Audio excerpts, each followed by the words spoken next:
Transmission start. Welcome to Where Did the Road Go? Join us as we wander off the path and explore lost history, consciousness, the paranormal, unexplained mysteries, alternative thought, and much more. We are present on the web at wheredidtheroadgo.com. Now here is your host, Soraya.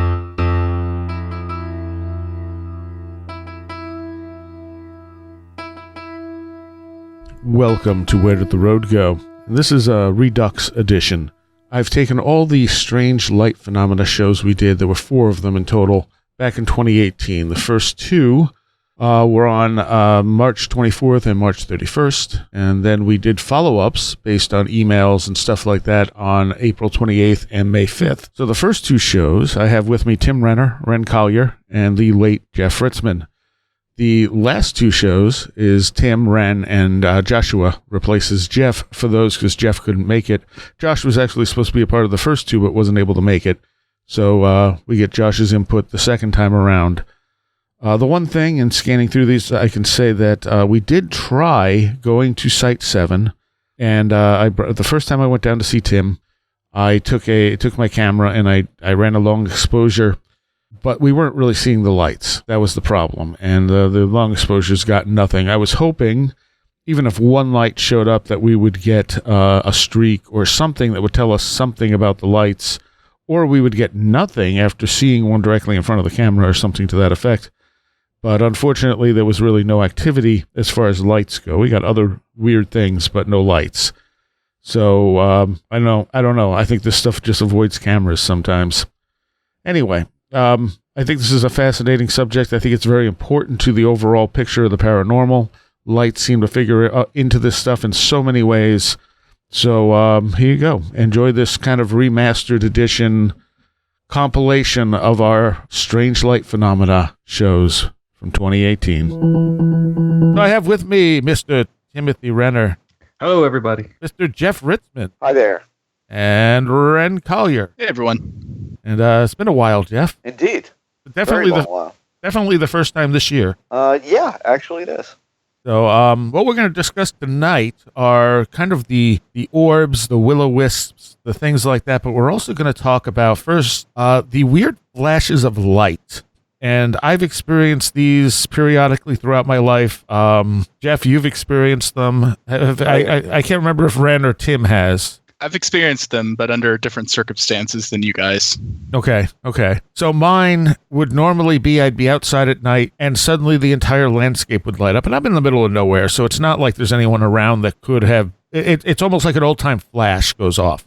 And you don't hear anything, but everything just lights up. And you can see. It's not the illusion of light. It's not blinding you. I mean, you can see the terrain, and everything is lit up, and then it decays slowly. And it's happened. It hasn't happened to me in a while, but it used to happen to me fairly frequently. And the penultimate version of that was when I was out in the field or out in the back of the house, and there was a light in the field, and the moon was doing weird things above me, and I'm thinking, okay, flashes of light, weird moon, weird light in the field. What's affecting me right now to cause these phenomena? Now, Jeff, what have your experiences been with this?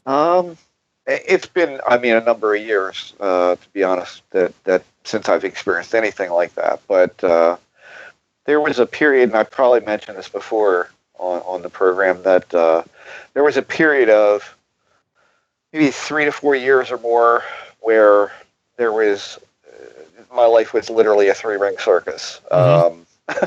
At least that's how I always describe it. From a pinnacle UFO experience between my wife and I up in the country, which, again, if you go back and listen to the first show I think I did with you, Soraya, was... Yeah, the first... 3-parter, right. I talked about this event. And pretty much from that period forward, that was kind of my, now I know what this is, period. And from there, as everybody at this point, I think, has heard one person or another say, there comes all this tandem phenomena after you start to engage this stuff. And that's pretty much when I saw a lot of these flashes of light that were like someone taking a flash photograph. I always likened it to like a flash cube. Mine was not necessarily a slow decay from that. And mine wasn't always outside, although it happened outside. I would have this at the mall parking lot, at dinner with friends, in their house, in my house. It really didn't matter where it was.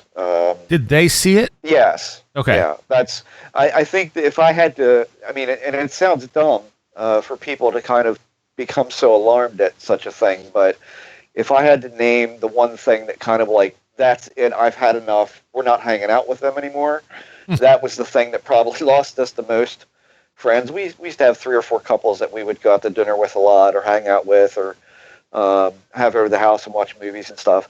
I remember I remember specifically the night when a certain couple, he had a sighting with me up in the country of a I don't know, kind of a delta wing shaped thing that was hovering over the truck, and it was he was essentially not the focal point of it, but he was directly underneath of it.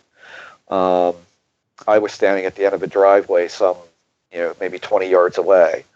So he was well familiar with what was going on. Mm-hmm. In fact, both of them were. But it wasn't until we began to get those flashes. And I remember explicitly going to dinner one night with them, coming back, and we had a door that led into the condominium building. We were on the 2nd floor, so you had a main door, and then you had your door.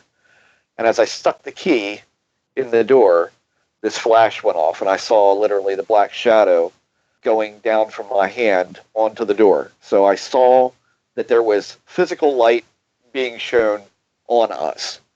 And being what I do for a living, I knew that the light was coming from above. It was obvious. And I turned around to Lisa. I said, "You see, it's coming from above. It's above us. It's always been above us." And at that point, the man and woman that were with us, they were like, "What was that?" And I said, "We see that a lot. That's been happening quite frequently."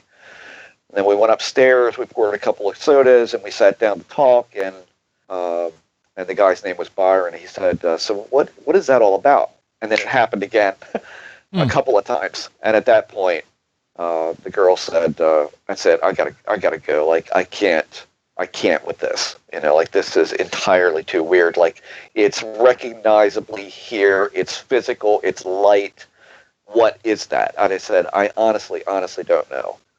But I think with that light and with those flashes came what Lisa and I started calling like a sense of proximity to something. And I can't tell you that we had a sighting right after one of those flashes or anything like that in particular that I can recall at this moment, but there was just a feeling that there was something close. And I should say that at certain times, there were times where there was a definite feeling of heaviness and what I started to call doom.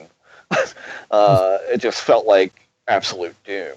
And you would walk into my house, and I had people come over, had no idea what was going on, and they go, "What is going on in here?" Yeah. I was like, "What's the matter?" Like, "It's just so heavy in here. Like, what is that?" And you would have the flashes at that point as well. But we saw a lot of that, and a lot of it in the condominium, in the indoors. So we never figured out what it was, and I couldn't tell you the last time that it happened, that then it stopped. You know what I mean? Like, I can't say it happened this one more time, and that was it just seemed to ebb away. But the phenomena didn't stop. It just, that was like I don't know, that was like a middle period, I think, of when stuff got really strange in the house. So that's about all I know to tell you about it. There was no sound. Nobody was burned. There were no ill effects on the environment that I could see. But I never saw a light source of any kind. Now, I know John Keel talked about having this experience as well, and he said it always happened when he was moving. And that was the only time he ever experienced it, and he had no idea, of course, what it was. Like moving house or moving in a car? Like moving house. moving house. Okay. Well, that makes sense. Yeah. But why only then, you know? I don't know. You would expect somebody like him to be just steeped in, in the liminal period. Just kind of being one of those guys who was always kind of on the move and went from one place to another. Yeah. Not really living a structured lifestyle, per se. So, I don't know. That's a good question. I mean, certainly the liminal period of moving would be a spot where you'd expect to see some strange things. But I honestly don't. I can't say that was my experience at all. I mean, we weren't routine by any stretch of the imagination during that period of our lives, but we weren't moving. We were in the condo for 16 years. But I mean, and I should say that we weren't the only people in that building to see strange things. Or I should say, we asked the upstairs neighbor, did he ever experience anything strange? And he kind of echoed our sentiment that he always saw someone going into the bathroom, but he could never make out who it was. It was always just a dark shape. And we had that very often during that period.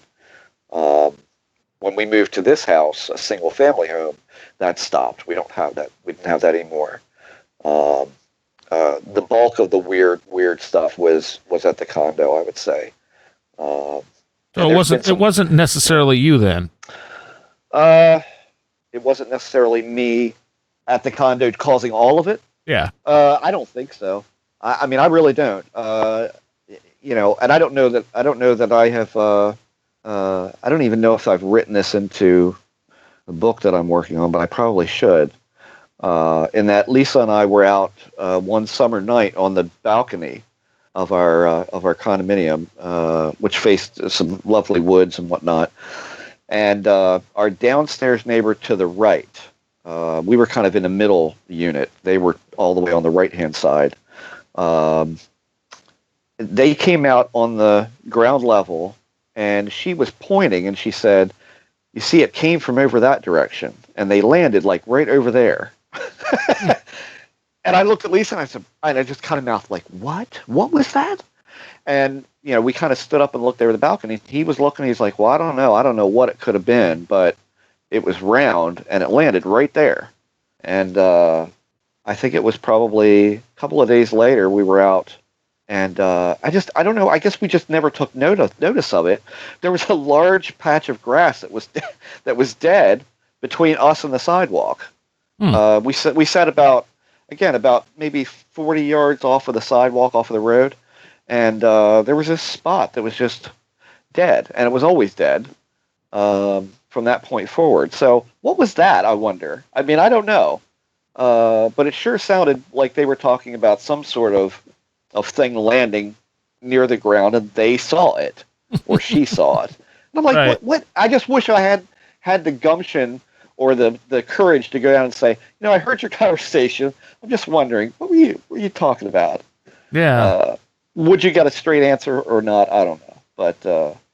But yeah, other people did see strange things around that condominium, and but I think we had the lion's share of very, very strange stuff. Okay. And I've known other people who have had these weird flashes too. It is interesting that astronauts get them from cosmic rays occasionally. Mm-hmm. They'll get hit by them and they'll get these weird flashes of light in their eyes. I don't know if it's quite the same thing. But like I said, the one experience I had out back, I suspect had something to do with some kind of Earth energy going on. And who knows if that was triggered by cosmic rays of some sorts. But that was one of those instances where it just kept happening. Whereas normally it might happen once or twice and then stop. This was continuing the entire time I was out there. I have a friend who's never really had anything weird happen to him, and him and another friend had that happen to them one night as they got out of the car in the middle of Ithaca. And they thought someone was taking pictures of them. And they're looking around, and when he mentioned this to me, I'm like, "Oh yeah, I know that. That's really weird that it happened in the middle of the city." But it's the question.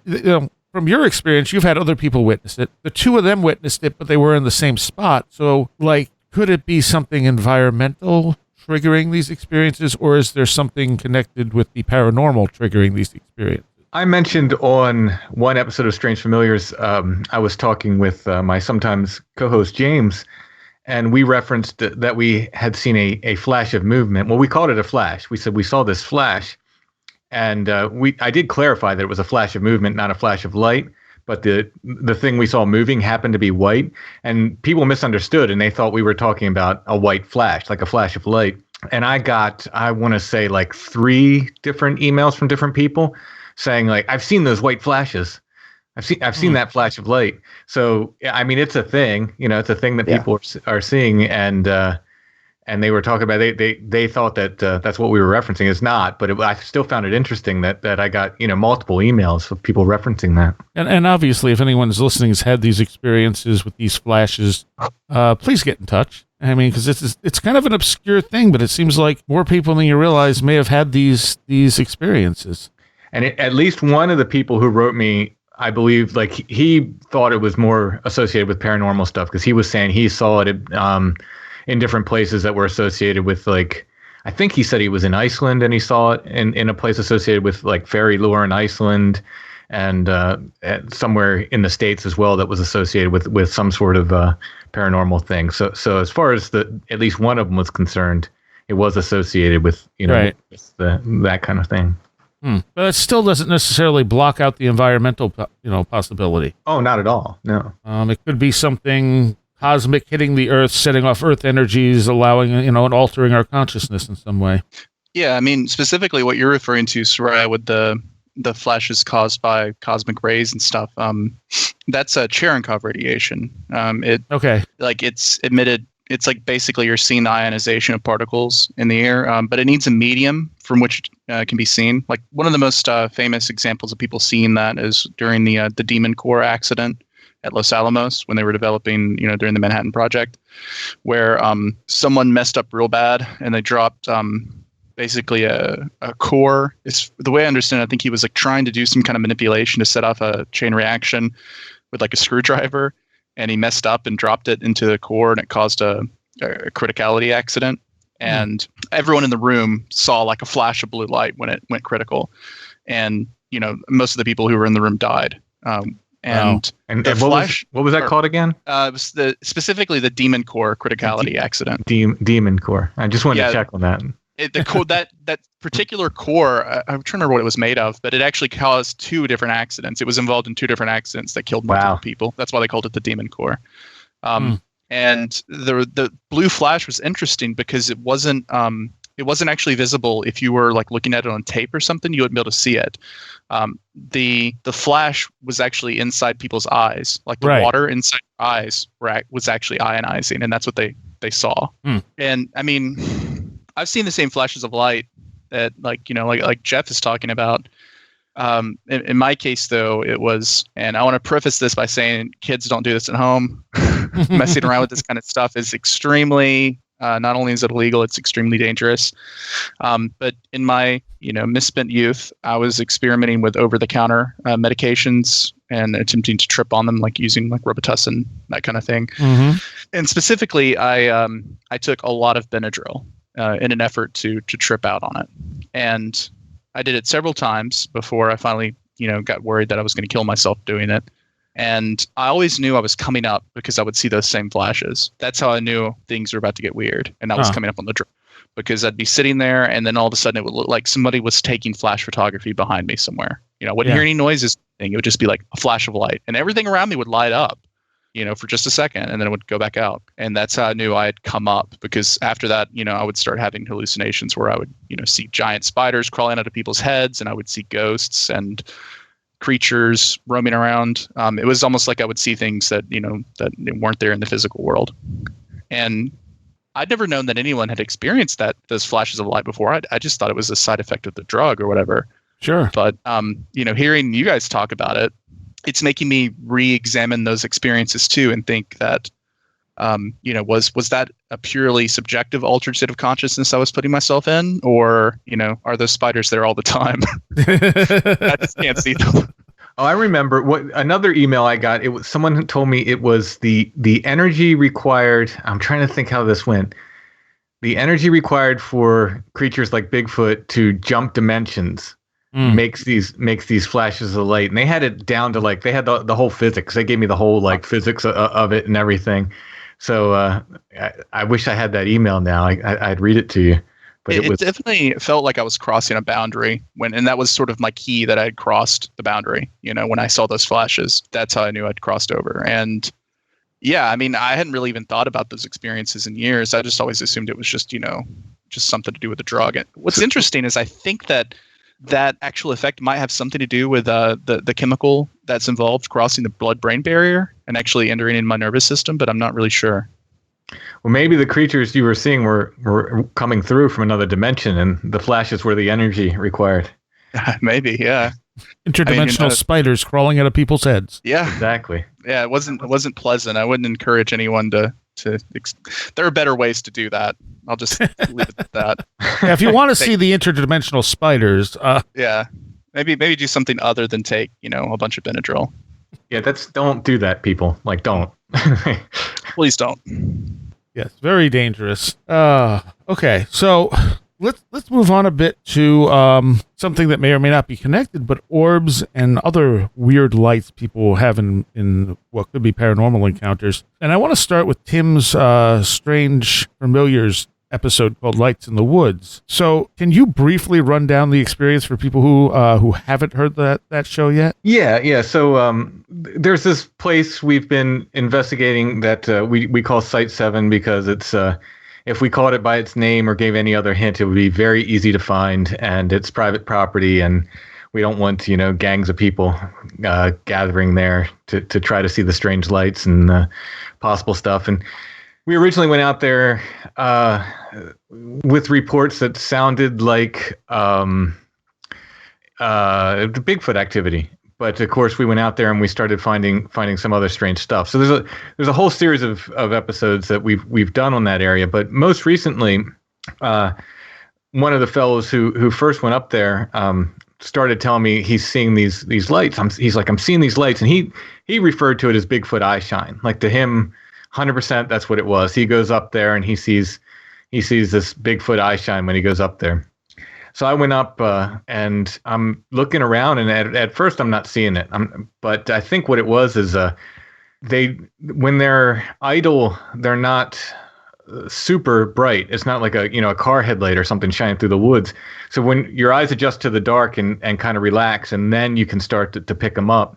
So I started picking them up, and you can hear the moment on the podcast when I see it. I said, we got lights, and I called my other buddy over at JR to see him, and he was very skeptical at first. He said he thought I was just crazy or something, and he came over and he saw him. And Jeff, the guy initially told me about him, he always said they'll move, they'll change colors, et cetera, et cetera. And I'm just thinking what they're now when I first saw them, they were just kind of a bluish white, sort of within normal light range.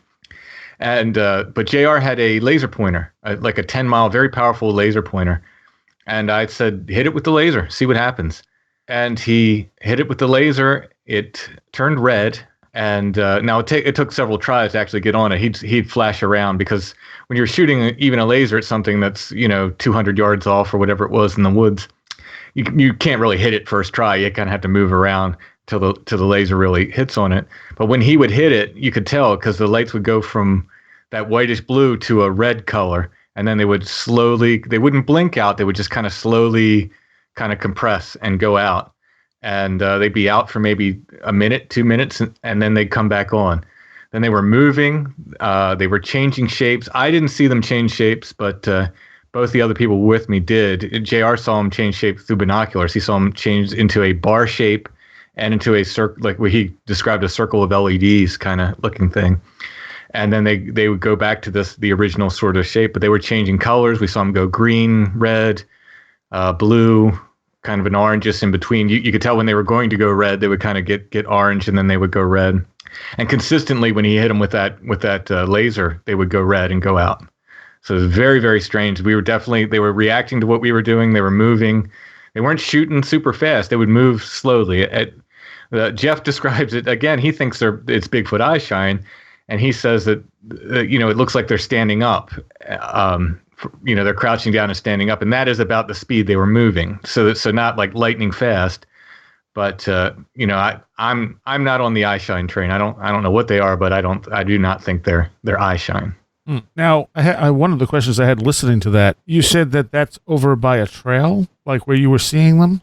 Well, there's a trail that goes to one side. It's an old road. It's closed now, and it's to one side of that. So these were like kind of in the woods to one side of where that was. Yeah. And none of you tried to go over there? I did the next day, but not while you were seeing it. No. There are several reasons. There's it's dangerous to hike in there at night for several reasons. I'm trying to talk about it without giving too much away, but there are several reasons not to. Okay. Because I mean, my first thought would have been to try and walk toward them or around to where they were to see if they responded in any way. Right. Well, when JR is he moved, but he comes back for extended periods, and he said next time we're here, what we want to do is we're going to get one person with a walkie-talkie and get them in there just right before dark.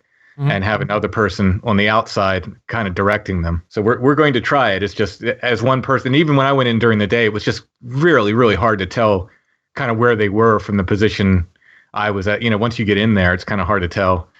Yeah, what distance is hard to gauge like that? Yeah, you really need like two people, especially if one person could have eyes on them and they could be directing another person. So you have to triangulate it.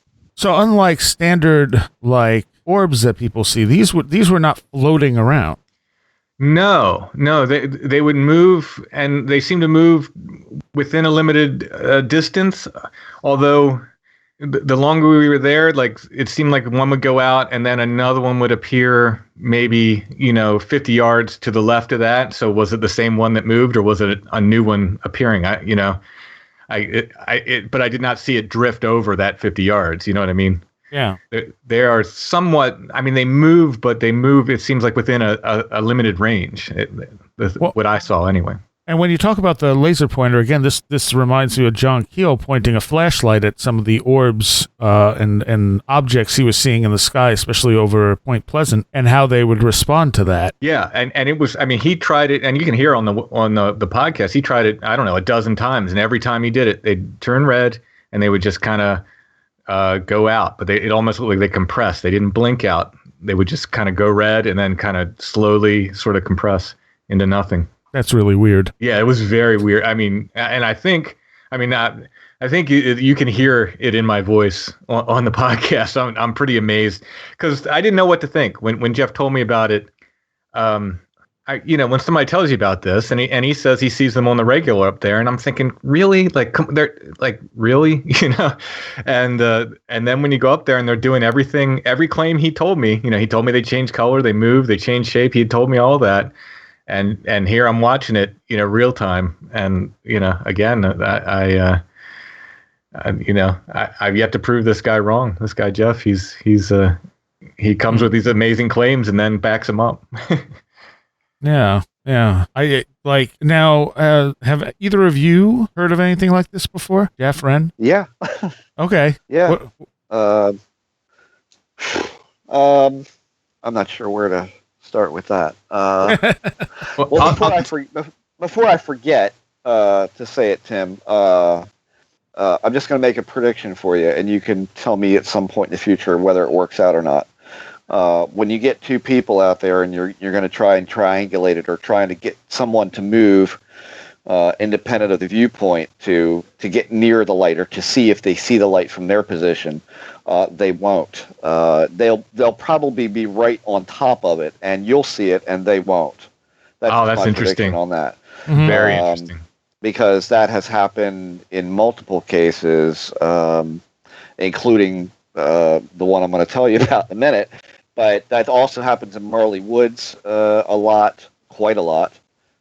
Ted Phillips has told me on many phone calls that they've had balls of light that were up to the size of a small shed on the ground, to the distance of the hill away,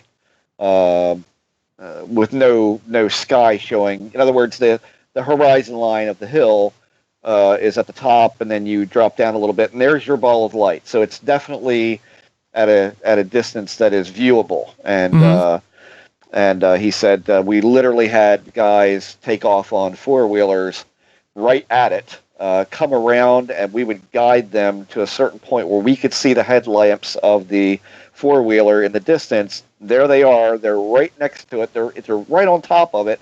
He's screaming into the walkie. You're right on top of it. You're right. And they said, "There's nothing here. Wow. We see nothing." The identical same thing happened to my research partner and I when we went years ago to Pine Bush, New York, which was a host of bizarre crap in a 24-hour period, the likes of which I don't think either of us had seen in a while. But as we got ready to leave one night, there's a mountain that's pretty much flopped right in the center edge of that town. And it kind of overlooks an area where people learn hang gliding.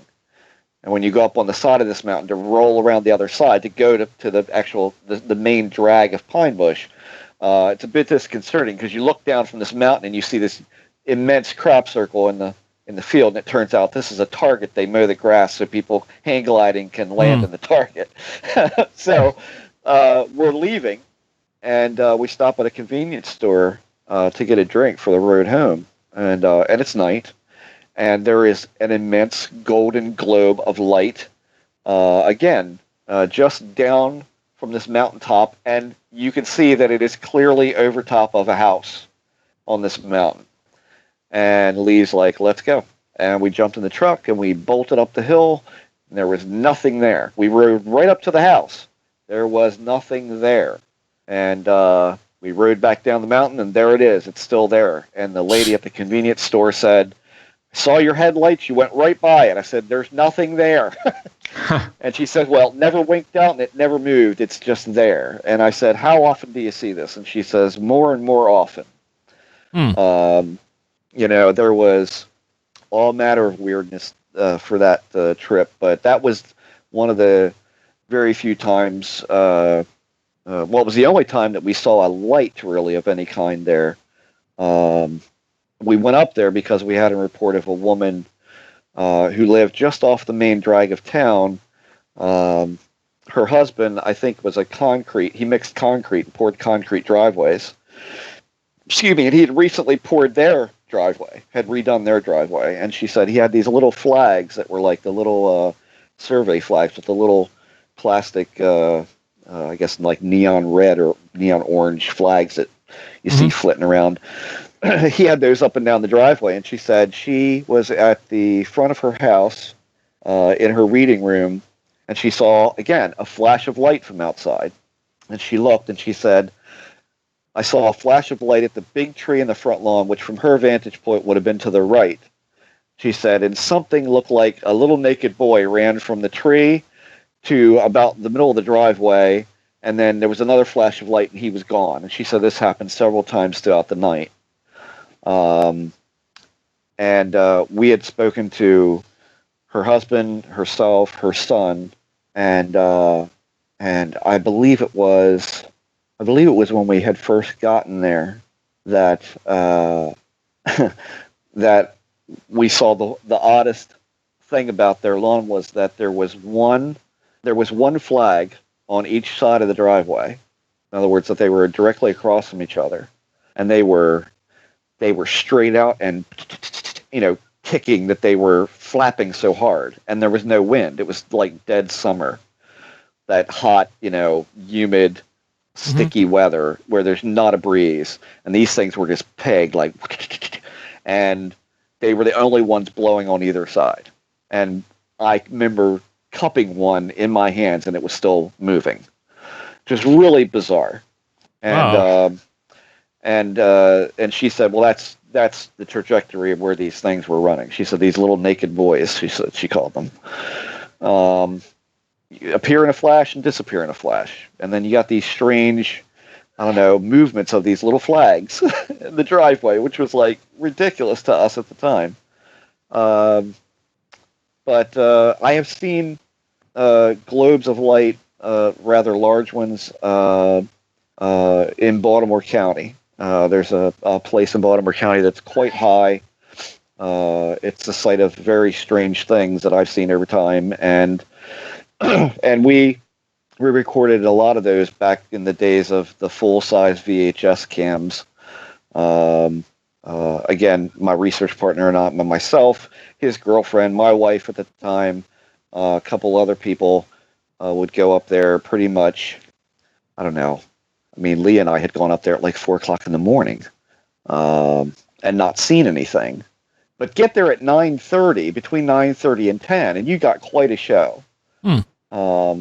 And they started out being very far away, and not so unlike what Tim was just saying. Like, you would see them, and they would change color, and they would get a little larger. They actually grew in size sometimes to the point where it almost looked like an aperture, opening and closing.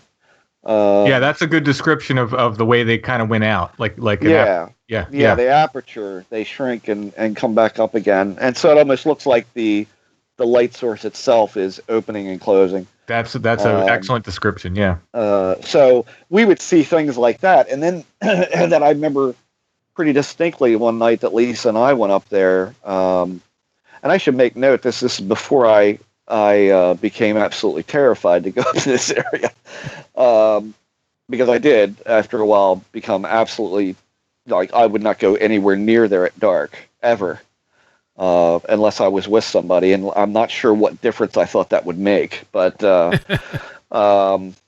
Lisa and I stood in the front of this building, and we literally watched across the street, which gives you, it's quite a vista, that you can see, because you're up on a big hill that's probably one of the taller points in the county, and you're looking across this vista of trees. And we literally watched 4 of them lift out of the woods, out of the trees. So they came from the ground, it seemed, up through the trees. They cast light on top of the trees that they were coming out of, and there was one in front, 2 behind him, and then maybe one that was off to the left and a little bit further away. They were all rising out of tree line, and some of them would just like aperture out, as Tim would say. They would aperture down to nothing and disappear, and then some of them would get very bright for a split second, and then they would take off in an absolute arc. But this, or I should say, right angle, literally a right 90-degree turn. So it would shoot up to the left and make a hard right turn, and disappear, I don't know, somewhere over our heads or thereabouts. And it always appeared as a dash when it moved. It was not a solid light like you might see if you take a laser pointer on your ceiling or something. It wasn't like that. It was a dash that you would see. And Tim, didn't you describe that as well? Well, they said it changed shape into a bar. I didn't see that, but both the guys with me said they saw it kind of like stretch. It would almost like stretch into a bar shape. I could see that. I mean, and again, I have no idea what these. Lee and I went up there multiple occasions, saw these things. I know we recorded one night where he was looking through the viewfinder. And again, on those old cameras, it was very hard to see at night through a viewfinder. Yeah. But he got it. I mean, we were seeing him on the horizon, just above the trees, and this one lit up bright, and he was zoomed in on it, and it just took off. And on the tape, it was a solid light. What I saw with my eye was a dashed line. So it was a very different thing on video than it was to my eye. So what that means, I don't know. It's probably, I'm sure it's got something to do with shutter speed. But something like that happens so fast you don't even see it. And Lee did not even see it through the viewfinder, but we got it on old VHS tape around here somewhere. And I believe this is probably not long. This is probably not long into my stint working for Sightings on AOL. So this is probably before there was full-fledged internet, to say. So there's really like, who do you share this with? Well, I remember we sent some footage to Maccabee, and of course he had seen it all at that point, and I just say, yeah, it's interesting, but what do you want me to do with it? It's a light in the sky. So Yeah. I had Stan Gordon gave me a call about another issue. It was another sightings case of a cryptid, but he called me, and after we were done talking about that, he said, "So what else you're working on?" And I said, "Well, I just I think just published that episode." At that point, I said something about I saw these strange lights in the wood, and Stan, without he didn't listen to the show, and without me saying anything else, took off and basically said, "I know what those are." Like he not exactly what they are, but he knew of them, I should say. Mm-hmm. And he went on to describe to me exactly what we saw. He said, "I call them mini UFOs. They change shape, they change colors, and he described to me what I saw without me, without even knowing." I was like, "Yep, that's it." Yeah. So, he's cataloged multiple cases of this. And I mean, I should say, like, you would think from the highest point in the hill that you could see just about everything. And Lee and I were really diligent about, okay, let's see which direction this is. Is this in the direct line of a flight path? Are we seeing planes landing and coming and that sort of thing? Are we looking at BWI? Are we looking at God knows what? Are we looking at Baltimore National Air Park? And the answer was no, not when they're coming up out of the trees. That kind of ended that notion right then. For us. And as I said, these were predominantly like either white, amber, or really, really, really orange. I don't remember seeing anything red. And I do remember on occasion when we would be out there, I would say more or less, and Tim, I really need you to think about this one, or keep your eyes open. If you're seeing this kind of thing in a specific area now, keep your eyes open, because in tandem with Lisa and I and Lee and I seeing these balls of light around the area, over the trees, sometimes appearing behind us at times, which was really disconcerting. After that would end, and I would say that usually, like if it started between 9:30 and 10, it would stop somewhere around midnight. And then things would start to feel decidedly uncomfortable, to the point where, we really should go. That's interesting. That is because JR and I were up there, and we were noting that it was like not like a particularly spooky feeling or anything. Right. And Jeff was with us for a time. He brought up binoculars. We were looking through his binoculars and stuff. He decided to go, and we hung out for another, I don't know, half an hour, 45 minutes. And suddenly we both looked at each other and said, "It's starting to feel like it's different. It's time to go." Yeah. Yeah. And we absolutely got that feeling. Yeah. It's, and I think, I mean, again, another prediction for you, if you want to, you can take it for what it's worth, and you may want it and you may not. But those kind of interesting but ambiguous things that tend to pop up like that tend to be precursors to major interaction of one kind or another. So it wouldn't surprise me if you keep investigating this and you keep trying to poke at it, it wouldn't, like, don't be surprised if you get bit by something somewhere down the line in conjunction with this place or where you're looking or something like that, like some kind of major thing. Because that's exactly what happened to us. So all of this kind of like, there was a precursor to all of that. But every night there was a decided point where we were like, I think it's kind of done for tonight. Like, and I'm not feeling all that great. Like, I would literally get almost nauseous at times, which is weird because I would get extremely jittery and nervous, and I could just feel that oppressive proximity feeling. And yet there was nothing in the sky to be seen. Literally, everything would just kind of stop. And at one point I said to Lee, I said, is it just that when it appears there, where it is because you can see it visually where it is, where it's just like the shark fin goes underwater, that's the time to start getting nervous, right? You don't know where it's going to show up. You don't know what can happen. Like, is that what this is? And he's like, I don't think that's what it is.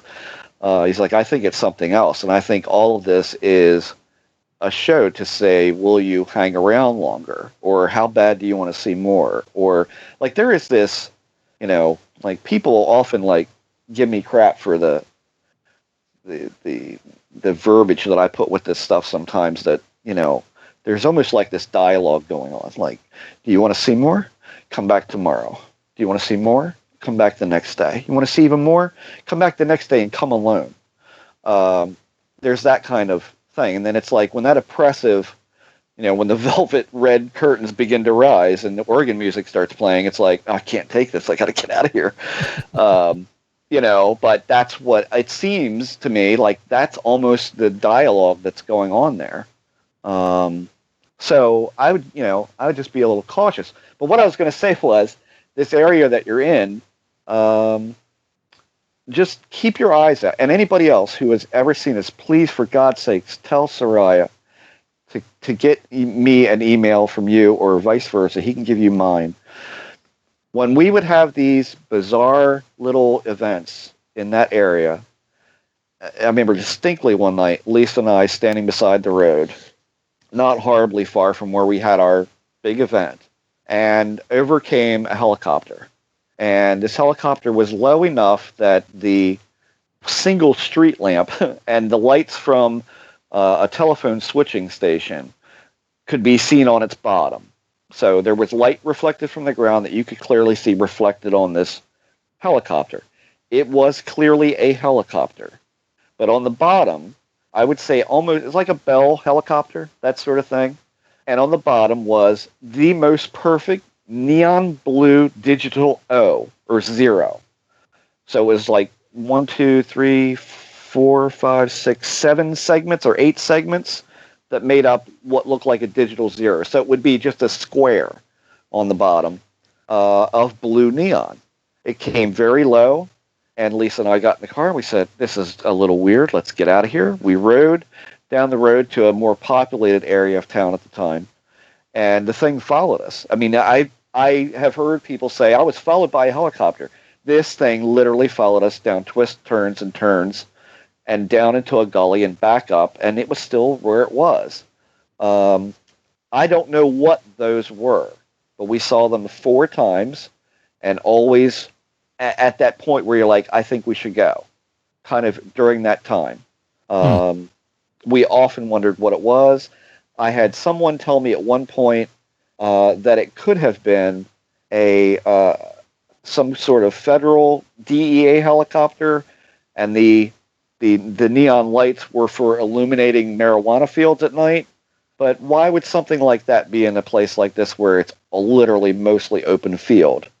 Again, I don't know if that's true. Only one person ever told me that, so I don't know that has any merit at all. So Jeff, I have a corresponding story from this place I was. Go ahead. So over the summer we were there, and again, we haven't seen the lights at this point. At this point, we're taking it from what we heard as sort of face value Bigfoot investigation, and we're there, and we see some lights moving around in the woods. Like, what the heck is that? Well, we quickly realized they were flashlights, and I actually thought, man, no one should be out there. This could be poachers. This could be like a bad scene. Like, these guys come on up out of here, and we're hanging out in the dark. So, it ended up being just this group of 3 teenagers. And they come up out of the woods. I was like, what the heck are you guys doing in there? And they're like, oh, we just want to walk. And so I said, of course, I said, do you guys see anything weird in there? And the one kid said, no, nothing, except you guys were flying that drone over our heads. I said, I didn't have, we had no drone. There was no drone. I said, we didn't have a drone. He's like, yeah, it had to be you guys. You were flying it right over our heads. And I said, no, we don't have a drone. So that was really, really strange. And, they're coming up out of the woods. So I don't think anybody's flying a drone, through the trees. Right. Yeah. Yeah. Tim, I'd meant to ask you about that drone story. I mean, not a lot of people realize this about drones, but they're really loud. Did the kids talk about the noise or anything? I mean, no. You guys didn't hear anything, right? I didn't hear a thing. And I know I went in there a couple of days after, and I figured out where they were. They weren't that far down into this place. They were about maybe 50 to 100 yards into the woods. They have a little party spot. You can see they got like some the seats they ripped out of a car or something, and you could tell they were sitting around partying there. I'm pretty sure they didn't go much further than that. So they would have been fairly close. With whatever was over their, they said was over their head in there. And that was truly strange. That was just like, what? No, we don't have a drone. Yeah. I mean, there's no like commercial drones that people would be flying that you wouldn't hear before you see it because they're incredibly loud. Yeah, see, and I hadn't even thought about that. But yeah, no, we didn't hear anything. It was, dead quiet. Insects, summer insects. Super strange. Thoughts, Jeff? It's hard. It's really hard because, again, I don't know the lay of the land there or anything like that. Where Tim is poking around. I mean, Tim, how much legwork have you done, like drawing parallel lines and saying, okay, what could be straight out there, however far it is? Because at night it is really hard to tell unless you're backdropped against more land. So do you have any idea, like, if you were to fire a gun in that direction, what would be hit if you did? It's just trees. I mean, it's just trees. Okay. Yeah, on that side of that old closed road, it's just trees for a good long way. I mean, eventually you come to the river, but right. It's a good long way. I mean I think it probably does behoove to mention that, I am beyond sure that at some point people seeing strange lights in the woods have tried to follow those lights and have come upon either, like Tim said, poachers, which is never a good scene, or even worse, people, manufacturing liquor or growing weed. Or meth. And that's an even worse scene because those people will shoot you and not sleep like a baby that night for doing it. So, that is definitely something to mention. But I've not heard anything about anything being over anyone's head or following them around or anything. Like, I don't think you could, like, I bought a few drones recently and I'm horrible pilot, but I cannot see anybody having the dexterity to fly through woods like that with all the little tree branches and twigs and such sticking out from the sides. That would be a really hard job to try and do that from any distance, really. But look at what listen to some of Colin Andrews' interviews from over the years. You'll hear him talk about being in near proximity to circles or to standing stones and having things buzz around their heads that made a whirring sound. People 3 feet away didn't hear them, but people in close proximity to one another did. They would fly off. They could hear the Doppler effect as they rounded a hill. I mean, all sorts of weird sounds like that would come up. But I don't think that they necessarily ever saw what it was. Didn't some of the people who were like the admitted people who were admitted to making crop circles, didn't they say like the weird kind of stuff would happen around them like that? Mm-hmm. Correct. Making them. Yeah. So that's like, I mean, there's that's a whole show right there. But when Colin was on Paratopia, when we hosted him for an interview one night, our conversation got extraordinarily deep, really quick with Colin. Colin is willing to go anywhere, talk about anything, including some of the most strange phenomena that people have seen and experienced. And so in the course of that discussion, this is one of those things where you're in the midst of this discussion, and you feel it's getting really deep, and the air in the room seems to change. And I'm sure, like, when you're in that field, Tim, and you see these things, there's a bristling that is far beyond any kind of nervous energy that you might have or any excitement that you may have. There is a kind of a change in atmospherics a little bit.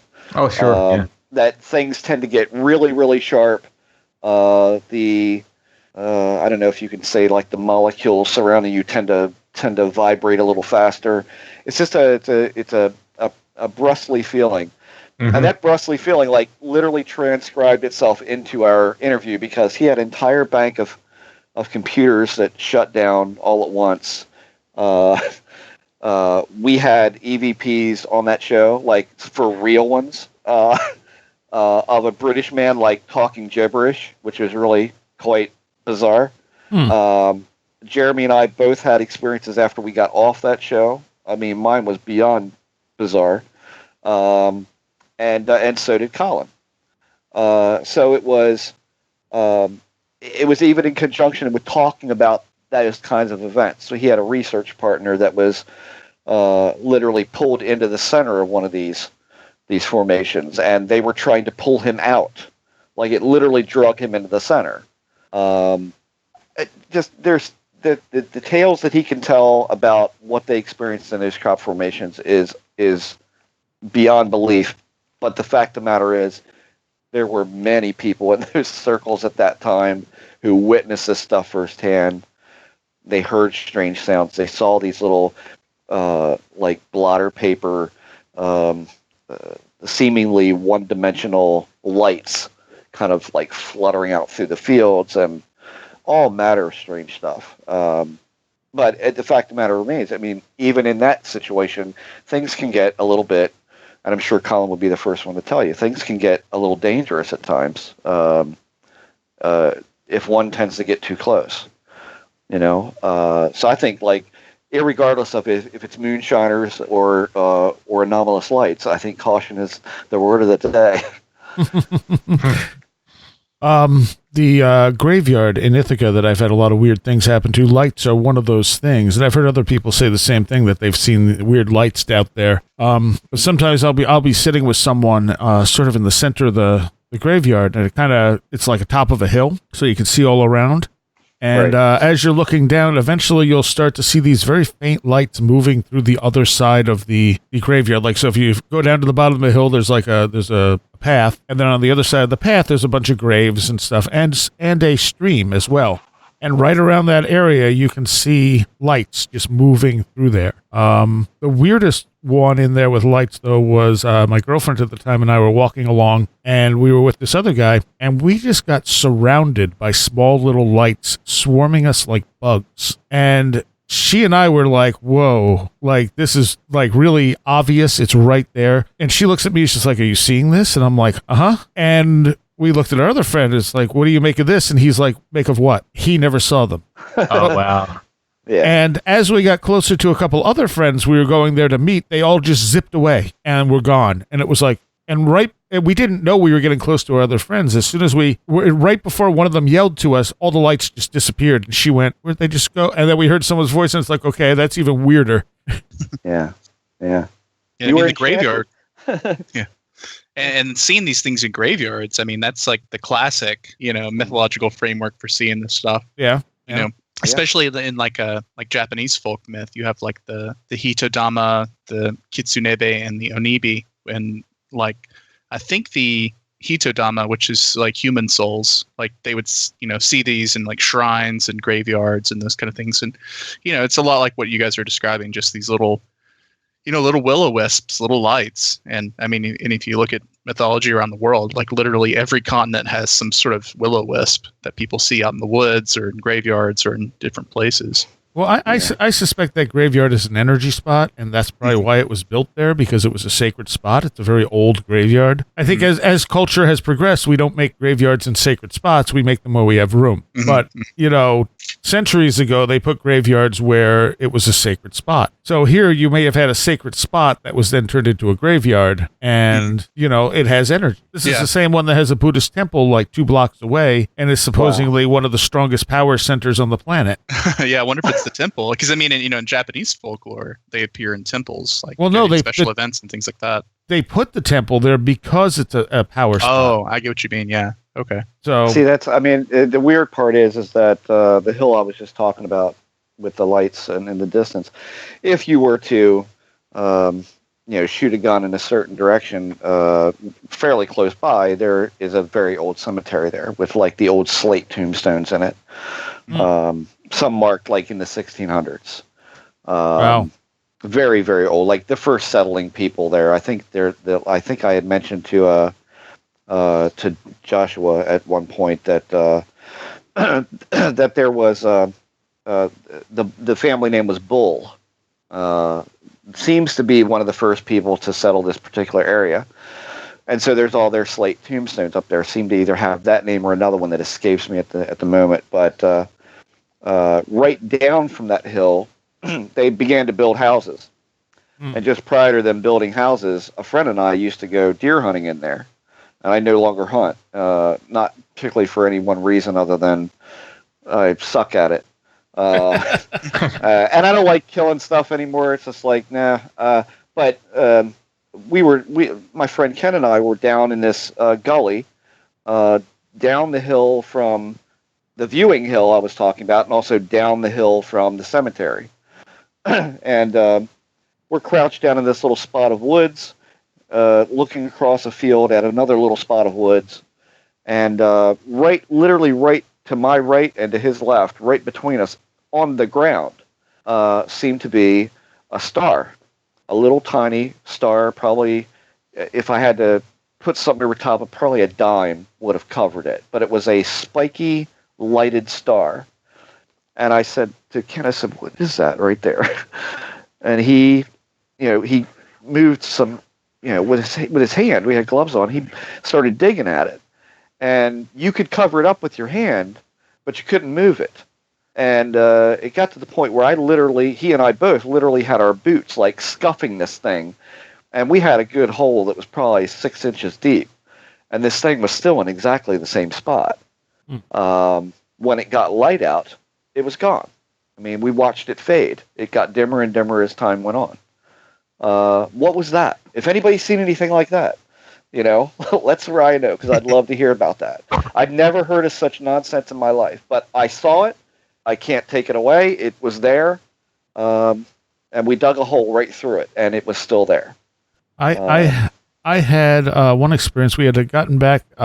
We went to see Overkill in Syracuse, and we had gotten back to my house, and my friend was going to come into the house and get something, and we turned off the car. I think this may have been like before I had my license, and he let me drive back from Syracuse, and we pulled in. I turned off the car, and we're sitting there for a moment talking, and suddenly we hear this yell that like starts and stops with no attack, no decay, and it's very, very quiet. But it sounded like it was in the car with us. And like we both just stopped, listened to it, and then he got all freaked out. He's like, what the hell was that? And so as we get out of the car to go into the house, he's like all on edge and stuff, and he's looking around thinking there might be someone outside the car. Right. And again, live in the middle of nowhere, so not likely. And as I'm walking toward the house, I'm walking under this huge oak tree, and I see like a kaleidoscope of lights on the ground in front of me, like all primary colors, just kind of interchanging into each other, just like they're being projected, but there's nowhere for them to be projected from. Sure.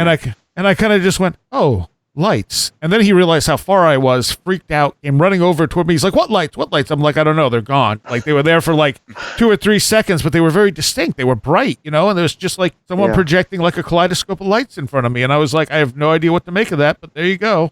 Were they like little spots, or how were they shaped or grouped? They were round. They were circular, and they were decent They were size. circular. Yeah. Okay. Yeah. See, I would have to say that this little star was kind of it just. I mean, it literally looked like when you look down between us in the darkness, you might as well have been looking up because it just looked like a star.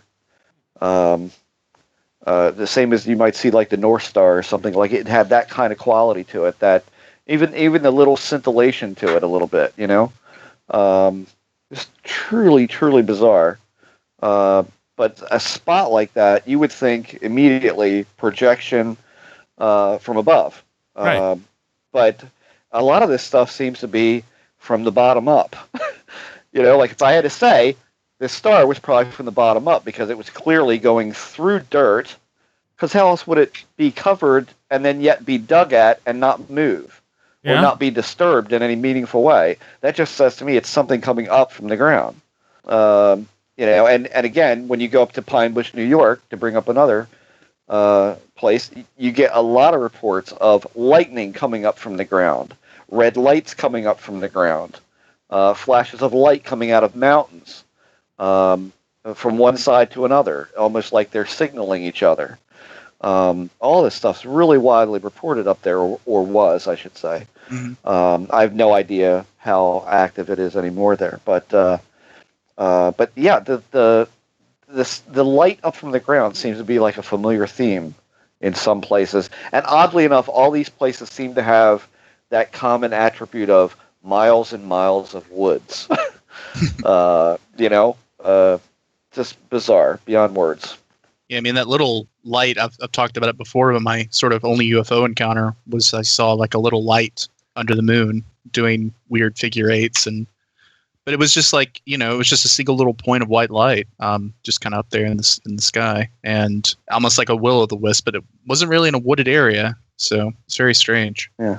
Well, yeah. And Tim, here's the question for your things. They're happening right now, right? I mean, they're happening now. Yeah. So anything going on with you out of the ordinary that you want to talk about on a national or international TV show? Yeah. No, I mean, not. I live a very strange life in general. I mean, I don't have a normal job and not structured at all. Yeah. Yeah. I have MS, so I have to deal with that. Right. So that's constant change. Right. Sure. Yeah. Sure. Depending on the day, but there's nothing particularly outrageous in my personal life going on right now. Okay. Well, I do think, I mean, haven't you talked about there being sort of an escalation of things happening? Because you've been going to this site for quite some time now. Yeah, it definitely seems like the more we play with it, the more it plays back, Right, sure. It's anything really... back at the house yet? No. No? No, I think if that starts happening, my wife will be putting an end to things. Yeah. I mean, eventually it might. Yeah. I mean, that's definitely in the cards, as they say. But yeah. Oh, yeah. But if you've been doing it for a long time now and haven't really had anything, we've been hitting this place since the summertime. So like early last summer. So okay, regularly. I mean, like. Fairly regularly. I mean, it's because some nights we can go there and nothing. You know what I mean? Like so. Okay. When you hear the 3 or 4 podcast episodes I've done where I've recorded there, there's probably 3 or 4 other times I've gone with recorders and it's just nothing of consequence has happened. So people don't get to hear that. Yeah. Right. Do you notice a particular time where these things tend to show up or? No, and Jeff, the guy, the fellow who told me about the lights first, said he's been there all times of night and seen them. Like he's a musician, so he says he's been there like after gigs at 4 a.m, and they've been there, right, and all times. But I haven't, just because I've been doing other stuff, I haven't gone back since that episode. Well, I've been back during the day since I recorded the episode, right, but I haven't gone back at night. I wanted to take my son there because we were hiking nearby last weekend, and I thought, man, if it gets dark, I want to take you here because he's a skeptic, but things happen around him all the time.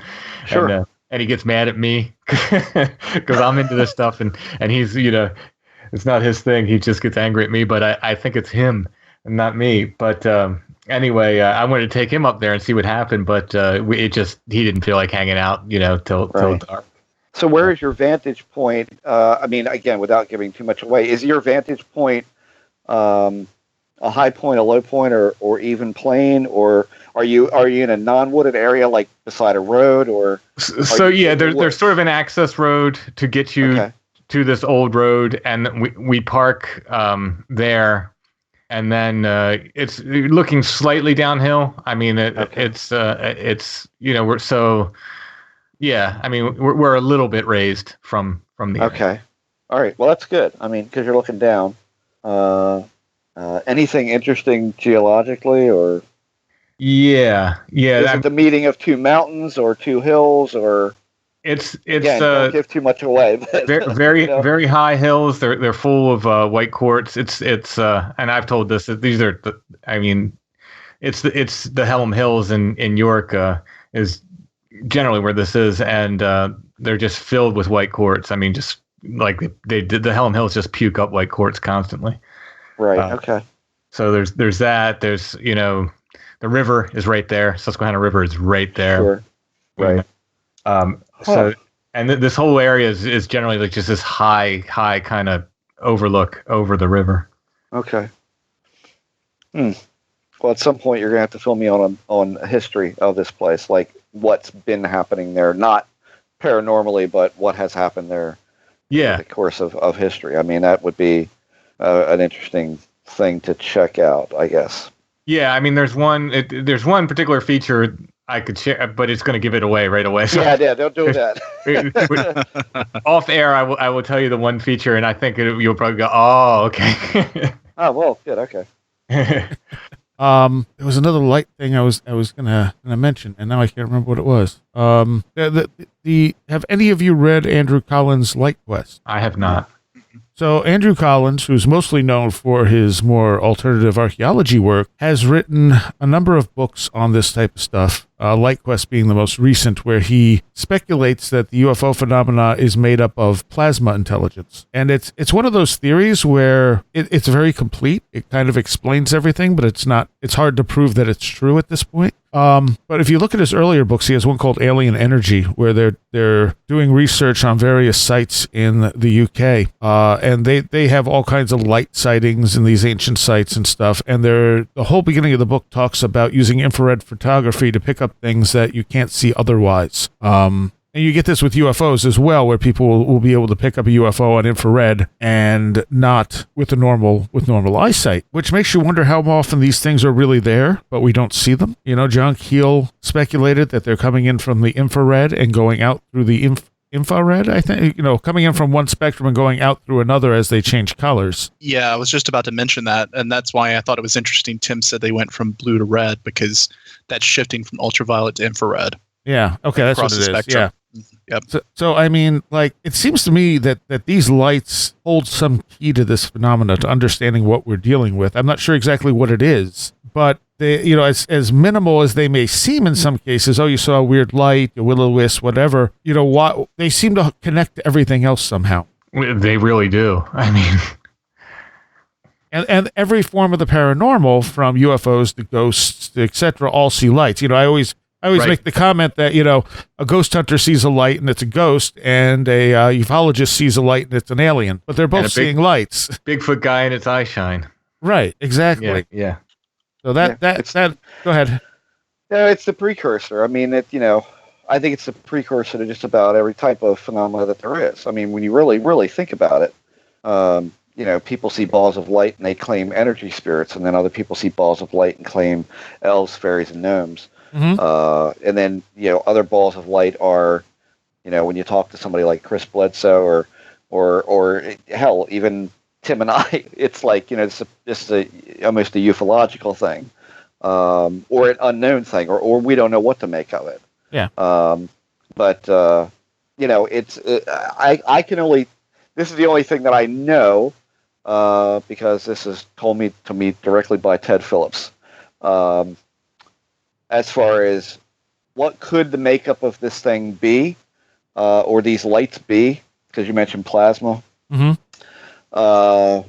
In Marley Woods, and I would be pretty sure at this point that Sarai, you've seen the hallway lights that I shot down my hallway. You've seen those really oversaturated, weird-looking lights that don't seem to cast any light on the walls or the hallway or the floor. That is the same kind of effect that the Marley Woods lights exhibit. When I sent those pictures to Ted, he goes, see, this is exactly what we see there. They don't cast any shadow. They cast no color, no indirect light. They are on their own. He related to me that a woman was driving a car through the Marley Woods area, and a ball of light, I think, came from her driver's side, her left side, and hit the front of the car. The only thing that it left was a powdery residue. And so I asked him off air what, and I don't think I'm talking out of school here. I think he has said this before since we had him back again. What was the analysis of the dust, of the debris that was left behind? And I think he was a little reticent to tell us the first time we spoke about it. But certainly the next time he was a little bit more open about talking. It was part material from a local a swamp that was nearby. So there was remnants or materials of that swamp mixed with he said, if you can believe it, a lot of what makes up carrots. Make of that whatever you want. Wow. And I was like, well, I never really got into like the specifics. Like, was it beta carotene? What was it? I don't know. But he said, of all things, carrot. And he found that to like be completely amusing. Like, carrots, like, what is that? And I said, well, you know, you got to entice the rabbit out of the hole with a carrot, or you don't get anywhere, right? You don't get to go down the hole with him. But that was what he had to say about that. As far as I know, I'm pretty sure that's the only direct interface with the light that anyone has had that they've been able to analyze. But again, it's been many years since he told us that. So God knows what more has happened since then. I honestly don't know, because Ted's kind of been in and out of action with having a stroke and what have you. So he's better now, but I think he was kind of knocked out of doing any field work for a while.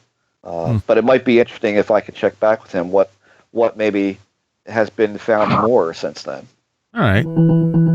Tim, I wanted to go back to your experience real quick in with these lights that you documented live on Strange Familiars. Sure. The episode was Lights in the Woods, right? Yeah. Mm-hmm. So the thoughts I had, one would be if you could get a camera that had a long exposure on it, so you could adjust settings, like put it on a tripod, set it for the longest exposure with an open aperture, and see if you could track how the lights are moving. Because with that, if you have a camera like that, a decent camera, it potentially will pick up the lights, even if they're faint. Mm-hmm. And then you may get a better idea of what the actual movement is. Yeah. We've discussed that. We have another mutual friend who actually has a FLIR camera, so we're gonna try to get him out there. He's hard to pin down, but we're going to try to get him out there and see if we can get it on FLIR. And Jeff, the fellow, I didn't know it's confusing because we're with Jeff Ritzmann, and I'm talking about this fellow Jeff that was with me. It's Jeff, the guy who was with me. He actually has some photos. He's taken, I guess, from his cell phone through binoculars and stuff. That he's actually successfully taken some photos that are pretty interesting. That I wish I would have had him at the time I did the episode. I would have put him up with the episode, but I'm sure we'll do a follow-up. I'll be able to use them then. The other thing I was thinking is a spotlight. Like when you see them, instead of using a laser pointer, you can get like even at Walmart or something, you can get a super powerful, spotlight that'll just light the whole area up if you hit them with the spotlight and see what kind of response you get from it. It'd be interesting to try, because they were definitely reacting to that laser pointer. So it'd be very interesting to try. You should also bring some religious iconography and see if they respond to any symbols. It's kind of woo-woo, but it'd be interesting to see. Well, I mean, I don't go anywhere where I'm not kind of covered with charms. Like hold out a cross to them and see if they react to that. And I mean, I was curious too. Did you guys, I couldn't tell on the show, but did you try moving towards them? Like, did they react to you guys' movement? We were in a kind of a limited space, like I said, because of the sort of inherent dangers of the area at night without knowing.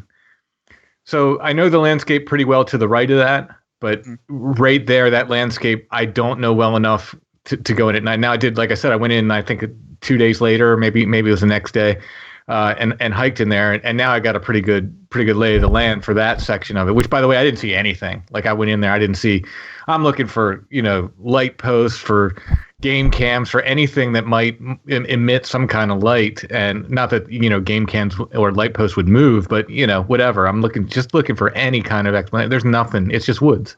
It's woods back there. And, so, I sort of come at this from, my own perspective a little bit too. Have you tried leaving offerings out there? We have not. I know some people have some very strong opinions and that sort of thing, but I think it'd be an interesting experiment to see if, Well, I mean, the only, so on the woo side of things, when I did hike back in there, I took my dowsing rods, and I was standing in a little clearing, and as soon as I got the dowsing rods out, it's like for about 10 seconds behind me, the woods just went nuts. It's just like not like a Bigfoot sound, but just like every bird, every squirrel, everything in the woods all at once just went, just kind of exploded at once. And then, after that, it seemed to be done. But that was an interesting reaction I got with that. This is also the area where and Josh told me it's called being pixie-led. James and I, there was about an acre of. So there's a couple different ways you can get in to this place, and we were going in from the east side this time, which is down by the river basically, and so we're going from the river up. So we're climbing up, and there's about an acre of woods that in no way, no how we should have gotten lost in. I could actually hear the road from where we were, but we got lost. We got lost in there for over an hour, just turning around. And, later I'm telling this and Josh is like, you got pixie led. That's what that is. So, what's really interesting to watch is I've had a pixie leading experience once in my life, except I don't know. I don't want to say I was immune to it, but it didn't affect me. But I was able to observe its effects on everyone else around me.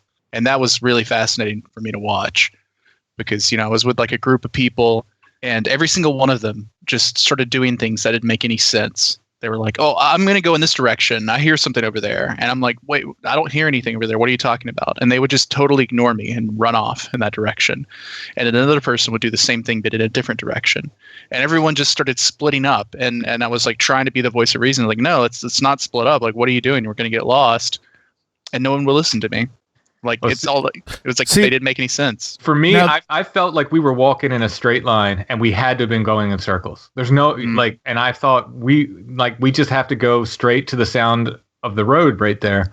And it was crazy. It was really crazy. It was to the point where when I went back, I blazed a trail so I could find my way back this time just in case.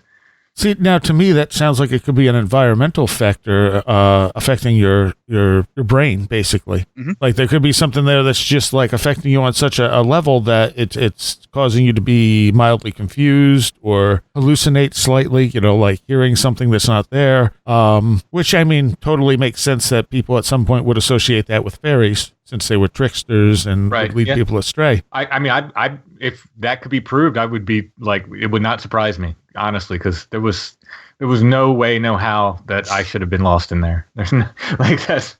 Yeah, I mean, to these people who I saw it happen to, like they had no idea what was going on. Their thoughts were making complete sense to themselves. Mm-hmm. Yet from the outside, like me watching this happen to them, I could realize that they weren't making rational decisions. They weren't thinking straight. But they were making perfect sense to themselves. It was like dealing with like a person who was like drunk or something. Like everything they say makes perfect sense to them, but it's gibberish to you. And I'm wondering if you could have, if somebody could have been removed and watched us that day, if they would have just seen us walking in circles or something. Mm-hmm. And thinking we were heading straight out. Yeah. And I mean, that's a common thing with fairy forts and things like that sense of being turned around. Patrick Harper sent me a story a while back after he had listened to one of the Missing 411 shows about a girl who got kind of caught up in a fairy fort. And every time she tried to walk out one side, she'd end up walking the other direction. Like she was walking in circles and she couldn't get out. And people couldn't hear her either. Like she could hear people looking for her, but, they couldn't hear her from where she was. Wow. And of course, you have some of the cases that David has collected where people, are somewhere familiar and suddenly they can't figure out where they are. Yeah. And those are the ones that are really intriguing to me. Because if you know an area, you shouldn't be unfamiliar with where you are. Well, sometimes I wonder if that sort of phenomena isn't like have you ever had this happen to you where like you type in your PIN number for like your debit card, purely by heart, like you don't really remember it.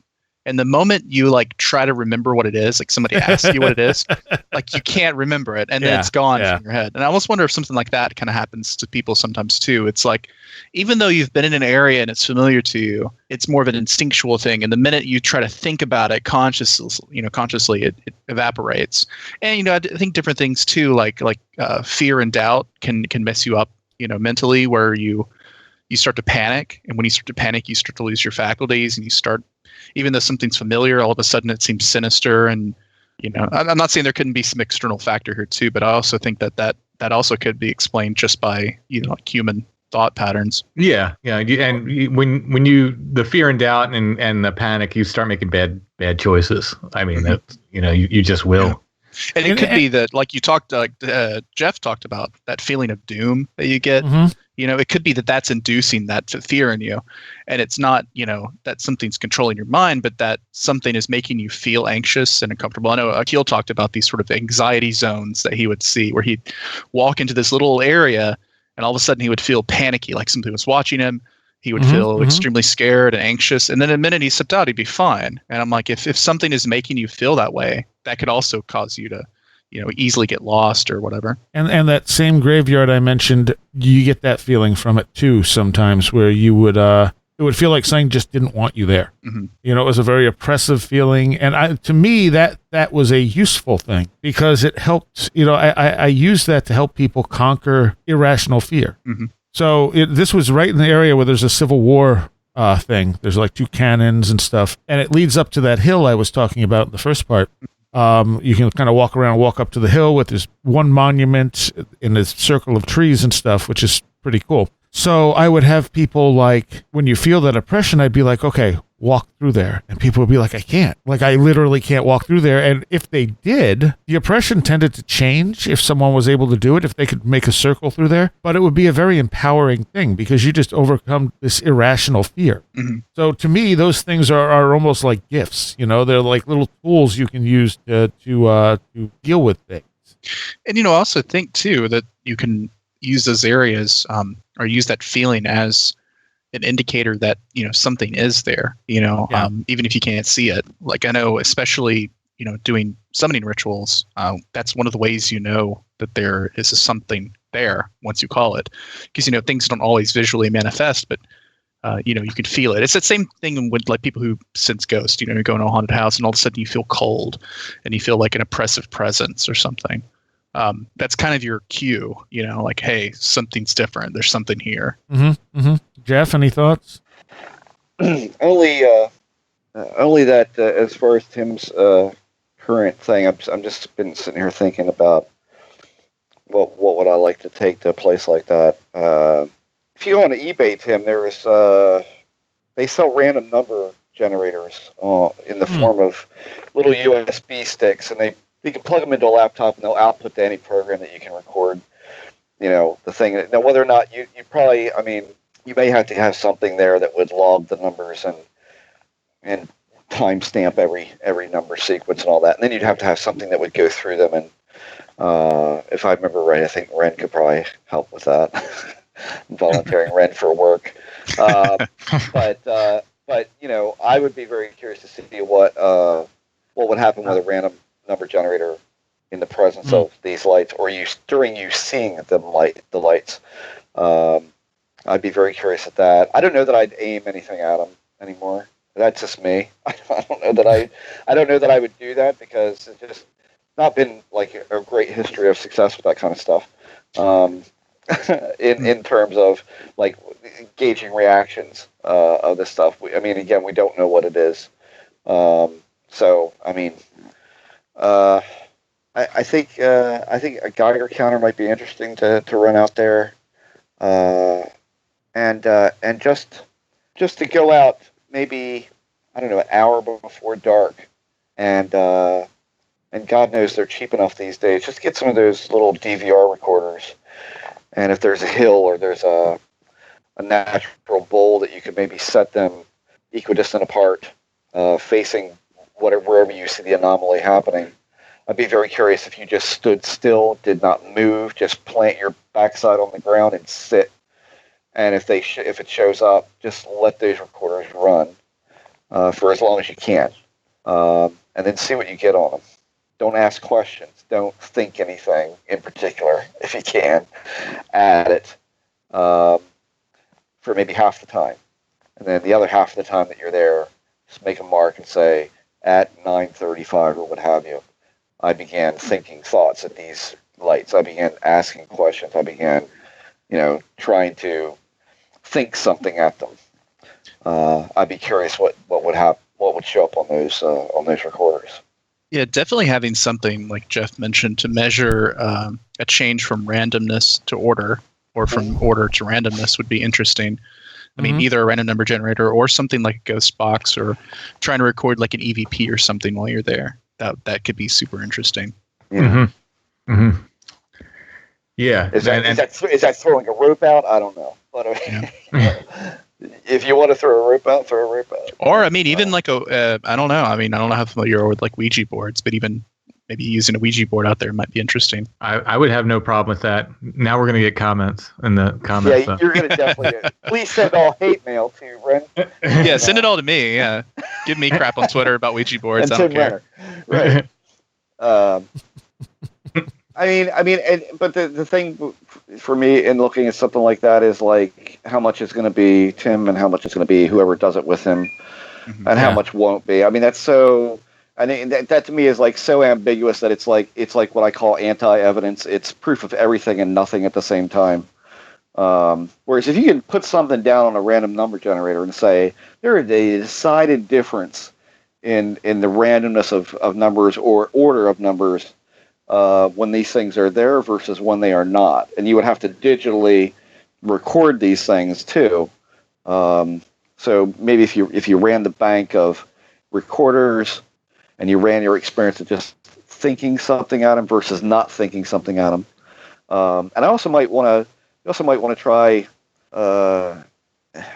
taking, if you know anybody who is overtly sensitive to these things that isn't you, excuse me, I think you could be, you kind of have the opportunity to do a really interesting experiment, like kind of like a double blind thing where you would take somebody out there who knows nothing about what you've seen there, knows nothing about the area. We're just going to go out and we're going to sit and we're going to see what you sense.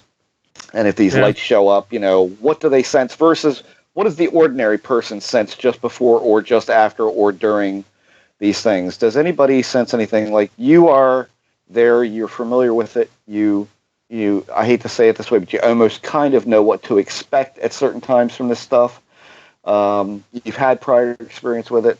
Take somebody out who knows nothing. Tell them nothing. Tell them to write down their thoughts or record their thoughts into a DVR recorder, and see what you get just as a blind test. That would be interesting. So I mean, the stuff I'm talking about, like you could literally write into a paper and present to a peer review type thing. You could do it that way. Whereas like all of the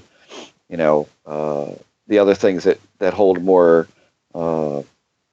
spiritual angle, it's just not so readily accepted by across the board. You know what I mean? Yeah. Oh, yeah. So. Yeah. And I think it may be, and this is, again, on the woo side of things, because it's me talking, but it'd also be interesting to look at finding somebody who is a competent remote viewer and having them remote view the area. Or possibly someone who is talented at out-of-body work, traveling out of body to the area on a given time. Either one of those things, like being there in some sort of altered or psychic state, may reveal some interesting things. Yeah, I don't know that I would go there in an altered state myself. I would. I mean, I'm thinking about it already because I have pretty regular out-of-body experiences, and I'm already like considering. Next time I have one, maybe trying to go out there. Well, I don't even necessarily have to know where it is. I just, based on. I can give you coordinates. All right. If you want coordinates, I can give you coordinates. That would be interesting to me. But no, it's just my thing. With the whole set and setting thing, for me, I've had enough like truly fearful experiences there where I was just like, nope. I don't want to be here. And sometimes I've pushed through it and gotten to the other side of that. And sometimes I've just left. That I wouldn't want to go in a chemically altered state there. Yeah, that might be. I mean, one thing about that. I'd want to go there in an out of body state because when I'm in that state, I don't really have any fear. There's nothing that can mess with me when I'm in that state. So it's like, I've tangled with plenty of things in that state, so I know how to handle myself. So I don't know. It'd be interesting. I think about that remote viewing experiment where I don't know if McMonagle described it or not, but they had remote viewed this ship out in the ocean, and the remote viewers described seeing like all the people in the ship being removed from the ship by like literal grays and being loaded aboard of like a spacecraft or something. And I don't know what to make of that, but it's interesting that sometimes when people do these sort of psychic viewings of a place, they may see things that we can't see while we're there physically. Right. Now, Jeff, the orbs of light you've had at your house, that you set up cameras for, which of course never manifest when you have the cameras there. Well, they did once. I mean, that one time we got that thing on the ceiling, but only the light on the ceiling, not the light itself, which is interesting. And this kind of implies, so like if Tim brings all this equipment out there, is it a formula for nothing to happen? Well, any kind of organized effort is going to be less successful probably, but I don't think that it should totally negate it. Not unless he gets into a super routine of going out there. I would be forever random with when I went. And I would also go at inopportune times. If the wife says we have to go to the grocery store, say, well, I got to make a stop first and inconvenience yourself. I mean, all seriousness, like she will hate you. But that's why this stuff is not good for relationships in one sense, is that, this is just how random you have to be about it. I think, again, it depends on what you're looking for. If you go out every night for a week to the same spot and inconvenience yourself nightly, I think things will continue to ramp up. If you're not looking for something, in other words, you're not looking to collect data, you're just looking for experience. I think it will happily oblige you for that. I think random number generator might be just random enough. At least in my experience, what it seems not to like is eyes on. Even when it's there and you're sharing the same space, it doesn't want anything to do with you looking directly at it. The light on the ceiling in my living room, that's only been seen largely at a peripheral. But a lot of people have now seen that. And I got some, I would say, medium good evidence that's there. I should make note that when I did get the only footage that we got of that, I was looking at the camera through my phone in the upstairs bedroom. I was watching when it happened. The lights in the hallway, they happened as I was talking to the girl who produced my show for a network that I had a show on at the time. And as I was walking back and forth through the kitchen and the dining room from the living room, I saw these flashes down the hallway, sometimes green colors, blue colors, red colors, magenta. I mean, just the gamut of weird colors, and very bright. And I said, I got something going on here, Michelle. I have to hang up the phone for a couple of minutes. I'll call you back. And I stood there and I looked and I looked and I looked and I saw absolutely nothing. And the minute that I would turn to walk towards the kitchen, I would see it out of my peripheral vision. So what I ended up doing was taking my cell phone and starting the camera, and as dumb as it sounds, I'm literally standing in the dining room with my hand extended past the hallway, or past the wall down the hallway, trying to randomly click pictures with my cell phone, until I saw a flash of light on I have a sterling silver, it's like little skulls bracelet, and I saw the green reflect on them, and I said, yes, I got it, and I jumped back, and out of 50 or more pictures, I only got 2. I got a green one and I think it's like a purple squiggle one. It would not show up if I was looking. So I thought, okay, I won't look. This is completely paralleled in there's a whole segment of Bigfoot researchers who insist on wearing cameras on their backs. Yeah. That film backwards because they swear they'll never get anything with the camera facing forward. It's just the amount, and we've talked about this before, Jeff. I think both on and off the air, the amount of things the commonalities between the phenomenon are just incredible. So when you say something like that, it immediately calls that to mind. Oh yeah, I mean there's and this was all the time. I mean Jeremy came to spend a weekend with us, and we were sitting in the chair watching TV, and he knew about the light. He knew that it showed up there at odd times. We were sitting watching TV, and I saw it pop in and pop back out. Not a sound. And we're sitting there watching TV, and he just kind of turns around to me, and he says, "Are you effing serious?" he's like, I said, "You saw it, right?" He's like, "Yes. How could you can't miss that. It's like, it's the size of a lake's pantyhose egg. It's huge." I'm like, "Yeah, it's big, but it's there and then it's not there." And it's very, very quick. Very quick. And so what is that? I have no earthly idea what that could be. There's nothing special about the house as near as I can tell. The one thing I will say is that, Tim, when you're out there in the woods, another experiment that I would try would be, don't expect anything, and then examine your reactions when you do see something, and see if your reactions are reflected in it. Does that make sense? So yes, whatever your guttural reaction would be, is there any, within a couple of seconds, is there any reaction from the light as in response to your emotional response to it? Because I have had note that if I'm watching a movie and it's a really exciting part or something really interesting is happening and I'm kind of on the edge of my seat, this is when this light will pop in and pop out. One night I was yelling at my kid, and it's probably the one time where I pretty much almost got my eyes right on it, and it literally looked like an egg. It was shaped like an egg, and it was just down from the ceiling, right in the corner of the wall, and I literally turned and looked at it. I said, "Holy!" And I never got more than that out, and it was gone.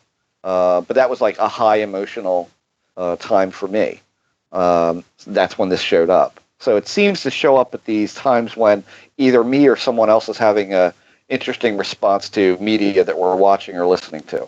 If that, could it be drawing energy from your emotion? I have no idea what it is, so I have no idea how to answer that. I'll put it this way: the night that the flashes show up, that's never happened again, ever.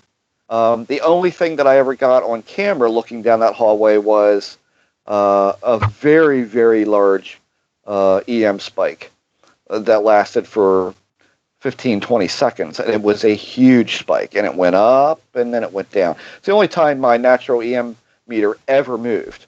This thing does not react to televisions, radio, anything.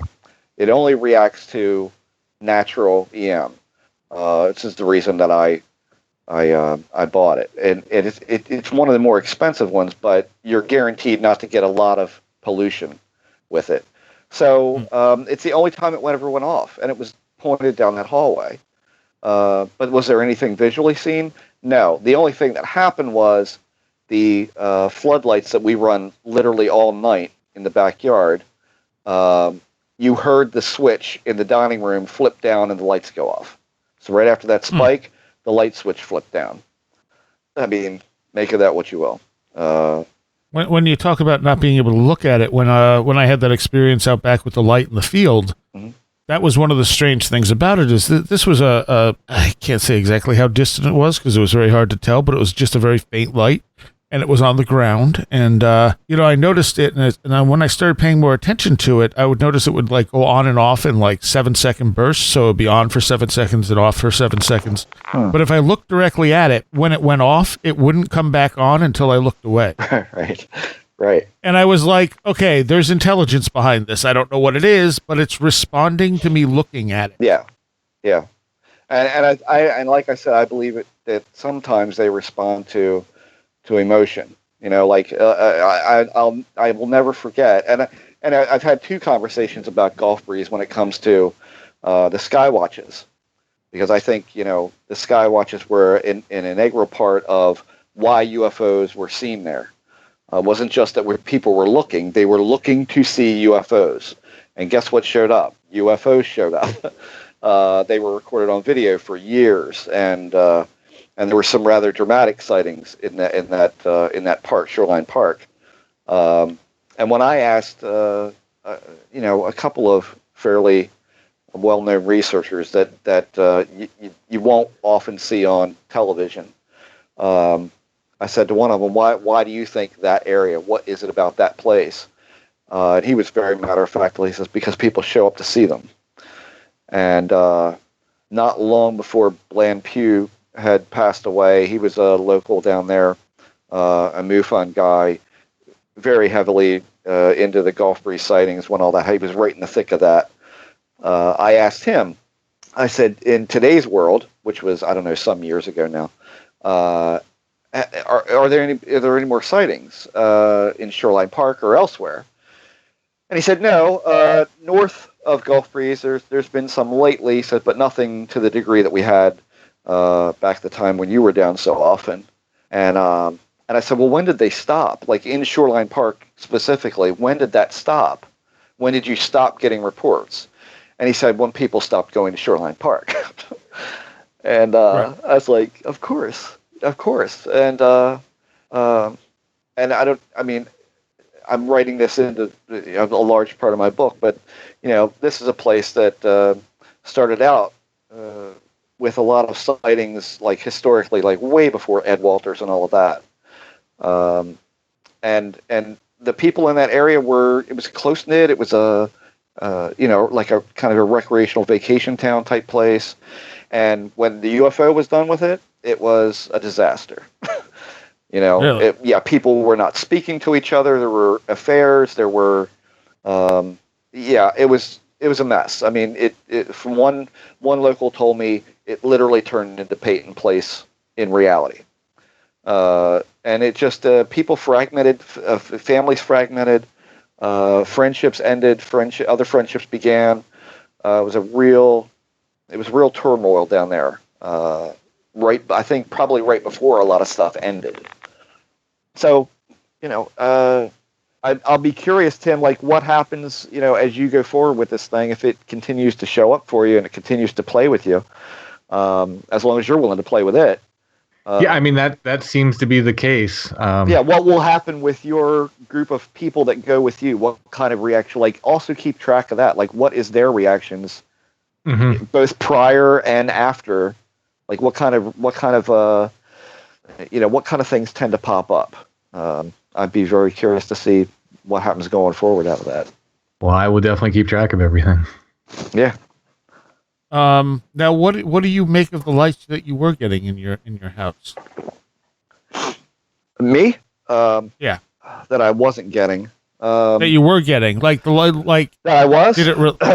Did it relate to things that were going on other than the emotions? The night that I shot the pictures was just really incredibly late. I want to say it was sometime after 3 a.m. And now I'm routinely up till 4. But back then, I wasn't up quite that late. I don't remember what the show I had done that night, because it was a live show. I don't remember who the guest was or what we had talked about. But I know that Michelle was on the phone with me talking about the guest that she was kind of trying to book for the next week, and I just started seeing these things. I don't have a good explanation for that, what might have caused that. I think I've never really taken notice because it has been so incredibly random.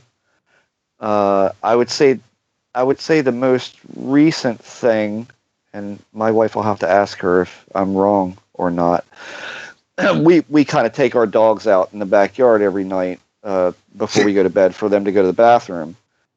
And I have a large swath of pines beside my property. I'm on a corner.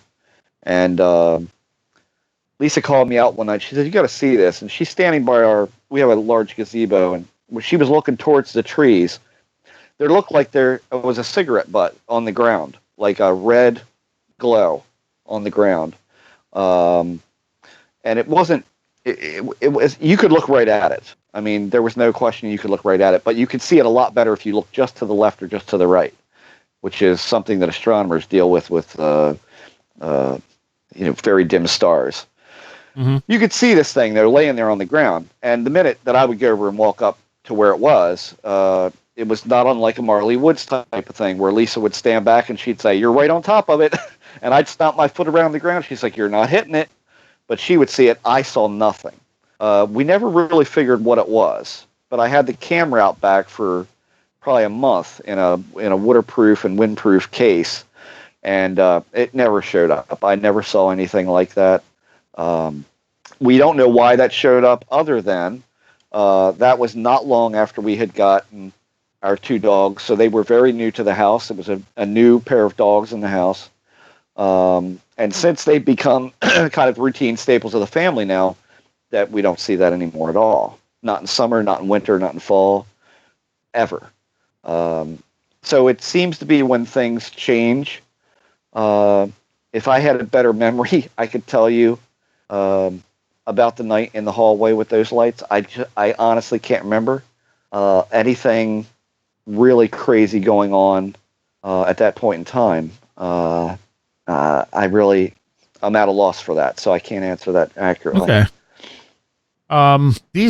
So when you look at this stuff, more than anything, it seems to denote some level of intelligence behind it, because it does respond to us, because it does seem to play games with us. And even when you look at, you're mentioning the Marley Woods lights, but you look at like the Marfa lights and stuff like that, and the Brown Mountain lights in North Carolina. These things, they seem to respond to people moving toward them. If you get close to them, they take off. Especially with the Marfa lights, because you can see videos of it where people will chase after them and these things will shoot across the ground out of the way. But if they just sit there, they'll slowly get closer and closer. And of course, there's connections to fairy lore and will-o-wisps and things like that, with the will-o-wisps leading people away. But that's kind of if you're chasing after the light and it's just going to go, you got to figure, is that some kind of instinctual reaction by some very simple form of intelligence? Is it a trickster? Is it just a manifestation of like some kind of electrical thing? Like as you move toward it, you're pushing it away from you. I don't know. I know that one friend of mine went to a place called Rock State Park, which is not horrifyingly far from me, and he was walking with his daughter. This was broad daylight. There are Bigfoot sightings reported in Rock State Park, by the way. Just there you go. Okay. So it's good to name Rock State Park. He saw a light above. I don't know. He said it was kind of like a kind of wheat-looking foliage. I'm sure it wasn't wheat, but some kind of grain that he said it was kind of a grayish, ashen beige color. And there were some woods beyond it. And he said there was this light over top of whatever this foliage was. And I said, it was a light in daytime. He goes, yeah, it was bright. And he said it was shaped like a diamond, point down. And I said, so what did you do? He's like, I told Maddie to wait beside the trail, and I walked towards it. And he said, I walked towards it. He said, but it never got any closer or any further away. And he said, I literally went to the top of the thing. And as I'm looking at it, it almost looks like it's backing away from me, but it didn't seem to be moving. He said there was no movement to it at all. I said, well, what did you end up doing? He goes, what could I do? I walked away from it. He said, I went back to the trail and we left. I said, well, what do you think that was? He goes, I have no idea what it was. And the one thing that I did ask him, that I didn't ask Tim to do yet, which is when you see these lights, close your eyes. I asked him if he closed his eyes when he was looking. He goes, no, I wanted to keep my eyes on it. I wanted to take it in and just make sure I committed it to memory to try and see every little detail. He said, but it was bright colored. It was yellow orange, diamond shaped, and he said seemed to be the same size and distance from me, no matter how close or how far away I got from it. Why close your eyes? I think if you close your eyes and you still see it, but yet other people still see it. So in other words, if you've got 2 or 3 people in a group and they all see, say, a diamond-shaped light in a field, and everybody closes their eyes, and 2 of you are the only ones who see it with your eyes closed, and 1 of you doesn't. In other words, it blocks it out. It's just interesting, isn't it? I'm not sure what it means. I think you could say something along the lines of a physical and mental projection of some kind. I've definitely had people report ufological things to me that have said, I I closed my eyes, I blinked, and I noticed it was still in my vision when I blinked. You know, my white square when I was a little kid, eyes open or eyes closed, it was still, you know, visible to me. Right. So, you know, I don't know. There seems to be an internal and an external component to these things, and I always like to, like, let's shut your eyes and see if you still see it, just to eliminate the internal component. Well, and with some of these lights, I mean, they can obviously be photographed, so they're even if there is an internal component, there's also a physical component as well. Sure. And yeah, that definitely gets a little hard to register after a while. Yeah. Yes, it does. One of the things we were talking about in between the two parts here is power lines and the conjunction between some of these lights and power lines. Jeff, you want to go with that one? Sure. Yeah, I mean, Lisa and I, our lights, first sighting of our 7 or 9 lights, were in a high tension wire corridor, cut from the trees or cut through the trees. Originally, when we saw them, the first thing we thought was people were jacklighting deer. That was the first words out of my mouth. Until we realized that the land went down in a gully and then back up where the high tension wire was, and these things were well above the ground. So we knew they weren't that. We knew that they were moving in a strange way, and they had a strange scintillation to them. They didn't look like normal lights. Not really sure else how to explain that. I think if I have to make a really good comparison, I think a road flare seen at dark has a similar quality to that, just an unnatural look. And then a listener to Paratopia, who I've met a couple of times, he had mentioned that there were high tension wires across the way from his house in Pennsylvania. He would routinely see lights moving around that area of the high tension wires, and sometimes shooting off and going out of sight over top of trees, or shooting up and away and disappearing. I think next to water, high tension wires are the number 2 spot for sightings of aerial phenomena. So you've got water being the biggest place that you'll see that kind of thing. Construction sites fall somewhere in the top 5. Dams and you know, man-made waterways. Loch Raven Dam is one that's local to me that's comes to mind for UFO sightings. And probably Bigfoot, if Tim wants to chime in for that. You know, it's yeah, there've been some there. So, you know, yeah, I mean, all the same stuff seems to follow suit. And by the way, there's a lot of, you know, there's a lot of wires. I'm not sure if you call them high tension. I guess they're electrical wires, but they are on those really old, 1950s, you know, big pole with 3 or 4, you know, appendages sticking out from each side, and they usually have big globes on them to let pilots see that there are wires here. They're very tall, so there's some of those around that area as well. And you know, Loch Raven Dam is a dam, so you know, there may be constantly moving water. It's also a place where a lot of people dump bodies. You know, there's been a lot of murder and that sort of thing. So, you know, the high tension wire corridor, I don't know what to make of the high tension wires, other than when you mention that to a skeptic, they say, well, of course, you know, there's high EMF around those things, dangerous levels, in fact, in some cases, and there are often discharges to the ground. They tell you right on the sign, stay well back. There are discharges that can come off of this thing, and they can kill you. So people, that's the first thing that people go to. The second thing they go to is if it's UFOs, that they're obviously siphoning power off the high tension wires. Obviously.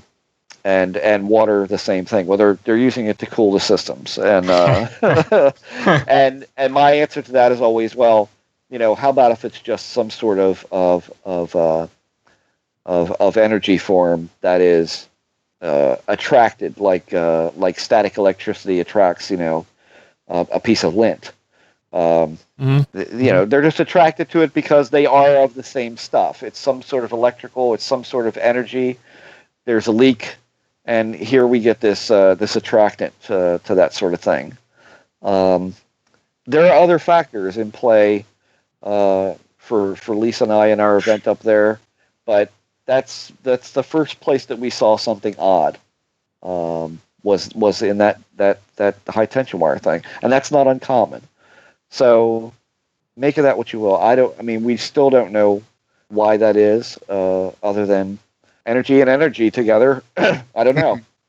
Yeah. And Whitley Strieber, I think in Transformation, where he's talking about, he has this out of body experience one night when he wakes up, and he mentions that he looks outside at the electrical wires on the poles around his house, and it looked as if there was some sort of fuzz coming off of them, like the wires themselves looked alive somehow. Yeah, almost as if you could see that. So yeah, I can totally see that. And I would wonder, how many times, and again, this would be a monumental undertaking to do, but if we have some kind of sighting of, there have been structured craft seen near high tension wires. Right. Not just balls of light. There's been all matter of weird stuff seen in the sky around these wires, and hydro dams and the like. It'd be interesting to see, is there a significant leak in the area of the power line corridor where this was seen? Is something wrong there? Not only from the notion of taking it as, is it a Mothman type thing where there's a problem here that's going to get worse, this is attracted by that, or is there a leak of energy around this thing that seems to attract this, like lint to a staticky comb? Is that what it is? Well, I was just thinking about ley lines, and ley lines used to be referred to, in China as like dragon paths, because people would see orbs, traveling along what they recognized as ley lines. Right. And what if high tension power line routes are sort of what if we've created artificial ley lines? Yeah. I'd be very curious to see, does anybody have a map of, any area where, sightings have taken place, and where are the high tension wire paths through that? Where are the hydro plants? Where are the nuclear power plants? That's another thing. Calvert Cliffs nuclear power plant in Maryland is where I got a call at 3:00 in the morning back in the mid to late 90s of a woman hysterical on the phone saying that there was a UFO over the power plant. And I said, "What's it look like?" She said, "It's a jellyfish." So I can see right through it, and it's a dome, and there's things around it. And I said, "Well, what kind of things?" She says, "There's little balls of light around it, and I can't tell if it's connected, but it looks like there are some sort of appendages sticking out of it." And I said, "Have you called the plant?" And she said, "No, it's 3:00 in the morning." I said, "But you're okay to call me, a total stranger." And so she said at a certain point, the whole thing, it didn't just disappear or fly away. It just slowly faded away as if it were a mirage of some kind. Make of that what you will. Years ago, Chesapeake Bay, by the Bay Bridge, there were enormous amount of sightings by the Chesapeake Bay Bridge, and some kids were killed in a Cessna that lost power and crashed, and it was a big thing at the time because a series of photographs came out that a kid, there were two boys down by the water. They had a camera. They found this big dead fish floating in the water. And they said, well, we just went fishing, so this would be really great. We found this big dead fish. If we got pictures with it, we could say we caught this fish. And so just keep that in mind, folks. They're faking fishing photographs when this happens. So there's your deception element. And they see this disc. And this disc is high in the air. It's surrounded by small globes of white light. It's daytime. They snap pictures, it's sequential pictures of this disc kind of, he seems to be scooting around on the water at first, and then it jumps up into the air. You can see the dots of light around it, and then from what they described, it's not pictured, but the little globes of light made a circle in the air. The disc flew in the middle of it, and the whole thing disappeared right in front of them. Later on, there would be sightings of a black disc scooting along the water and intercepting things that were falling out of the sky, which were deemed meteors, but they don't really know what they were. So there was all matter of weird stuff. And again, when you're talking about the Bay Bridge, it's a huge metal structure with electric running through it.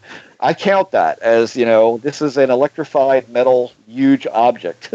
And there are also power plants around that general area, and steel mills, and all matter of all kinds of electrical gadgetry in motion there. So who knows what that all ended up being. What I was told by a local researcher was that there was a project in the Chesapeake Bay called the Empress Project, which was to simulate the effects of a nuclear detonation on ships. In other words, it was to harden ships.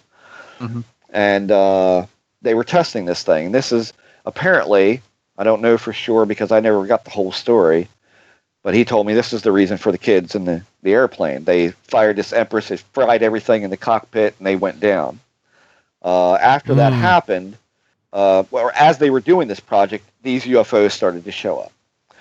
And then the whole project, after this mess with the kids, and I think the people, they protested it and made a big stink. They moved the whole project was moved to Pensacola, which is just a short hop to Gulf Breeze. Does that coincide with Gulf Breeze? I don't know. I didn't keep up on it enough. But and again, the source that told me this was Bob Exler, and I don't know how reliable he was for that, but he apparently wrote a book on it and was authored by him and another lady, so they obviously researched it enough to know what was going on.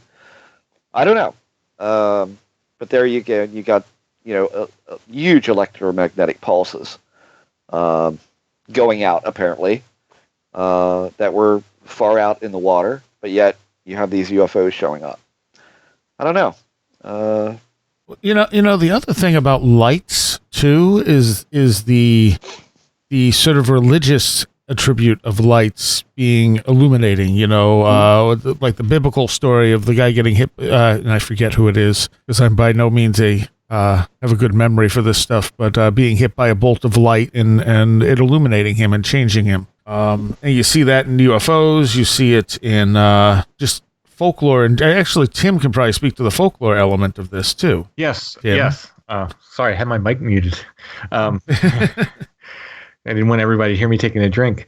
Yeah, I mean, I think probably not to pass the buck, but Josh could probably do better than I on that. But yeah, that particularly the folkloric elements I was thinking of were warnings. There are a lot of warnings associated with them. Both the Native Americans and I know the Pennsylvania Germans, and I don't know whether they got this from the Native Americans or if they brought this over with them, but they both had sayings to never follow the lights. You are never supposed to follow them. And then one of two things is supposed to have bad luck if you followed them, or actually three things. They would lead you off and you'd never be seen from again. Or the really weird one is that said sometimes you'd follow them, and then when you were done following them and decided to walk away, then they would turn around and follow you, which was especially disconcerting, I think, to people. Well, and that's what we were talking about with the Marfa lights. You try to go after them, and they move out of the way, and then they follow you when you stop. Yeah, yeah. And I've collected some old newspaper articles of train conductors seeing these lights, and in some cases they would think they were oncoming trains, and they would slow almost to a stop and try to figure it out, and then the light would move to the side of them and follow the train. These are articles from like the late 1800s, early 1900s. The light would then follow the train or pace the train. In one case, the engineer felt that it was a warning, like he stopped because he thought it was an oncoming train when he saw this light. And then I forget the exact thing. I think it wasn't that light, but because the light stopped him, there was a bridge out or some other, something was across the tracks or something, and he really felt like the light had saved him. So it's, I've collected a lot of really interesting, kind of will-o'-the-wisp stories as well. Yeah, and those will-o'-the-wisp stories, I mean, you mentioned the Native Americans had them, and so did sort of the Pennsylvania Dutch or the German population. I mean, if you look at it, literally every continent has stories about will-o'-the-wisps and lights in the woods, and they generally all say the same thing about them. They may have different theories about what they are, but they have the same warnings about interacting with them or following them. It seems like a phenomena that mankind has been experiencing since probably the entire time we've existed on this planet. Like it's in every culture, on every continent. We have the same stories about these lights in the woods. Could they possibly be demons? Everything's demons. Oh, okay. Yeah, like I mentioned on the previous show, like the Japanese called them, or one of the. There were actually several different categories of them, but one of them was hitodama, and that literally means like the soul of a human, and they thought that they were just people's souls that were kind of wandering the earth before they were being reincarnated, and there were warnings about them, like if you approach them, they would suck your soul out, which sort of makes me think about abduction kind of things, like if you follow the lights, you may get taken away, you may get and then there's the whole fairy stuff too that Josh has talked about, where if you follow the lights, you get led off to fairyland. Even in the West, they were called corpse lights sometimes. Yeah, corpse lights. Yep. Yeah. Huh. Ignis fatuus or whatever. Mm-hmm. And are they ever associated with the trees at all? I mean, if we see them in the woods, right? I mean, is there ever any thought, or is there any folklore that says these are spirits of the trees or souls of the trees, and is that a thing or not? I've never read that. I'm going to say I'm sure it is somewhere, but I'm with Wren. I haven't dug that up necessarily. The most common thing I see is people saying that they're either malevolent spirits or elementals, like they're like sort of elemental spirits, or they're the souls of the dead. And one interesting aspect of it that I see repeated a lot, and you see this in Asia, you see this in Europe as well, is that the lights mark the place where buried treasure is hidden. And I've always thought that was like a kind of a curious little aspect to the story. There's an interesting amount of like kind of buried treasure lore. I was going to bring this up when Jeff was talking about that kind of concentrated area in northern Maryland where he's had all his experiences. There's this very strange story that comes out of there was an old whiskey distillery outside of Glen Rock, Pennsylvania. It was a place called Fausttown. It was actually named after the distillery. But during Prohibition, apparently some gangsters or something from Maryland came up and they stole one of these huge barrels of whiskey. Faust Distillery was given a license. Even during Prohibition, they were allowed to brew whiskey for medicinal purposes. A few distilleries around the country were still allowed to brew during Prohibition, so they were still allowed to brew whiskey. And apparently, supposedly these gangsters came up from Maryland and just rolled in, middle of the day, guns blazing, stole a huge barrel, one of these huge oak barrels of whiskey. And the legend goes that it's buried somewhere right around that area Jeff was talking about in northern Maryland. And it's just like there's these other just weird little stories which don't seem to be particularly paranormal, but they just pop up in these same areas. There's another area that I research a lot, where I'm researching Bigfoot and UFO stuff in the area. It's got this whole culmination of stuff, and I stumble across this story about people who were doing automatic writing in the 1920s. There's a brother and sister. They live right in this sort of 8 square mile area that I'm looking into, and their big thing was buried pirate treasure. They had become convinced that pirates had sailed up the Susquehanna and buried treasure somewhere, and that their whole deal with automatic writing is they were trying to get the information from the pirates, I guess, where the treasure was buried. So there's this really weird element of burying things in the earth, or of treasure being in the earth, that seems to go along with all this stuff. Interesting. All right. Like all of this, because it connects through so many different fields of the paranormal, makes it really, really important. Really, if we're going to figure any of this stuff out, I mean, these are the connecting points. Yeah. Oh, the amount of people who see orbs, directly before, after, or around the same time as Bigfoot sightings is insane, and it goes, like you were saying, with ghosts too. I mean, to the point where ghost hunter people consider orbs to be, spirits of the dead. They may or may not be, And the connection to spirits of the dead with, graveyards and stuff and such, connected with these lights as well, is interesting. Yeah, it's definitely a puzzling thing because I mean, like my experiences with them have never been particularly negative, but I don't generally view any of this stuff as negative, so it's more fascinating to me. But obviously, they can be scary in some situations. Yeah, if they didn't exhibit like intelligence, I would almost think of them as sort of being like psychic noise, or like a side effect of the other things happening. It's almost like they're the static electricity that gathers before a lightning strike or something. But then again, they exhibit signs of intelligence. They interact with people, so it's almost like they're entity unto themselves. Yeah, and that's with what we did the Strange Familiar show, and that's the thing that really stunned me. The fact that they were reacting real time to things we were doing.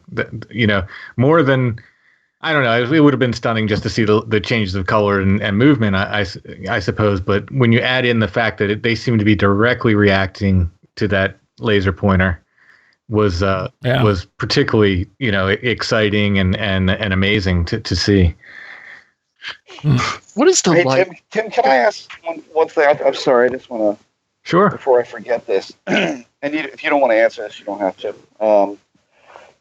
When you come back from looking at these things or seeking these things out, do you engage in any kind of ritual to ground yourself again, or anything like? Do you do that?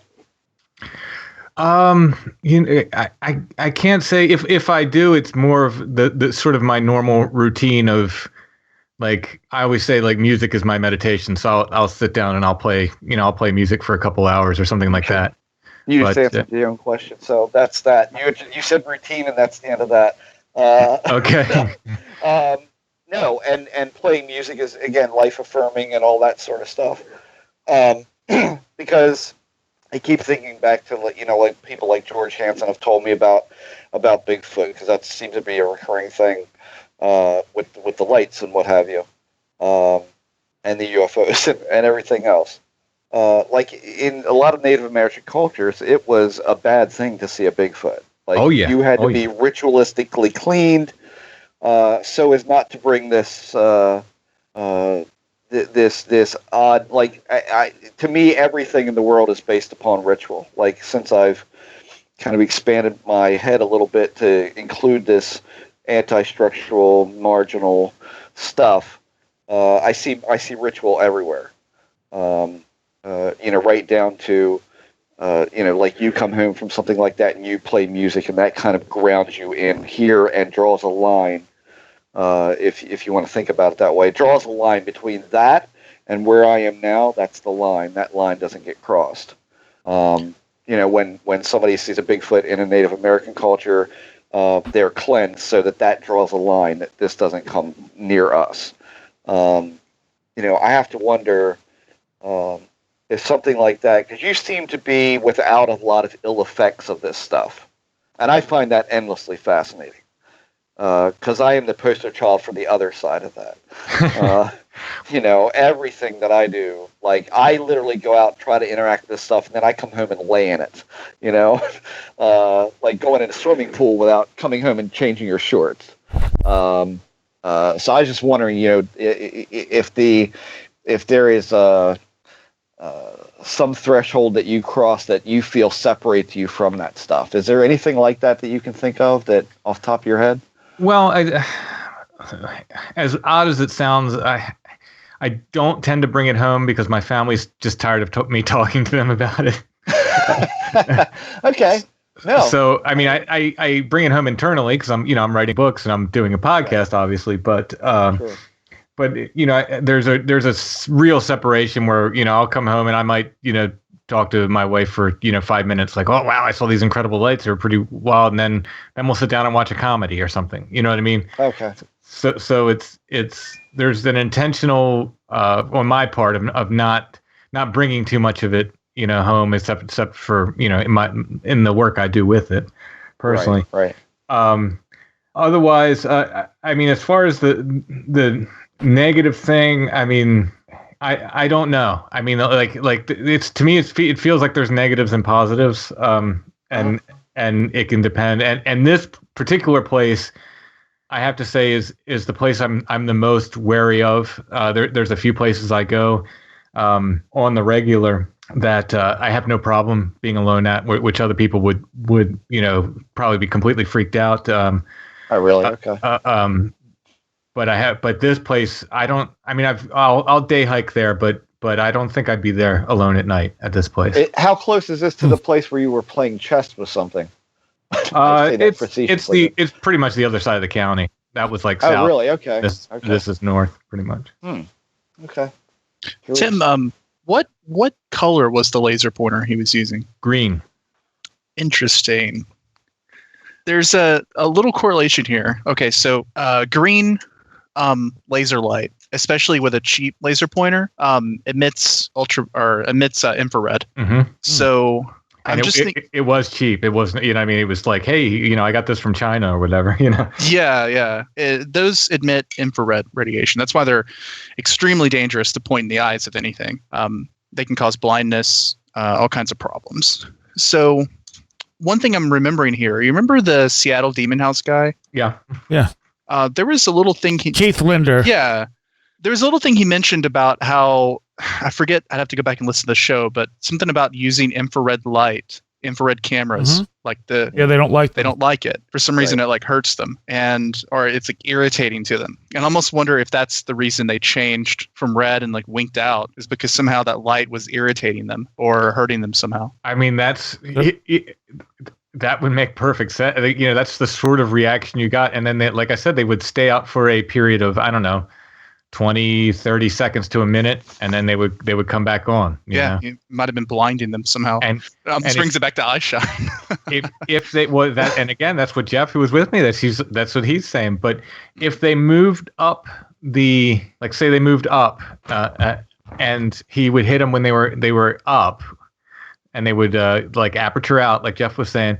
When they came on again, they would be down low again, like in their original, or what appeared to be their original position, or close to the original position. It's very, very weird. Like and Jeff, the guy who first told me about him, he told me that he tends to see them in the same spot like all the time. That said, while we were there was, like I said, there was some like over to the left, and he was like, "Oh, I've never seen that one before," and then we saw one up higher on the, to the right, and he's like, "Oh, that's new." But mainly, like there's like one area, he says they're almost always there as long as the leaves aren't on the trees. He said when the leaves are on the trees, you can't see them. Oh. And you say after you hit them with the laser, they would turn what color? Red.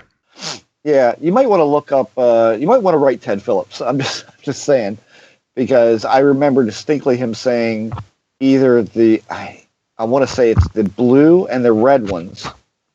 He categorized the blue and the red ones as nasty. Blue meanies. That's how I remembered that. He said the blue ones and the red ones are kind of like, there were reports in Marley of, like, for instance, a woman come out of her barn and her horse was in the barn, and she would see a red light go into the barn and then fly out the other side of the barn. Seconds it would be in the neighborhood of the barn. And then when she went in, the horse was all over the walls. So he categorizes those as destructive or mean, or not good. So you might want to, you might just check in with him and say, just describe what you're seeing. I got his email. And just see what he says. I'd be very curious to see what kind of reaction he has to that. Yeah. I mean, I'm willing to take anybody's information and opinion, etc.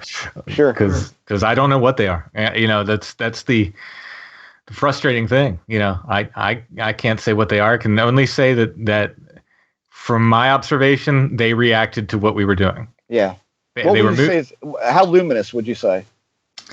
At first, but for the size, they were bigger than fireflies, right? So okay. They're much bigger than fireflies, but that kind of subtle light when you first see them. You had to, like, your eyes had to adjust to the darkness, and you'd almost catch them in your peripheral. Then you could focus on them. But then when you start messing with them, when they would, sometimes he'd hit them with the laser, and they would get really bright, really, really bright red, and then, like you said, aperture out. Just okay.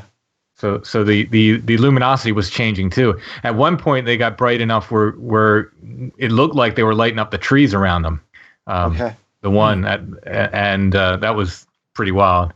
But so they would change in brightness as well as shape. And you've been there in the daytime, correct? Been there in the daytime, yeah. So in the daytime, when you're standing at the same vantage point, is there any way that you could gauge, like, okay, they can't be any further away than the back of that hill? Is there a way that you could gauge distance in any meaningful way? Yeah, probably. I mean, if yeah. I mean, at worst case scenario, 80 yards or more. Yeah, I guess between 100 and 200. Oh, really? Okay. Yards is what we were looking at, but I'm not great at guessing distances. I will stop by that. See, usually during the day I go on the other side. It's just easier to get in from the other side during the day. So if I hike in there, I go from the other side. But I can go to that side during the day and try to get a better estimate of what we're talking about. Yeah. Might be worth a laser tape measure for that job, because you can just point and click, and right. Maybe that way at least like, I know I'm looking at something that's this far away. Yeah. I think JR was going to bring him one of those like rangefinder scopes, Yeah. And kind of get a really good read on it. I'd be very curious. I as far as like the science of this stuff and the measuring of this stuff, that side of documentation, I'm so awful about. I so want to experience things that I go out there, yeah. And I'm in the moment, and it's the last thing you're thinking about. It's the last thing you're thinking about. Yeah, believe me, I know. And I do need to get better with that kind of stuff, especially if this is a recurrent. Like, so far, I've seen them once, but I haven't been out there at night since that night. So, and no effects on the ground that you can see in like the general area, or you haven't been to where you think they would be? I went to where I thought, like, I hiked into where I thought they were. Like, I did that within a day or two of seeing it. I have to get in there and look, and I can't tell. It needs to be somebody standing where we were and somebody else in the woods, I think, with either saying, yeah, you're right where, yeah. Yeah, exactly. I would also keep an eye out for small stone columns or little piles of rocks here and there. Mm-hmm. I'd be curious if you find anything like that. Well, we did have a rock thrown at us. So. Oh, okay. Hit my Jeep. You can hear it on our very first episode, or second episode we did from the place. You can hear the rock hit my Jeep as we're standing there. Huh. But, a lot of stuff, man. I don't know.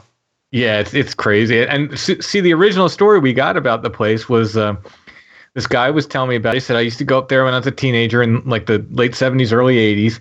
And he said, we'd always get rocks thrown at us from the woods. We'd park our cars up there, and these hobos would throw rocks at us from the woods. I was like, what are you talking about, hobos? I said, did you ever see these hobos? He's like, no, nobody ever saw the hobos. But if you park there, they throw rocks at you. I said, okay, that sounds like something else to me. And then he tells me this bizarre story about this. There's an albino family that lived in a shack there or something like this. Just this whole weird like story with that.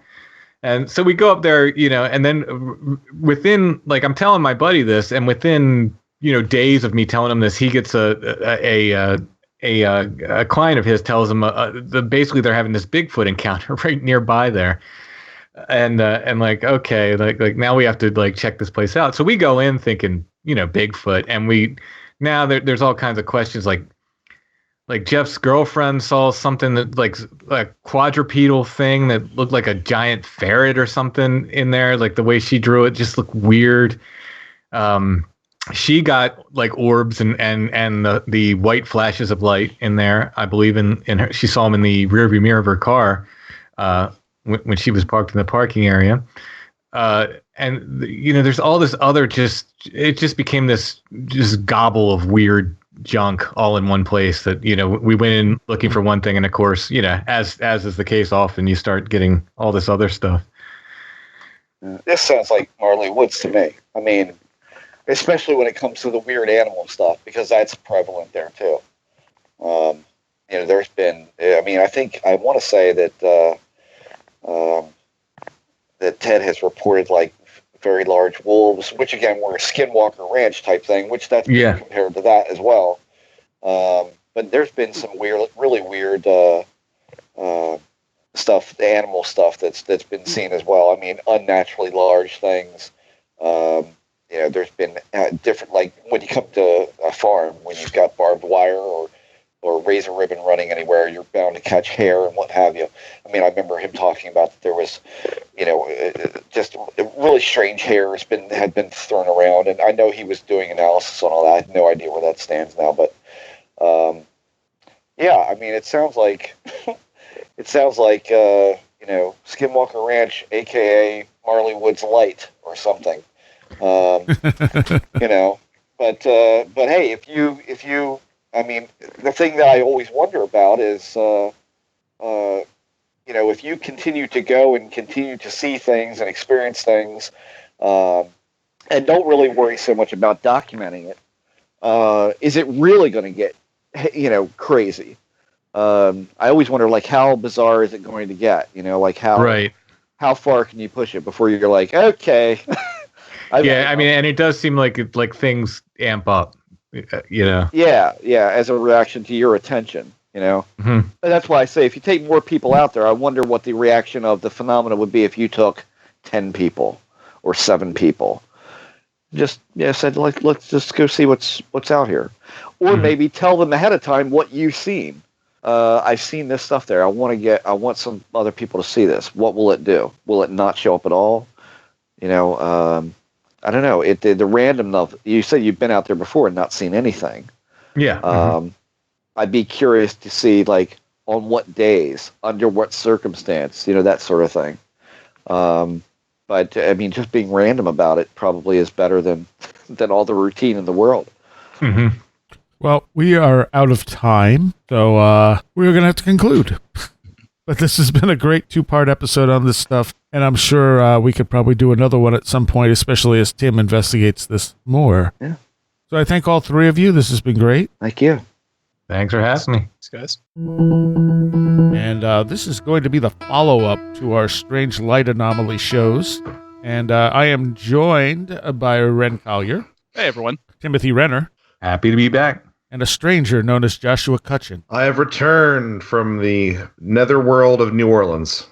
And Josh was not able to make our first talk about these anomalous lights and had a lot that he wanted to talk about. And I have a few pages worth of comments, emails, and such from people who have had weird experiences. And I just said lights, and my entire area just lit up with a lightning bolt. Wow. Well, I can hear the thunder in the background, too. Well done. Wow, that was not expected.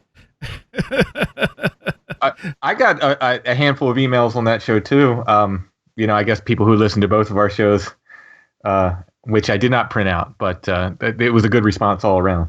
Yeah. And I think it's a subject that people really haven't dealt with. So it was an opening for people to talk about their odd experiences. And I'm going to start with one, and then we're just going to kind of see where it goes from there. This one from Natalie Turner Jones, who's a Patreon. And she said that her first experience happened when she was around 13 or 14 on Halloween. Before there were any questions about this, no, it definitely was not a jack-o'-lantern or glow stick or a prank. It was back in the 80s, and my family's property was located deep in the woods where there weren't very many houses. My father used to drive us in his pickup truck to go around trick-or-treating with our friends. On our way home that night, I remember looking out into the woods near our house, and there was this very strange green ball of light that was near the ground, but not on the ground. I recall that my father stopped the truck, and we all, my dad, sister, and I, looked at it for a little while before moving on and going home. I remember asking him what he thought it was, and he said he didn't know. He was curious about it too, and we were all interested in observing it. It seemed like it was about the size of a basketball, and because it was Halloween, I didn't question it too much initially. But because there was literally nothing out there that could have caused it, it definitely made us stop and take a closer look. It was greenish and eerie. I've never seen anything quite like it before or since. It didn't move, it just sat there. not on the ground, just above it. It was definitely eerie. I remember that the longer we sat in the truck and looked at it, the more uncomfortable I felt. I have no idea how long we sat there, 10 minutes, 5 minutes. The land around my family's property has always been very strange. I don't know how else to say it. I've had numerous creepy, bizarre, scary, weird, or unsettling experiences on this property, and they're all completely different from one another now that I think about it. I'm sure none of you are surprised by that, least of all Jeff Ritzmann. They could fall into multiple categories of paranormal or supernatural experience. Demons, ghosts, fairies, poltergeists, maybe even Sasquatch, I guess. Who knows? It won't surprise you to hear that my second experience I had was also on my family's property. I live on the property again now because it's 6 acres, it's wooded, and it's easy to put my tiny house out there and be relatively inconspicuous. My folks are also in their 70s, so it's handy for me to be close. I'm 42 now, and I have lived a very unconventional life for a woman from the Midwest. I spent some time as a Buddhist monk, and I'm an artist of various media and a teacher. I've always had lots of strange and unusual paranormal experiences, but I find the older I get and the more time I have spent meditating, the less disturbing or frightening these experiences have become. I certainly don't chase them or seek them out, but I'm also deeply fascinated by the experiences of others, far more than I am my own. One night, probably back in January, perhaps February of this year, I was listening to a podcast, I can't remember whose, but it was about the UFO phenomena and its relationship to anomalous lights. I remember thinking to myself, why don't I ever get to see anything cool like that? I've never seen a UFO. Have I? No, I don't think so. I don't remember whose podcast it was, but they were talking about the type of phenomena that often appears as a ball of light which turns into a streak of light in the sky. I definitely remember that being part of it. Anyway, I remember gathering up a few things in my parents' house, grabbing a flashlight and calling to my dog to accompany me down to the tiny house. As we casually walked down the driveway, I remember looking up and seeing a ball of white light that was just above the top of the trees. It wasn't that high up, but if I hadn't been relaxed and kind of paying attention, I might have mistaken it for being further up in the sky. It literally was there when I looked up, and the instant I saw it, it streaked off to the right and disappeared, and that was it. The whole thing felt like some kind of a joke. I've totally been there. There I was, not 5 minutes earlier, thinking it would be really cool to see a UFO, and lo and behold, I walk outside, and as soon as I look up, one happens to be right there. This time it was neither unsettling nor disturbing, creepy, or eerie. It literally felt like some kind of private joke I have with consciousness, myself, the other, I don't know. I have no idea. It felt like when you tell a friend that you really want a surprise birthday party, and you describe the kind of party that you would want, and then they whip one right up for you so quickly and perfectly that it isn't really a surprise at all. I have no idea if that makes any sense. It didn't seem like a UFO. It looked exactly like what was being described by the people in the podcast, but it was way too coincidental to feel authentic somehow. It was like somebody overheard me and brought me exactly what I wanted so I wouldn't feel left out. I remember I laughed, and that was it. I just took note of it, smiled to myself, and went about my business. It was about 11 o'clock at night, way below freezing, and I feel like it was a clear sky. If I had to guess what it was, I would say size it was probably about the size of a soccer ball. From where I was standing, it seemed like it was about the size of a tennis ball because of the distance. I hope that makes sense. I estimate the height of the trees at about 30 or 40 feet tall, although I suppose it could have been as high as 50 or 60. It's I never know how to say this word, decidus, Decidous. Deciduous. Thank you. Deciduous. Forest in east central Missouri with a lot of oak trees. So standing on the ground, the object had to be at least the size of a soccer ball or slightly larger to seem about the size of a tennis ball from my vantage point. It was just there when I lifted my eyes, and the instant I noticed it streaked off to the right, which directionally would be southwest, and that was it. So there's a lot here. Indeed. Who wants to go first? Josh? Well, so the first encounter, I don't recall a lot of discussion about. I mean, there was a little bit of discussion about sort of the Earth lights ball lightning phenomena, which, if something doesn't really react to your consciousness effects, it seems like that might be a better explanation, especially when you consider the fact that the sort of smells that you might associate with fissures in the landscape, so in other words, underground gases like sulfur dioxide or possibly hydrogen sulfide, might also be in conjunction with those lights. So in other words, if someone sees a ball of light, and it's oftentimes prior to an earthquake, and they also detect this smell, someone might want to lean towards UFOs predicting an earthquake, whereas, it's actually just, some sort of tectonic, fission.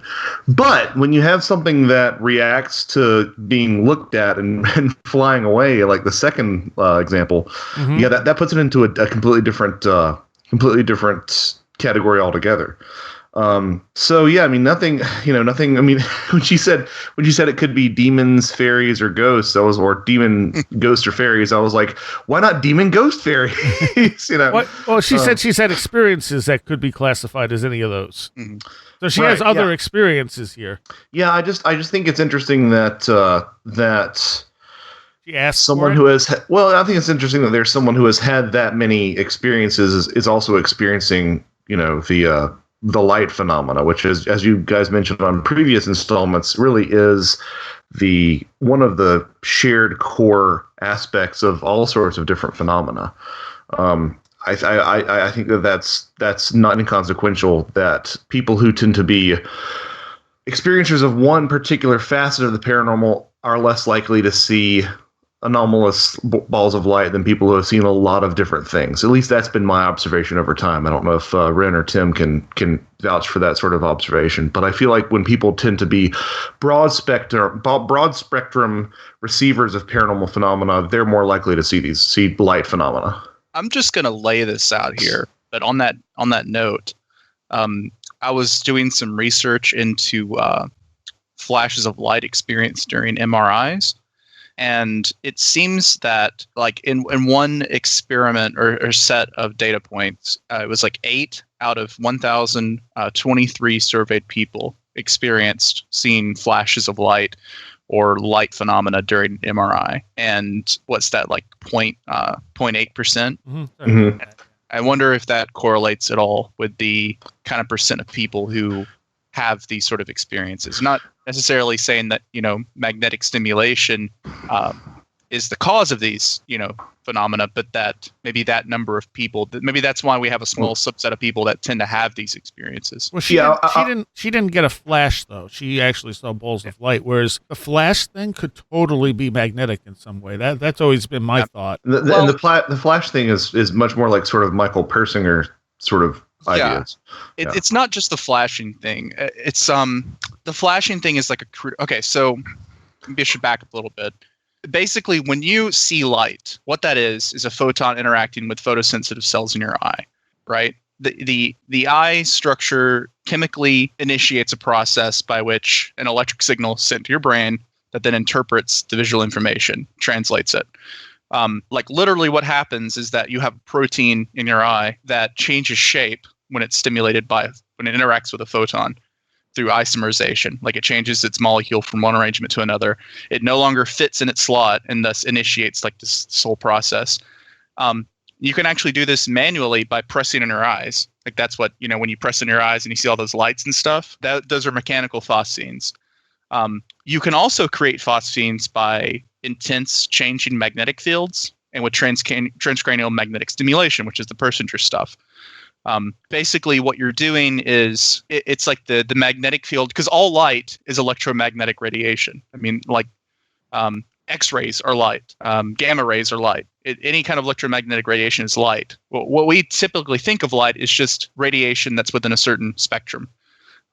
So you see the same effect when you take like a microwave field or microwave radiation and you point it towards like an old television, like a CRT, and it makes the image go all crazy. Like that's kind of what's happening when you do transcranial magnetic stimulation. It's like the electrical currents that are transmitting this information to your brain get all screwed up and it makes it look weird. You see these flashes of light. Now, what I'm getting at here is that in recent years, there's been a lot of research into like artificial eyes and like bionic eyes, basically. Mm-hmm. And what they do is they have like a series of photoreceptors that they implant into a blind person's eyes, and they have to have healthy retinal cells for this to work.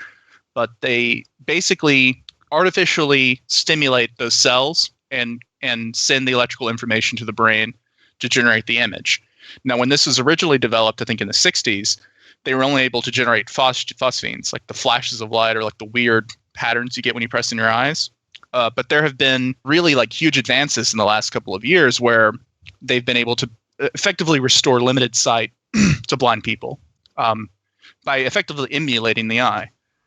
And I guess what I'm getting at is that if you had enough control over electromagnetic radiation, like let's say you were really advanced, you had really advanced technology, or maybe you existed outside of the normal rules of time and space, and you were able to go into a human's eyeball and say, okay, send this signal here, send this signal here, you wouldn't, like the flashes of light and stuff, that's like the gross, vulgar human technological version.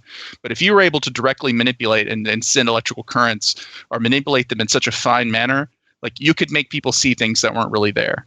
Like full images. Like you could basically like hack someone's visual system and send them and make them see whatever you wanted them to see. So and the process by which that would work, by which I would try to make that work, would be electromagnetism. But extremely fine control of electromagnetism that, we currently can't accomplish. So what you're saying is whatever's behind this weird phenomena, wow, that is one hell of a burst of thunder. Whatever is behind this phenomena might be like using this type of method to make us see different things, and light is one of the common factors of it.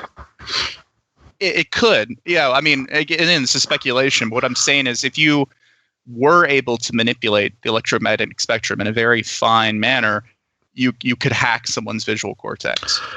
And I think that's sort of that's an idea that I've played around with a little bit, and I think, Wren, being someone who's into video games, you'll sort of resonate with this. If you've ever tweaked, especially on a computer, texture files on a video game, and there is a texture that's not found, a certain portion of the video game level, for example, to really oversimplify it, will just appear as like a white square or like a pink square or something. And I wondered that if perhaps everything supernatural isn't really, if there's a missing texture, if we don't bring something to it, it's a light. So in other words, this is sort of like the missing texture file. And I've sort of wondered if that might not be why this seems to be a cross paranormal sort of phenomena. I mean, there are stories of balls of light transforming into Bigfoot, then back into balls of light, and then into a large cat. But you'll find sort of analogs for this across all sorts of different phenomena, and I think that maybe that might have something to do with it. Again, you'll see parallels for this idea not only in something like Greg Bishop's co-creation theory, but in also certain fairy lore. I mean, it's an idea that was capitalized in the Harry Potter films of the boggart being something that had no true form except what you feared. And in fairy lore, there's actually a type of fairy that I think I've mentioned on the podcast before called just the It, which is apparently, it's got to be where, I haven't really looked into it, but it's got to be where Stephen King got his inspiration, because the It was a type of fairy creature that had no true form. It just took on your greatest fears. So I wonder if that's sort of getting along the lines of some sort of formless thing that uses sort of manipulation like you're talking about to interact with psychology or something along those lines to present something that's unsettling. Well, let's imagine something real quick. Like, what if let's say you exist outside of, like normal human space-time, right? You're able to basically take an infinite amount of time to make a decision. So everything, or maybe near infinite amount of time. So everything appears in super slow motion to you. So when somebody starts to think about something, like if somebody thinks of a certain image, right, it creates a pattern of electrical activity in their brain. Now, if you also had the ability to manipulate electromagnetism in such a fashion that you could hack someone's visual systems like this, theoretically, you should also be able to tell what they're thinking based on examining the electrical patterns in their brain. So then you could produce an image and send that to them of what they're expecting to see before they realize that's what they're expecting to see. And I know there's an interesting tie in here with one of the neurotransmitters that's important to vision is acetylcholine. And if you're familiar with different hallucinogens or psychedelics that act as cholerogenic like inhibitors that inhibit, I think, the reuptake of acetylcholine into the brain. What acetylcholine does, and maybe forgive me if anybody's a neuroscientist is listening to this. I'm not a neuroscientist. I just read papers. So it kind of controls your ability to recognize patterns based on temporal stimuli. And if you remove that neurotransmitter from the equation, you kind of like your pattern recognition goes wacky. So, like, let's say someone on an overdose of diphenhydramine or Benadryl, their acetylcholine is not being transmitted in their brain properly, So what they'll see is like they'll see like maybe like somebody's stray hair like wobbling about, on their head or something because of wind. They won't be able to like associate that that's a hair, or like that pattern recognition starts to get messed up. And so it becomes a spider's leg. And because that's what they're expecting to see, like they start to have a hallucination of a spider. But it requires that like trigger. And I just wonder if sort of the co-creation stuff isn't somehow like maybe acetylcholine in someone's brain being manipulated, or like I mentioned before, like somehow something is reading what they're expecting to see based on patterns that they can somehow visualize in someone's brain, and then sending that image along. Well, it's interesting because one of those things that Jeff always likes to talk about is how perhaps if we one day crack AI, they might say, who else is here in the room with you? That sort of idea. But I wonder if the inverse isn't true. That if there's something, if the endogenous component is so tied to the experience, like you're sort of alluding to, that would never happen with something that doesn't. It's like saying, why doesn't my banana receive phone calls? Well, it's not, it's not a phone. Yeah. It just doesn't have those components. So why might AI not see the paranormal? They're just not wired to make that communication, to make that perception and that leap. That I think between you arguing points like that and sort of, the research with DMT, I think that there is an endogenous component to the experience that I think that you're sort of getting at that's spot on. Yeah, I mean, what I'm getting at is that something may be externally manipulating that endogenous component, like using the hardware to hack it. Kind of like, and I think the reason I think it's an external process is because multiple people have UFO experiences, right? Like multiple people see a UFO, or multiple people see an anomalous light or a cryptid or whatever. But they both could be being visually hacked by an external factor that is sending them the same information. And if it's sufficiently advanced or able to do things that we can't really comprehend, or do them at a speed that we cannot comprehend, it's entirely possible they could be, saying, okay, well, this person should be seeing this thing from this angle, and this person should be seeing it from that angle. And maybe when it's not done correctly, or there's some kind of problem with the process, that's when you get reports of people seeing two different things. One person sees an elephant, another person sees a giraffe, Right. Yeah, no, that makes perfect sense to me. I mean, again, speculation, but sorry, I just went off on a tangent there. If you want to go with some more experience. It goes back to, a lot of what's talked about in sort of the in vogue subject nowadays is the human component. And I think that it's inextricable from these topics. Mm-hmm. Okay. All right. Let's go to what I got from David. I don't know how to say his last name. We'll go with David. David W. He said, I have had these experiences, flashes overhead like somebody taking a picture. Generally, I squint and I can feel the light on my head because I'm near bald. I have also had them appear as a golden light that lit up a dim room several times. And lately, when I am driving, I will see in my peripheral vision a bright light outside my right rear door window like a guard or something protecting. I will also see blue, white, and sometimes red spots appear and disappear quickly. Not sexy podcast material, but just sending on another story. And that's kind of interesting. That's interesting. And one of the things I've seen in studying transcranial magnetic stimulation is that a lot of times those flashes of light will appear in the periphery of vision, off to one side. Yeah, there's something different about the way the body or the eye processes images off in the peripheral. Mm-hmm. And I don't remember exactly what that is. Well, I know that sometimes whenever I actually ended up talking to my optometrist about it, because I was sitting in a movie theater, and if I would flick my eyes a certain way, I would get a flash in the corner of my eye, which is, I think, that's sort of the phosphoring that you were talking about earlier, Wren, which is just something that you just naturally have, built into your eye. Mm-hmm. Yeah, there's a certain amount of visual noise that everyone has. Like, you don't have nobody has like perfect clarity. There's actually, like, if you're ever in a completely dark room that has no light sources, you'll notice this because the room isn't completely black. It looks gray, and that's like referred to as Eigenbrau, or Eigengrau, I think is the right term. And it's because with a lack of contrast or a lack of visual stimulation, you basically only get, all you really see is the noise, the kind of intrinsic background noise happening in your retina. So this is one thing, like sensory deprivation, people will have hallucinations. So sometimes your brain will try to generate activity because it doesn't like not having any kind of stimulus. This is Right. why like Right. solitary confinement is so torturous for people. And it creates things like, have you guys ever heard of like the prisoners theater? No, I've heard of it, but I don't know what it is.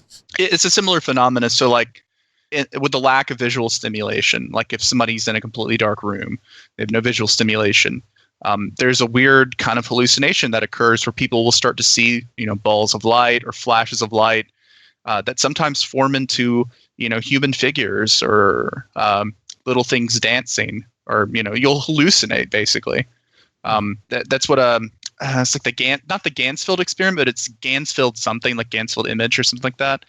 It's basically the same thing. Like they put a person in front of a huge image that's just like one color, like one solid color, and it just messes with your eyes. Like it causes you to hallucinate because you have no contrast. This is why the night sky appears darker than a completely dark room, is because you have the contrast from the stars. So it's a different type of, because the Gansfeld is just a German term. Mm-hmm. I believe. So this is different than the typical Gansfeld experiment with the ping pong balls, right? Yeah, let me. Although it sounds like it's sort of having a similar effect, because you can sort of almost scry if you have the ping pong balls over your eyes.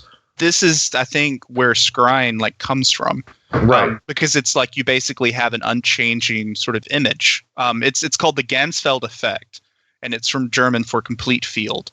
Okay, then got it. Yeah. So it's a phenomenon of perception caused by exposure to an unstructured, uniform stimulation field. And what happens is the brain starts amplifying neural noise in order to look for missing visual signals. Yeah, it actually slips you into a theta state. Yeah. That's what we got to remember about vision, is that we're naturally always looking for patterns. That's how our minds evolved vision-wise, right? We're always looking. This is why pareidolia is a thing. We're always looking for patterns and movement. And in a complete lack of pattern or movement or anything, our brains go crazy. It's like, hey, what's going on? I don't see anything. Is there something about to kill me? I don't know what's going on, because it's just so unnatural. And yeah, I think, and I'm not trying to necessarily say that scrying isn't like a magical thing, or I'm not trying to put it in a materialist context. But perhaps that is sort of the process by which scrying activity is kicked off. You're amplifying your brain's ability to pick up on patterns. Well, it's like where you insert the meme of the little girl. Why can't we have both? Why can't it be? Why can't it be? A natural phenomena in your body that not only sometimes gives you completely erroneous things, but in the right context can actually give you some objective, reality, some objective kind of contact with the other world. Yeah, it's perhaps the Gansfeld effect is a sort of primer for that, right? Like the Gansfeld the Gansfeld effect is sort of like the it's the gas, it's the ignition. It gets the brain firing in such a way that opens you up to information that's paradoxical in nature. Right. So, Tim, do you have any thoughts on any of this? Oh, I'm just sitting back and listening to all this science. All right. So the next comment I have is from Ben Bishop, who's a regular contributor on Facebook, I believe, if it's the same Ben Bishop. And he says that I've seen a decent amount of light phenomena, though definitely not all that was discussed in the Strange Light Talk. One particular experience of mine encapsulates a number of similar events with lights fairly well, and I had a witness with me. I was with my then girlfriend in the kitchen of my parents' house making something quick to eat. I saw my girlfriend swatting around the air like you would with flies or bugs, but when I looked over, I see a pin of light, like a star, in front of her as she's swatting. The strangest thing about this is that I looked directly at it and looked away without saying or thinking anything about it. I was almost completely ignoring it. Almost. Because a few minutes later, I for some reason decided to acknowledge it and said to my girlfriend, "Did you see that pin of light?" Eyes wide, she looked totally shocked, and the color seemed to drain from her face, staring at me. I then described how this pin of light had rings of purple and reds glinting from it, though it never appeared to be one color. The center was mostly white, and there were more colors than I'd mentioned. My girlfriend, still staring at me, white, agreed that she saw the same thing. As it turned out, there were no bugs in the kitchen that we could find. She was such a staunch atheist and didn't believe in these things. I took joy in the whole event, although it was a relatively dull event. When Jeff Ritzmann talks about possibly seeing lights with eyes closed, it reminded me that seeing these lights has the feeling of a third eye vision. I've had numerous third eye visions, some overlapping the physical image, and other times taking over instead of seeing the physical world. Third eye vision seems like it's literally happening at my forehead, and I don't ever recall initiating it or causing a third eye vision consciously, yet they all have a quality such that's hard to say it's a complete hallucination or imagination. I've had a number of experiences where I seem to be actively ignoring third eye vision. On one occasion, suddenly seeing a mandala of light and literally saying no as the image went away like a shade being drawn, disappearing from the top down. This particular experience really shocked me. Why would I do that? What do we know that we pretend we don't know? I love that. I don't have time for this, and it just goes away. It's great. So that's any fairy connections there, Josh, with the light that they were ignoring? Josh, hello? Yes, sorry, I've been sneezing and I was on mute. So sorry about that. I was away with the fairies. Let me crack my knuckles here because it's a lot to get into, I think. So obviously, I promise I'll return to the original concept of what she's talking about. But obviously fairies have long been associated with anomalous lights, rings of lights being the fairies and their dances. Pretty much anything that was seen to be an anomalous light in the British Isles would likely be called a fairy or the will-o'-the-wisp. Sometimes the will-o'-the-wisps were fairies. Sometimes the will-o'-the-wisps were pixies, which were the souls of unbaptized children who led people astray. But in terms of the specific thing of this sort of tinkle of light, what she was describing sort of reminded me a little bit of Jeff's light in the ground. The light that wouldn't go away. And I was made aware of a story from I believe it was Cornwall, where some brigands, some smugglers, had just pulled up onto the shore, and they had put out all their booty, and they were resting for the evening. And they noticed, much to their surprise, in the cracks in the riverbank, there were these little lights that just wouldn't seem to dim. And once they got closer, it found out that was actually where the fairy host was.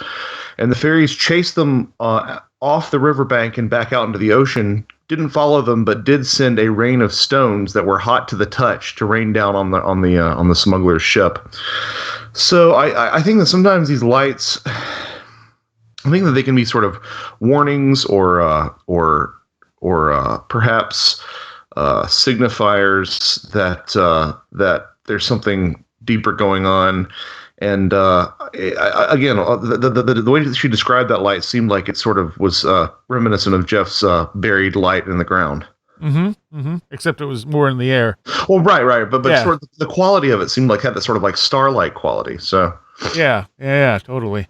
Anyone else have any thoughts? The way he talked about that sort of wiping away, how it, like it kind of wiped from top to bottom, made me think about you're talking about the mandala thing. Yeah, the mandala. Yeah. This is back to the kind of electrical stimulation of the visual cortex, but like your visual cortex is in the back of your head. This is why if you hit somebody hard enough in the back of the head, you can make them go blind. That part of the brain is damaged. That's why you see stars as well. Exactly. Yeah, because it gets slammed. So there's a thing called the calcarine fissure, which is basically like it's kind of like what separates two portions of the brain. And what's interesting is that if you send electrical stimulation above that fissure, you'll see like kind of flashes of light or patterns of light in the lower half of your vision, and vice versa. So like as you move down, the lights will go up through your field of vision. And I don't know, just interesting parallel there, because it's like you could create a wiping effect by stimulating the top and then moving down to the bottom. Okay. All right. Let's move on to the next of these very many comments. Don't hog the conversation, Tim. No, what I was going to say, what was interesting about that one and the first one, which it slipped my mind at the end there before you moved on to the second story, is how much weight do we give, and I mean this literally, like how much weight do we give people's Well, I guess not literally, but you will know what I mean when I finish.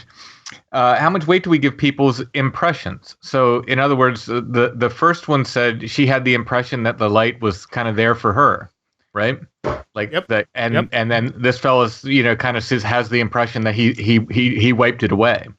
So, without saying that you're just seeing things, which I don't think we're going there, and I don't think that's a place we regularly go to.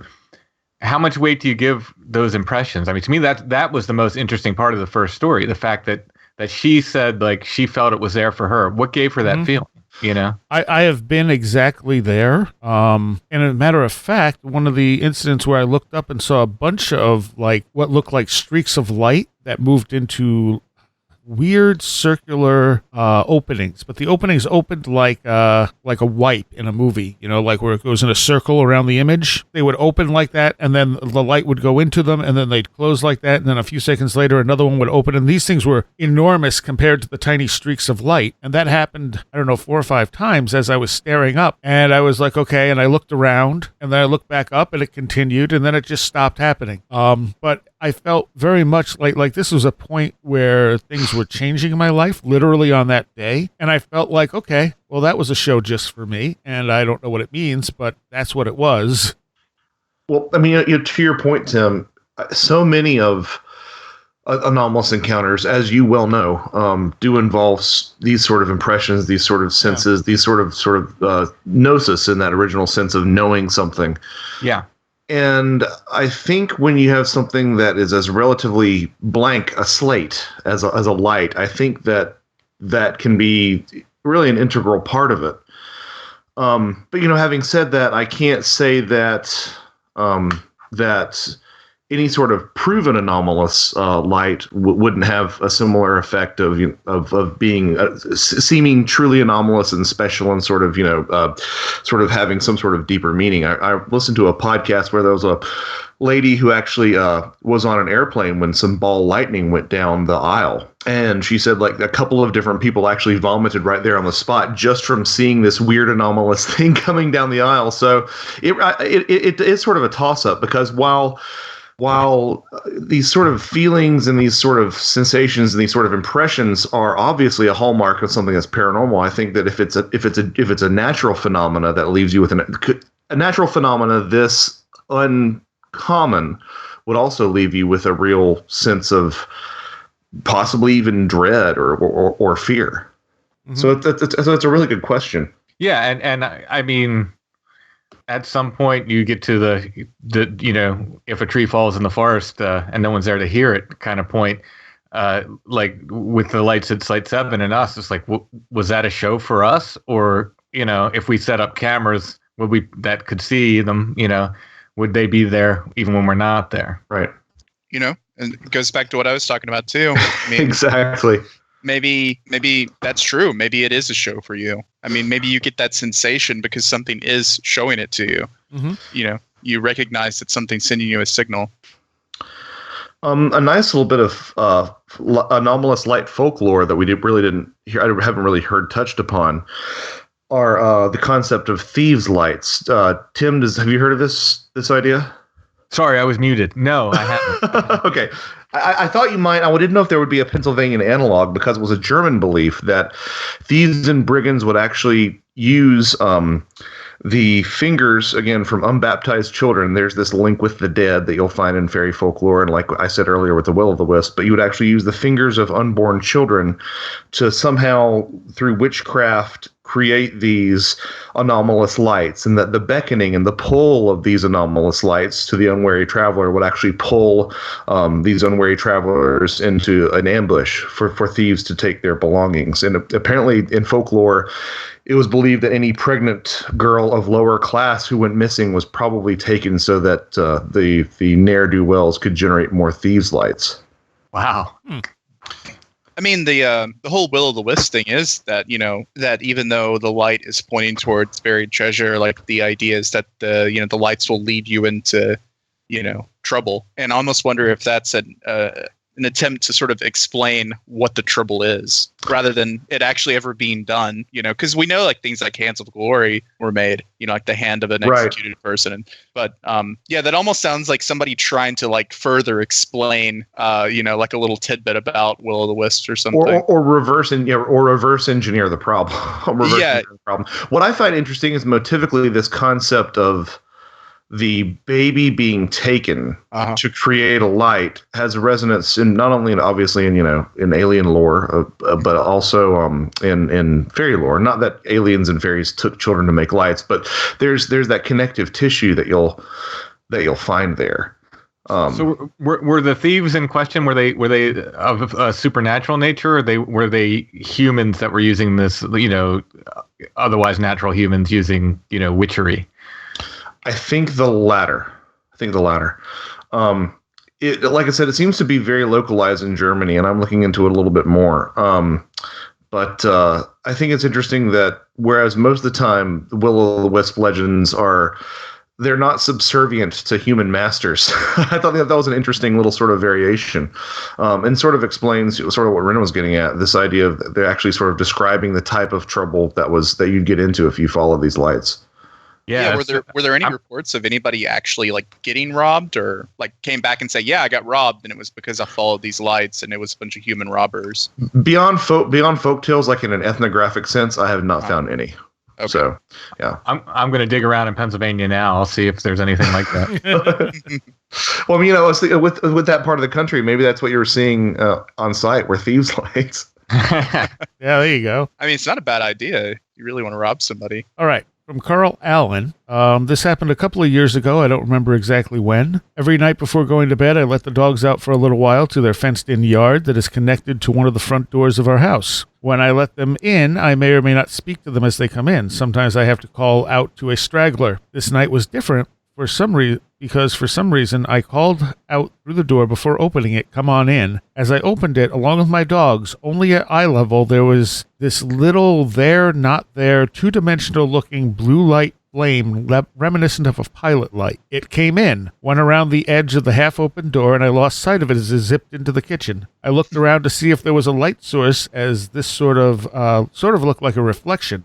Which doesn't make any sense, because how does a reflection hang in midair? There was not a light source in line with where I was standing. I wasn't wearing glasses. I'm a photographer, so I'm pretty good at knowing how light behaves. This just didn't make sense. The next day I thought about it, and even though I hadn't felt threatened or scared, I realized I did not know what I had invited in. So I mentally said to whatever it was that if it did not mean well, then leave. Nothing particularly weird was going on in my house before or after this.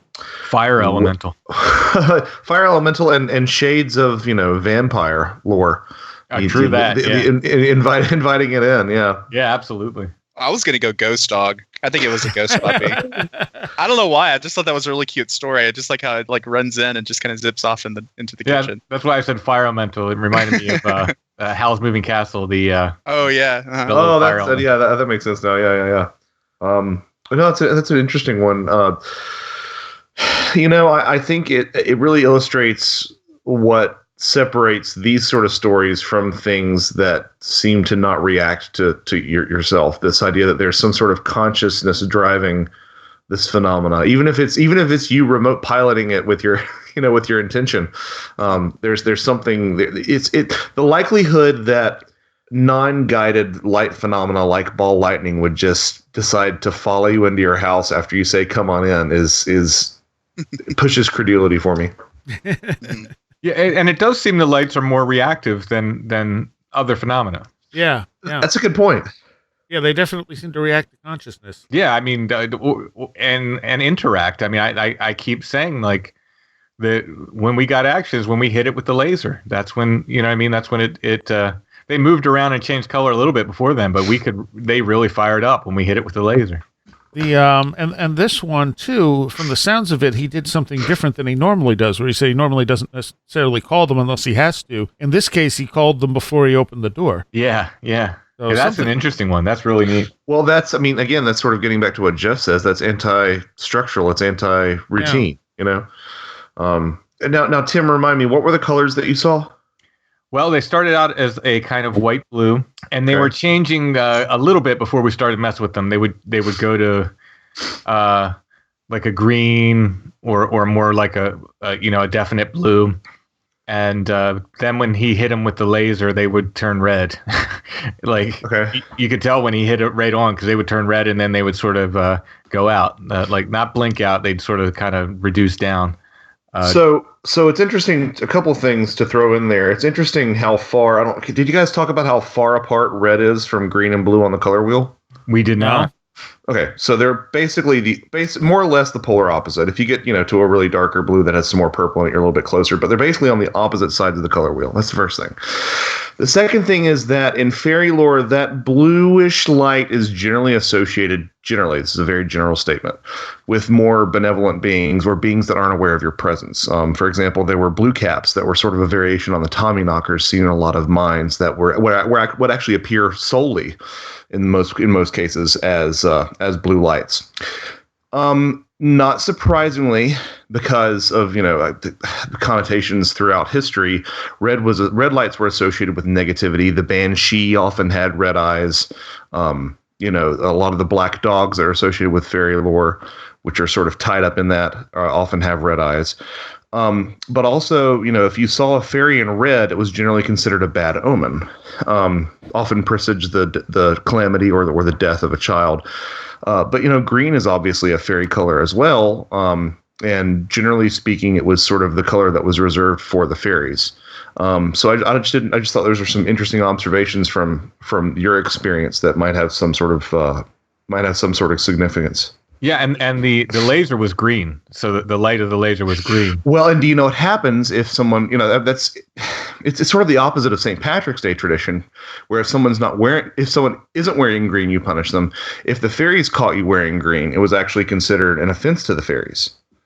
In fact, there was a series of fires in, I believe it was late 19th century Newfoundland, that were believed to have been caused by fairies because the post office there had dared to issue green stamps. So the idea was that you shouldn't wear green or red to offend the fae folk. So when you show them with a green laser pointer, that's when they usually turn red. Yeah, that's the only time they turn red. You had to hit them with the laser pointer, then they turn red. Well, there you go. I can't remember what I talked about on the episode, but I did talk a little bit about light spectrum. And there was something about green lasers that I was talking about in the episode. I can't remember what it was now. You said that they were the most dangerous, right? Because if they would hit your eye and they could actually were the ones most likely to blind you or something? Yeah, it has something to do with the infrared. Green lasers have they produce more IR or something. And I was wondering if the green laser specifically was interacting with them in a strange way. Because I remember asking Tim if it was a green laser, and he was like, yeah, it was. Yeah, and I have since... Actually, I heard it before, but someone brought it to my attention. There was a couple years ago, people were talking about taking lasers out to mess with Bigfoot in the woods. And they said, if you really want them to go nuts, bring a green one. Yeah. Okay. This next comment was from Sherry Anderson. I have a story similar in nature to the flashing lights mentioned in part 1 of the Strange Light Phenomena shows.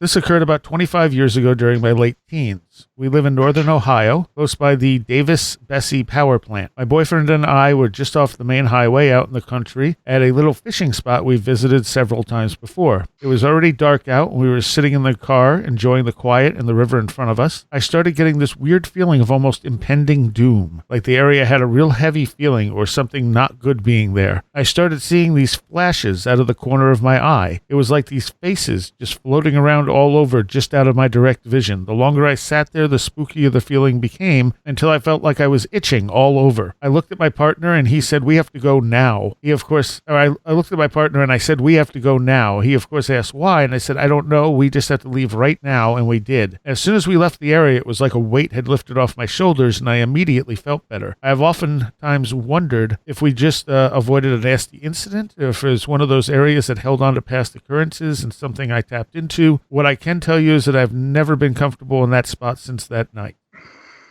That absolutely screams magnetic anomaly to me. Yeah, especially with the everything. itching. Yeah, the itching, the seeing things in the periphery, the faces, the feeling of doom, everything about that screams there was some kind of magnetic field effect going on. The question is it coming from the power plant? Yeah, I mean, the proximity to the power plant make that super interesting as well. And the other question was something like this. I mean, this is it creating something in a sense hallucinatory, or is it allowing people to pick up on stuff because of this? You know what I mean? Yeah. Well, again, too, I don't want people to think I'm reducing this to just magnetic anomalies. What I'm getting at is that something is consciously manipulating magnetic fields in such a way to produce effects in people or set up, an atmosphere in which they can communicate.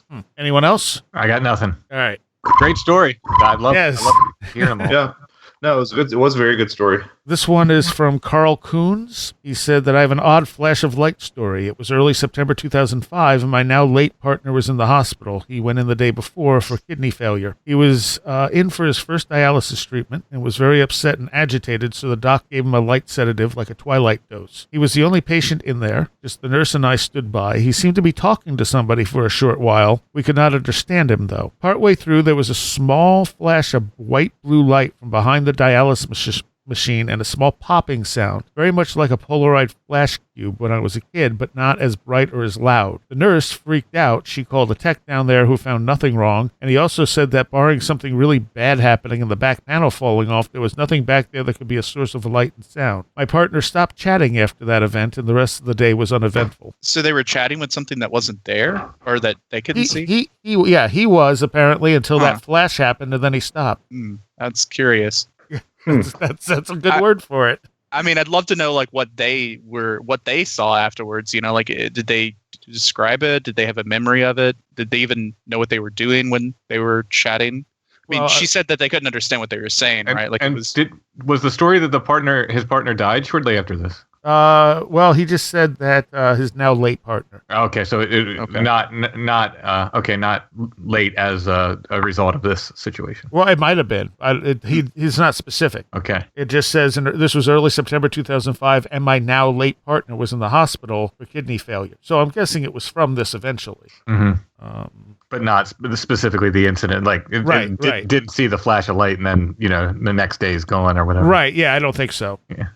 Yeah. Okay. That's interesting. Did they make it sound like they were talking in tongues or something? Like it was like glossolalia? I read you exactly what he said. He sounds like he was just mumbling.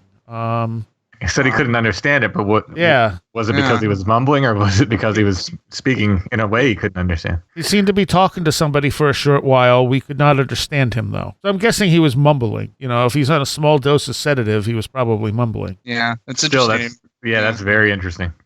Okay, so this one is specifically to eyeshine, and this is from Wright B. India. He said, so he sent a message via YouTube, but there was too much of a limit. He said, I'm sitting here with my mind racing, going back to my experience. About 25 minutes into the show, there's talk about eye shine that's difficult to see unless you pay attention. I'm Norwegian, but raised in the U.S. since I was about 4. I moved back to Norway in 2000 to live with my family that moved back in the mid-90s. I'd gone through a divorce and had to move temporarily back with my mother and where my 2 younger brothers and sister live. The paranormal and my family go hand in hand, except for me. I hardly ever get to experience anything. This is why it's so burned into my mind. We live in a apartment complex, which is very typical of Norway. There's some woodland around us, especially in the middle of the apartment complex. A lot has now been removed for some reason, to make it look nicer. One evening, my brother and his friend were out with their dogs, as they usually do. It was autumn, so night came quicker. It was about 7 p.m. and almost dark when my brother and his friend Tommy stopped for a minute down the street from us, where the road meets a gravel road that leads to a bus stop. On the right-hand side is the woodland that is in the middle of our apartment complex. They're standing there, and my brother notices something in the apartment's backyard, which could be seen from the road. Numerous eyes, about the size of your fist, if not larger, were visible.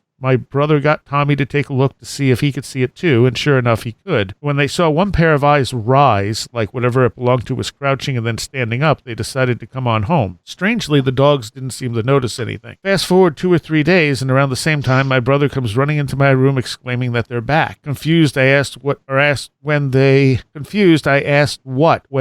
said the eyes. This time, however, it was by what we call the garbage house, a large shed with garbage bins for our apartment to use. The woods behind this garbage house are gone now, but there used to be woods that you could go into from behind the garbage house all the way back to where my brother and Tommy first saw the eye. Well, I come out and I take a look. I honestly couldn't see anything. My brother, in half-frustrated voice, exclaims, "Look, dude, there." I followed his pointer, which points between two trees. I do notice something, but it's very hard to see. And the more I concentrate, the more I'm able to see what they're talking about. Two very pretty saucer-shaped eyes that were a baby blue whitish color were staring back at us. I'm extremely intrigued, and I can't get my eyes off of them, and I wonder to myself, what is that? I almost thought I was seeing things, but remembered my brother and Tommy brought me out here in the first place. I thought lights from the neighbors. Nope, it was just relatively thick woods back there, and the ground went slowly upward, so behind these eyes were dirt and grass. I stand there looking for what it felt like ages when I asked my brother to run in and get my DSLR. He comes out with it, but not my lens, so I go back and I get my kit lens as it's the only other lens I had. He comes back out, I snap the lens on my camera and I turn it on. I focus to where I see the eyes, which I could see through the viewfinder, albeit more difficultly. And I take a few snaps on automatic mode with flash, thinking that maybe the flash would drown out the eyes. I take a few without flash. We continue to stand there, all three of us looking, until I decide that I've had enough. I was too curious to see what I had on film, so I came inside, start up the aperture, and import the files. But what I saw next left me with more questions than anything else. Every single picture, about 10 in total, were almost completely dark, except for 3 or 4 feet from the ground. It's like someone took their hand over the top portion of the lens to block out the view. We ran back outside to grab more pictures, but the eyes were gone. I was stupid enough to eventually delete these images. It's just the story that was told in the episode matches the thing I experienced so much that it caused my heart to race and have to send you this. Yeah, especially when he's talking about the standing up, as that's what the fellow Jeff that was with me at Site 7. That's the way he described it. And right. And while I don't think they were eye shine there, that is what it appeared like. That was like the speed and the amount of movement. It looked like something very big was standing up. Well, I mean, and if you look at the sort of light phenomena in general, it seems to be really a microcosm of the UFO phenomena. How many times have you heard about UFOs or lights in the sky that are UFOs changing shape, splitting into different pieces, So it makes me wonder if something can't go, oh, we should probably split up here, and then it's two, light balls hovering simultaneously. So just because it did the same thing but was only a single ball of light for Tim's experience doesn't mean it's not a similar phenomena being seen in this account. Right. Yeah. Anything, Wren? Just thinking about the photograph a lot. Yeah. That's interesting how it was blocked out. I mean, it was a DSLR, so it had. I mean, I've worked with DSLRs, and they have the ability to take a long exposure. I wonder what it would have looked like if there had been a long exposure taken, which is something I want you to do, Tim, as well, if you can get your hands on DSLR. And I think I suggested that too, didn't I, Tim? I believe you did, yeah. Yeah, long exposures. One of the Strange Familiars patrons suggested that I set up an Amazon list with equipment I need. So I'm going to do that. I don't really expect anyone to go ahead and gift me that stuff, but won't hurt. Hey, I've got a DSLR. I can come out if you'll take me out there. I'll take you out there. I'll come out. We can use mine. Leaves are coming. I don't think I haven't been. I mean, I've been out there all times a year now, but I only saw the lights when the leaves were off the trees. So okay. Well, if Wren's going to come out, I'll come out as well. We'll make a day of it. Yes. All right, so was that one? There was actually someone who sent me an interesting photograph, and I don't know what to make of it. It doesn't have to do with this stuff, but it just him talking about the photo being cut off. They have cameras around their house, and one of the images that it took of their bedroom literally looked like a ball of clouds in front of the camera, and almost like a human shadow shape in the corner. But that could just be pareidolia or whatever. Is this the same person that there was a person a while back you were sharing photos with me, like almost real time? They were sharing them with you and you were kind of showing them to me. Is this the same person? No, it's not. Okay. No, they decided they didn't want to talk about that anymore. So that's right. Even at the time, they were pretty nervous. Yeah. That this was very it looks like you're looking into a thick cloud bank. And I asked them to send me a picture of what it normally looks like, and of course you just see their bed and everything else normally. And I'm like, I have no idea what would cause a camera to do that. Yeah, that's pretty weird. I mean, humidity maybe, but otherwise, I don't know. It's really a really distinct bank of clouds. That's the thing. You can see like pearls and everything else. It doesn't look like it's something in the lens. It looks like there's something in front of the lens. That's spooky. So air elemental. There we go. So there was that one. That one. Which way was I going here? Okay. So this I'm going to be the elemental guy from now on instead of the demon guy. Speaking my language. So this one comes from Vern, and he says, this is from Mackenzie County, North Dakota, October 1986. I fell asleep on the couch, but was awakened by bright flashes of light coming from the east windows, lighting up the inside of the room. Sitting up, I tried to see what was going on. Almost immediately, I was blinded by a strobe light, an extremely white flashbulb-like light that lit up the entire room. I thought it was lightning, but lightning thunder isn't normal for us in October. Then it started again. It definitely wasn't lightning. It seemed to be directed at me. I couldn't tell if it was close or a quarter mile away. I watched this for at least a half an hour. It would strobe a few times and then go dark for 5 minutes or so and then start again. There was no wind or sound, and it seemed darker than normal. I don't know how to explain it better than that. That's when I got scared. It was a fear that I never want to feel again. I knew there was something in the house. What was really strange is that I sensed that whatever it was knew that I knew it was there. I felt as if I was being observed. I actually thought I was going to be eaten. I know that sounds weird and overly dramatic. I remember trying to stay still and make myself small. I guess I finally just drifted off to sleep. That was the first of several flashing light nights my wife and I experienced over the fall and winter of 86 and 87. There were other lights too.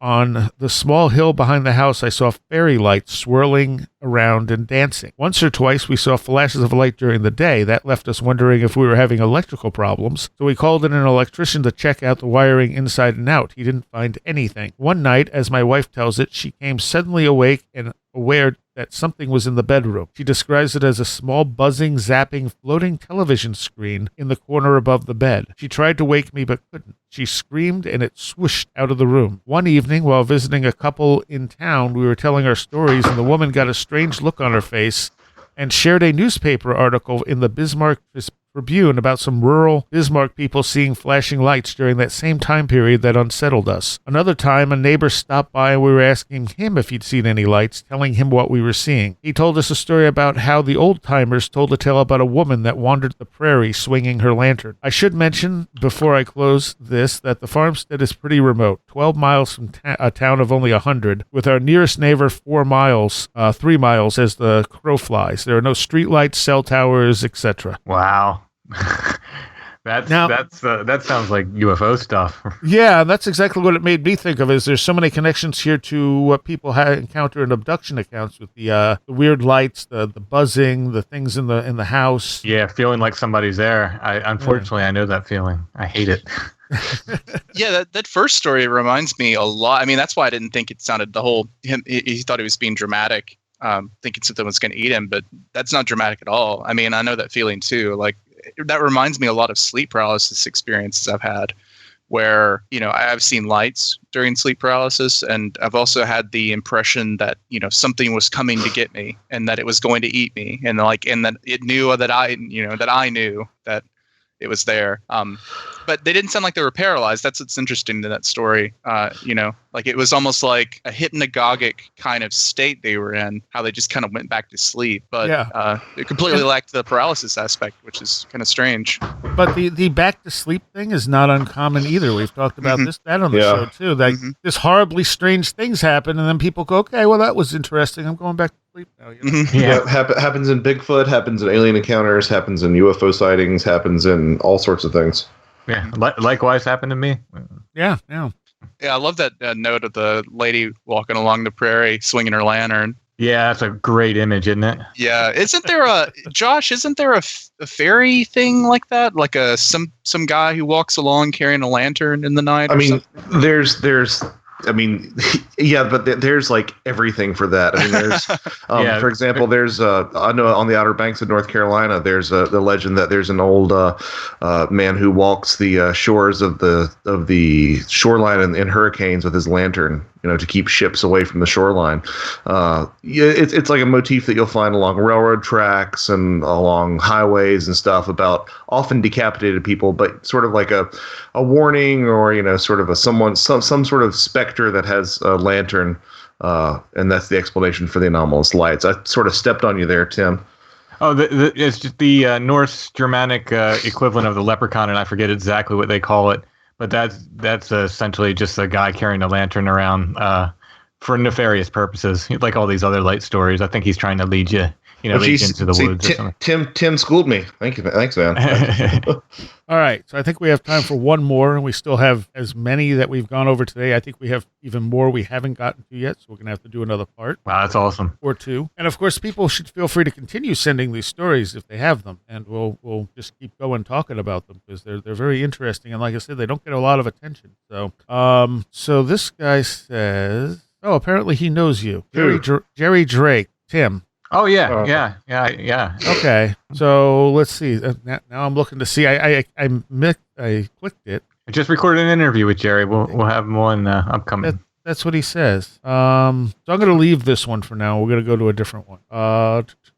A simple one here. Someone made the comment, Trevor James Constable was photographing plasma critters in either the ultraviolet or infrared spectrum, which parallels Andrew Collins' light anomaly book. And that's always interested me. The work of Trevor James Constable's interesting anyway. Yeah. Oh, that's what I was thinking of. With the infrared light, you just triggered that memory. The Seattle Demon House guy had said that's right.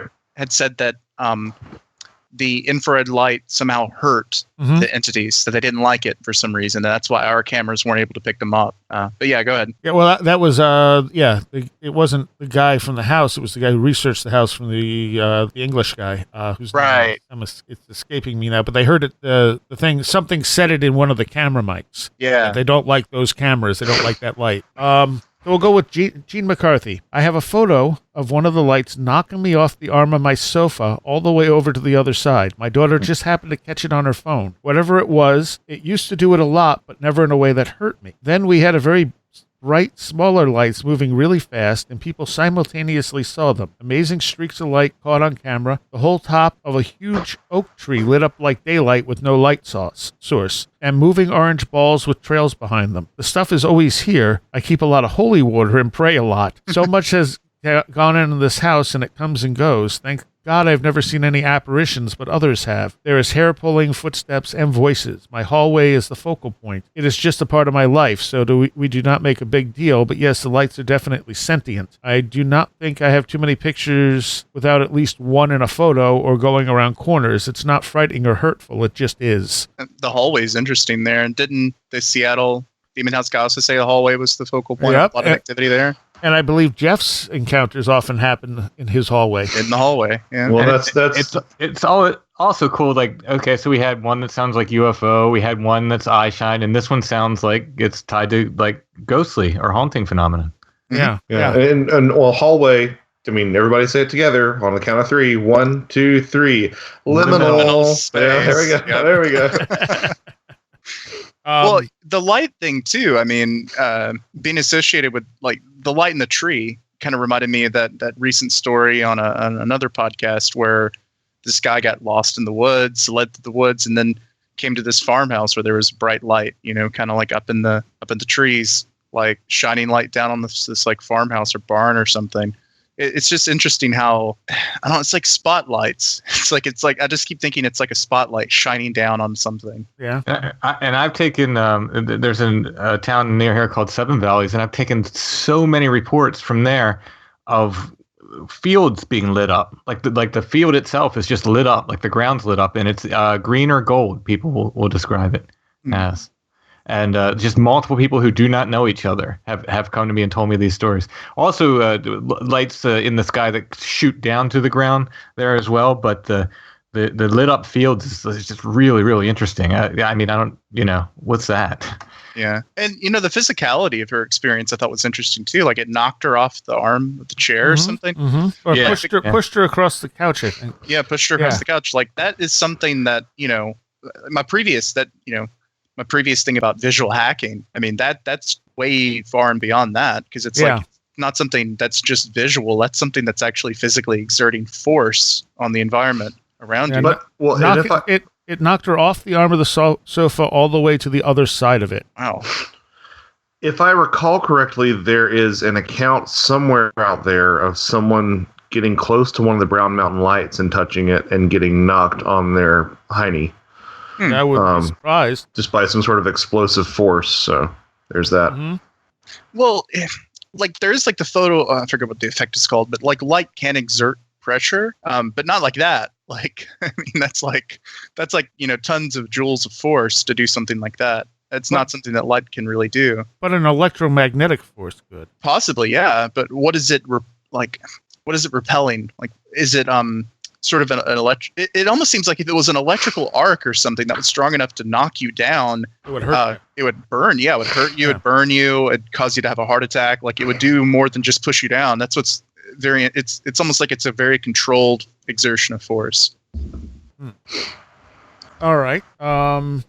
Let's see if I have another really short one. This was someone who threw out a possibility which is not totally different from, I think, what Wren is saying. On the whiteouts, as in blackouts, perhaps a buzzkill, but considering a muscle spasm in the iris causing a moment of dilation and a flash. When it happened to me, I rationalize it as such. And that's certainly possible. I mean, that's kind of what Joshua was talking about in the theater, looking and getting a flash. Right. Or what Wren's talking about, too. Yeah. So is he saying that, like, your iris dilates like quickly and causes a flash? Yeah, like it's a muscle spasm in the iris causing a moment of dilation, which then resolves as in your vision as a flash. Maybe. I mean, it's an interesting theory. I just don't know if even fully dilated you'd have that dramatic of a flash. Like, I know we've probably all had our eyes dilated before, and even though it does make everything quite bright, I don't know, maybe quickly you'd have to, like, somehow, I'm sure there'd be a way to actually test that, but that's an interesting idea. With the flashes, are there accounts of multiple people seeing the flash at the same time? Well, sometimes, yeah. That would kind of eliminate that. Mm-hmm. Well, I think there's, with things like this, like with any of this stuff, I think there's multiple explanations. Oh, sure, yeah, yeah, and I'm sure sometimes that's probably the case. What he's saying, yeah, just little eye things, and I've always felt like when I saw the weird light anomaly behind my house and the flashes were happening like constantly as opposed to just like one or two, and I watched the moon pull through the clouds, and I knew that wasn't actually happening, but I didn't seem to be hallucinating. Obviously there was something going on in my brain that was not normal, but I figured that something like, it was some kind of electromagnetic effect. You know what I mean? Were you wearing an infinity gauntlet when the moon pulled through the cloud? I don't know what that means. That means spoiler alert.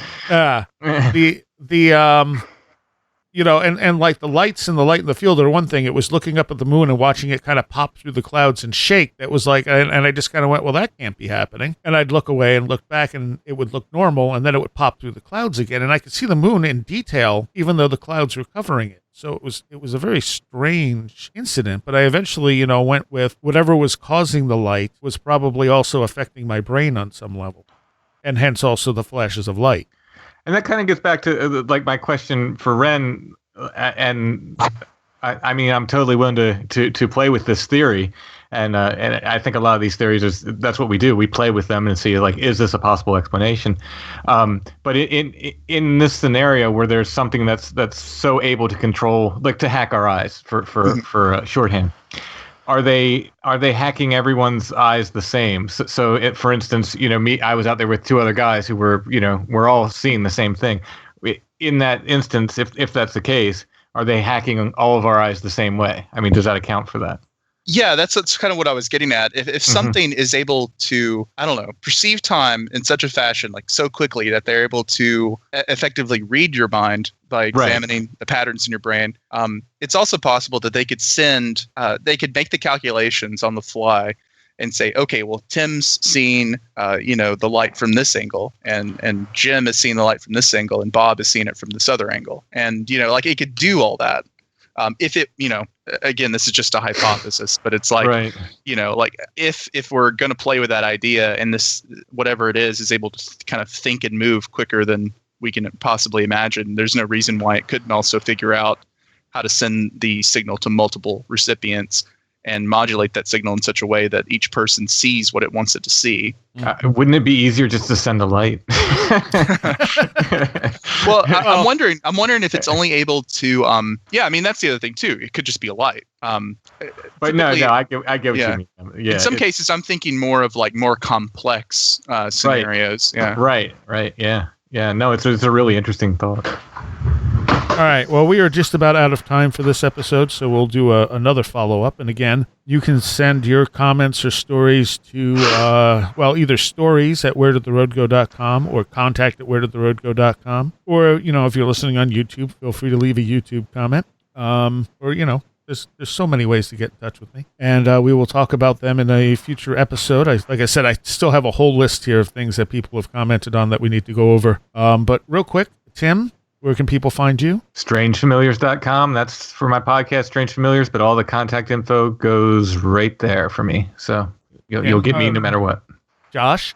You can find my website at joshuacutchin.com, and that's a hub for everything, including my my book that's coming out at the end of the summer. Very soon, both Tim and I will be featured in the 3rd volume of Wood Knocks, nice. Which I don't believe that there is a release date for that yet. Is there, Tim? No, it's coming soon, though. Okay. And Wren? So keep an eye on. You can find me at liminalroom.com or on my Twitter account at Mr. MISTER _ APOL, APOL. And if you're a neuroscientist or someone who specializes in vision, feel free to hit me up on Twitter and tell me how wrong I was about everything I said on the show. And then we'll also talk about that in the future if that's the case. Yep. All right. Thank you, guys. My pleasure. Thanks, everyone. Yeah, thank you. And tonight is our second part of our follow-up on the light phenomena that we started last week and did not get through all the stories and comments that we got from listeners. And this time, I'm joined by Joshua Cutchin. Greetings. And Timothy Renner. Hello. And we are going to kind of just delve into all of this. But first, Josh, it was mentioned by someone that you never mentioned the red hats, and I'm not sure what the red hats are. So why don't you tell me how this relates? Well, the red caps specifically. Red caps. Okay. Yeah, it's kind of funny. As soon as the mic went off, Wren gave me some grief about why didn't you mention the red caps? So the red caps are a class of fairy folk. Is probably the easiest way to put it. Predominantly seen in the Scottish lowlands. And they were distinguished by being sort of having these sort of really nasty, wizened faces, but they were known for having their red caps, which is part of the reason that they typically had that name. Sometimes you'll hear like bloody caps or red combs or bloody combs. A lot of these different variations on this, but generally speaking, they were said to be very negative entities. And they would actually hurl giant boulders at travelers, and if they were killed, then they would actually dip their hat in the red blood. It's interesting that the whole color association with fairies. I mentioned that if there was a fairy that was seen with red on it, usually presaged death or an omen. Something Wren and I talked about was the fact that Napoleon, prior to Waterloo, actually had some run-ins with what was known as Le Nain Rouge. It's hard to sort of pin down English language sources on this, but in his memoir, he talks about encountering this little short red man, I believe, in his garden. But it's interesting because sometimes in fairy lore, if you saw a fairy clad in red, it would be an ill omen. But at the same time, there are some people, especially in certain northern parts of Ireland, and some certain island communities in Ireland, that actually felt that red could be a prophylactic measure against the fairies. If you were to just pin a bit of red flannel to your jacket, it would actually keep your child from being abducted by the fairies. The idea was that either A, it reminded the fairies of fire, which obviously is something that, like any sort of mythical creature, fairies were averse to fire. But the more commonly held idea was that the red actually reminded the fairies of their non-human nature, because it reminded them of blood, and in a lot of lore, fairies didn't actually have blood. Which, you could draw some parallels there to that, and the idea that, gray aliens don't have any blood either. Something that you hear, part of the reason that they have that sort of gray hue. So the colors are closely associated with fairy lore in a bunch of different ways. But I suppose that we were a bit remiss not mentioning the red cap, which by all accounts is a pretty nasty customer. There are a couple of different castles throughout the British Isles that had a close association with sort of these red cap characters, as well as sort of like these malicious house spirits. I believe there was I think it was Hermitage Castle, actually has a red cap legend associated with it too. So it's a very, very common fairy motif. All right, cool. The other one, I know you responded to this. This came from YouTube, and someone said the green glow in the woods could be the results of foxfire. This can be some fungus and microbes found in nature. In absolute dark, the tiniest amount of luminescence can seem quite bright. They said you went into a description of a ball of light. However, the writer has specified the first event as a green glow. It is useful to split events and isolate those descriptions and their phenomena. Well, a common alternative name for foxfire, of course, is fairy fire, because everything's fairies. But yeah, it's an excellent point. I hadn't really put that together. I do think that there are a handful of accounts where ball lightning has appeared with a greenish glow, but the foxfire explanation is actually pretty good. I mean, it's a real phenomena that should definitely be incorporated. The only thing is that foxfire is not going to move. Is the only thing. True. And I've seen foxfire, on night hikes and so forth. And at least in the case of the lights I'm talking about, I've seen them both, and I know the difference. Right. The lights I saw at Site 7 were definitely not foxfire. Right, and those are moving too. Yeah, and I mean, there's other plant matter can be phosphorescent as well. I think honey mushrooms, although they're usually on the west coast. One night I was, and this kind of reminds me of some people have talked about like the star on the ground kind of thing. I think Jeff Ritzmann talked about that. One night I was up at it was near Toad Road. It was at night, and I was sitting there just dark, just sitting there in the dark outside. And I looked down, and it seemed like there were like these little lights all over the ground. I'm like, what the heck? And you could only really see them in total darkness. Like if a car went by or something, they completely got washed out. And they were some kind of larva. I don't even think they were firefly larvae. They were some other kind of larva that is phosphorescent, and they just they're so barely phosphorescent that unless it's complete and totally dark, you can't see them. So there are lots of things that do glow in nature besides fireflies. And I'm looking at I think what we read as the first story last week, and she did describe a ball, not a glow. Right. So you did have it right, Josh, when you were talking about the ball. It says, I remember looking into the woods near our house, and there was this strange green ball of light that was near the ground, but not on the ground. Well, and also, as someone who hasn't seen foxfire myself, since maybe you can speak to this, Tim, but I would imagine that A, it's not that strong of a luminescence, and B, that if you do see it, catch a glimpse of it, it's not going to have some sort of ball formation. Not when I saw it, no. And yeah, it needs to be completely and totally dark to see it. Like, flashlights will wash it out, at least in my experience. Probably easier to look at it when you're not looking at it, too. Dead on, I would imagine. Easier to see it, rather. Yeah, exactly. You pick it up. Yep, absolutely. That's always a mystifying thing. You can, you look up at the stars, and you can see stuff out of the corner of your eye, and then you look directly at it, and it's gone. Because for some reason, the size of your eyes process light differently.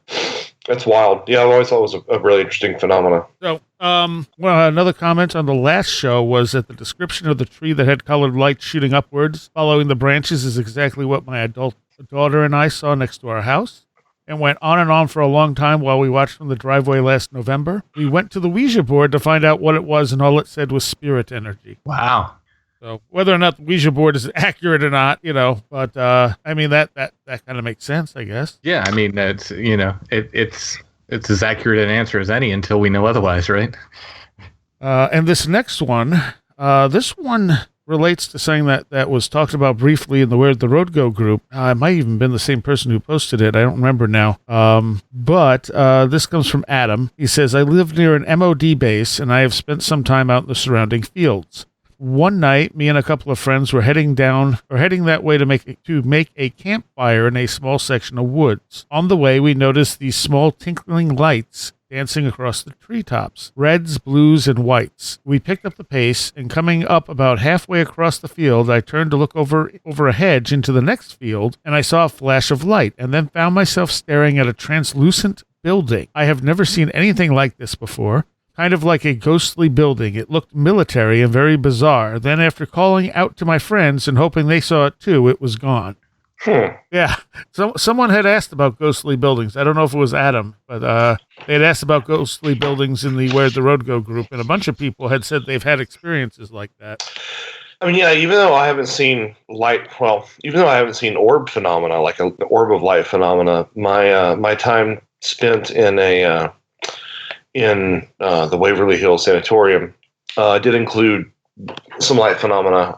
Always around the corner, it almost looked like that sort of blue glow that you would get from a TV that's on. And as soon as we turn the corner, that glow and whatever the source was would be gone as well. So that definitely is associated with that sort of location for sure. It's interesting that it's usually primary colors that these lights are. It is. But green is yellow and blue, right? Well, true. But like with theirs, they were red, blues, and whites. Yes. But I mean, you never see like silver lights or gray lights. Well, I mean, you do sometimes, but more often than not, you get red, green, blue, white. Very, very. Maybe primary colors is the wrong word. Very common colors, I guess. You don't see like shades of this. You don't see a light blue light generally. Well, it's interesting to me that if you look at like sort of the UFO literature, you don't see a lot of purple luminosity. I mean, you do. Yeah. You do sometimes if it's on a craft, and something I spoke about in Brimstone Deceit is that there seems to be a loose correlation between seeing purple light and smelling that ozone odor, which could possibly hint to some sort of photochemical origin of the scent. But you don't see a lot of purple lights in UFO literature either. No, you don't. Trying to think. I mean, obviously white, obviously blue, yellow. I feel like green is not as common in the UFO literature. I'm sure that somebody can probably provide plenty of data to argue that point on me against me, but. Yeah, it's interesting. And the Site 7 lights, when he hit them with the laser, they didn't just like automatically just flash red. They went from what other color they were usually whitish blue. They would kind of like fade in or blend into red, and then they go out. So they would like kind of.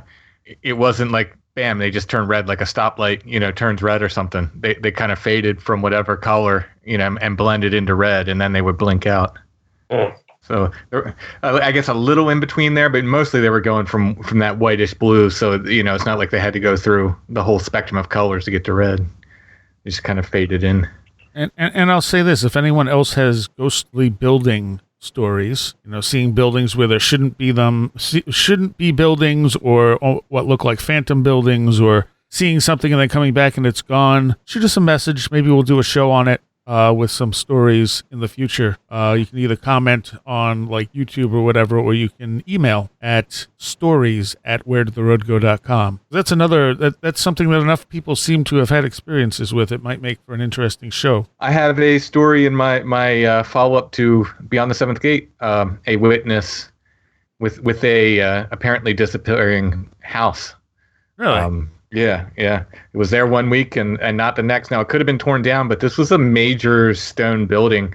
Seems like there would be some kind of evidence of it. Very strange.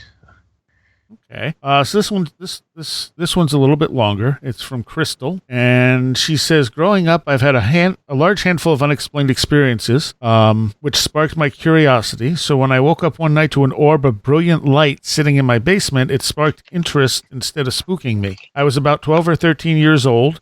It was summertime, and I had wanted to set up a tent in the backyard, but for whatever reason, my dad was uncomfortable with me spending the summer camping outside.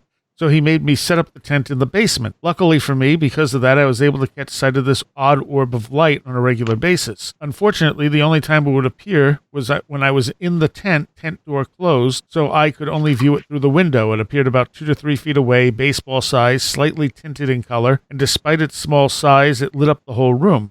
Still, it was regular enough that by prepping the room the day before, I could try different tests to pinpoint what it might be. At first, I thought it was an outside light, so I blocked off all the windows. It still appeared as bright as before. I moved boxes around, thinking it might be a timed light inside of a junk box, but it wasn't coming from a solid visible object. It was lit from within itself. Maybe it was a chemical reaction with something, but when I asked my parents, none of their ideas matched up with what I was seeing.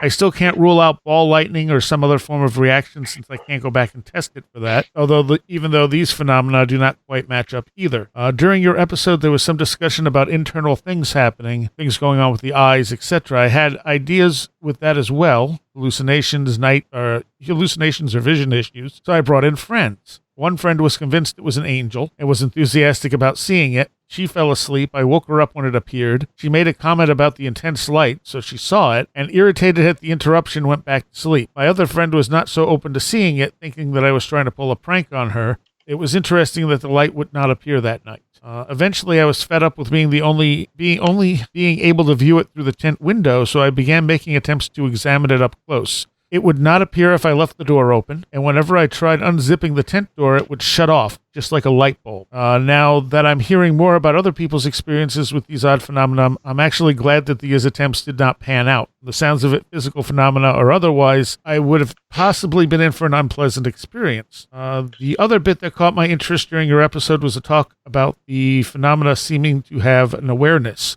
That always struck me about my little experiments, especially with trying to approach it. The orb seemed to interact with my physical presence. I don't have physical proof that it was aware, but there was an overwhelming feeling that it was aware of my friends and I. It was more of an awareness like you might feel around a wild animal. They might tolerate you if you stay your distance. Beyond that, it didn't seem to care about what was going on in my human existence. As an adult, I'm still curious and love to investigate these odd phenomena. I have more ideas what might be going on from an occult perspective, but since my family no longer owns the house, obviously I can't go back and try more experiments. All right. So that is basically, and that's interesting because that's consistent from the sounds of it. Yeah. It reminds me a lot of Jeff's stories, actually. Especially the way that it sort of reacted to how it was being observed, and you'll find that size, that softball to baseball size, gets reported a lot as well. And again, you have that interaction. It's responding to what she's doing. Yeah, exactly. And only showing itself almost like theater, only showing itself at certain times. Maybe we're missing the obvious that there was a tent there. And how many people report unzipping the tent? I'm joking here. And the Sasquatch is not there when they unzip it. The tent is the common factor. I see. All right. So all this phenomena revolves around tents. No, that's a really, really interesting story. I guess I would since her family doesn't own the house anymore, maybe if she could in some way gently ask the current residents if they've ever seen anything in the basement. But I know that's not always possible or easy to do. Yeah, because you never know how they're going to respond to that. Yeah, exactly. But it's very fascinating. That's a really interesting one. Now, was it Mike Hughes that had talked about seeing lights in his basement when he was a kid, or was it his hallway? It sounds like something Mike would have said. I know that Mike had some light phenomena in his youth, so yeah, that's what I'm trying to remember. But it was a while ago that he told me the story and told us the story, so I'm not remembering quite clearly what it was. All right. Let's move on to the next one. That was a really interesting story because it was sort of testable, and you don't always get that. From Pippa, have had these flashes of bright light in the middle of London in the UK, lived in an active cottage with an elderly female that would take form and was seen by a few different people that lived there. The bright flashes of light only happened during the day and were so bright they would be stronger than the sunlight outside. We also had dark spells where the sunlight would blink out for a moment as if something huge passed between us and the sun. It only happened inside the house, never outside, and was always near a sunny window. Now, I haven't heard of the dark spells before. Not inside. That's a new one, yeah. Did you say not inside, Tim? Yeah, I mean, people have described, the sky darkening in the same way that you get the everything going quiet in the woods sometimes. Really? You get that. Yeah. Oh, it's rare, but yeah, I've here and there you'll get that, but inside darkening, like, when it's daylight out, when they're not, I've heard of lights going out and stuff, but when, they're talking about bright sunlight coming through the window and then it just darkens, that would be creepy, I think. Yeah, I think so. Well, even the flashes being brighter than the sunlight outside would be a little creepy. Yeah. And they're associating this with a haunting. I'm guessing. It sounds like that. I mean, they said they were they lived in an active cottage with an elderly female, but maybe one of them was actually generating it, or a combination of them was somehow creating some spontaneous PK that was kicking in here and there. Mm-hmm. That would be my best guess, anyway. Yeah, but it just goes right back to these lights just popping up all around all the different phenomena, like across the board. It's the one thing that connects all this stuff. Yeah, I really feel like when I feel like the light phenomena is one of those linchpins that if we can just wrap our heads around that, it's so connected to other stuff. I think that there might be something objectively observable, something that really does sort of tie a lot of this paranormal stuff together. That if we just observe it. Just wrap our heads around the light phenomena aspect. Yeah. Well, and I know, Tim, you've mentioned that at some point you face that we're not going to solve these issues, but with something like this, it's a potentially big key to figuring a little bit more about it. It is. I'm not saying don't try. I think we should try to solve these issues. And the thing is, I think we won't necessarily solve them because we don't even know the breadth of them yet. Yeah, and they're so slippery. That's the thing. Like they're 2-3 steps ahead of us, it seems. We don't quite understand perception. We don't understand reality. We don't understand life and death. So understanding the paranormal is kind of like guesswork. But, whatever data we can actually put together and make connections with is a step forwards. Duncan says, I've seen flashes of light, but nothing as grand as the experiences described. The weirdest one happened in Scandinavia when I was going to a friend's house. It was late, probably 10 p.m. on a work night. He lived in an apartment high-rise with a woodland situated behind him. As I walked up close to the apartments, I see a bright flash come from what I believe is the edge of the woods. It could very well have been a person with a camera, but at this time of day, and why take a picture of me, a nobody going to another nobody? Sasquatch? Therefore, Sasquatch. No, I mean, no. Again, it sounds very consistent with a lot of Jeff stuff. Yeah. The flashbulb phenomena. I'm always a little bit, to put on my skeptical hat. I'm always a little bit skeptical that perhaps whenever that sort of thing is seen outside, that it might be something like heat lightning or something. True. And we don't know the weather at the time, so that's also a possibility. But heat lightning doesn't, I don't know, I've seen a lot of heat lightning, and it never confuses me into thinking it's a camera flash. Well, again, I'm putting on the skeptical hat, which means that I'm going to find something that kind of fits, but any sane person would actually recognize as being something completely different, yeah. Okay, let's go on to the next one, which is Siddelicious. Two of us lying outside our remote cabin, not cavern, in North California, stargazing, witnessed the side of our cabin slowly light up and then slowly go back to pitch darkness. We know it couldn't have been car lights because a car did go by across the river and the headlights streaked all over the mountainside, whereas the cabin lighting phenomena was illuminating the outside of the cabin. We were so flabbergasted that we didn't get up and go over to see where the source might have been coming from. The flat we lived on had long been known for spirit lights by the local Native Americans. So the cabins were the star of an interdimensional show, and they were being spotlighted.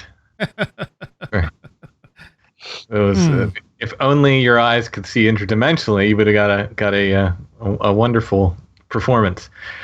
No, I mean that reminds me of the glowing fields that people were that I was talking about last time, where they just said like the fields were just lit up, like without a source, why and how. There was actually a recent Sasquatch Chronicles episode where somebody reported this during the same, quite frankly, pixie-led excursion.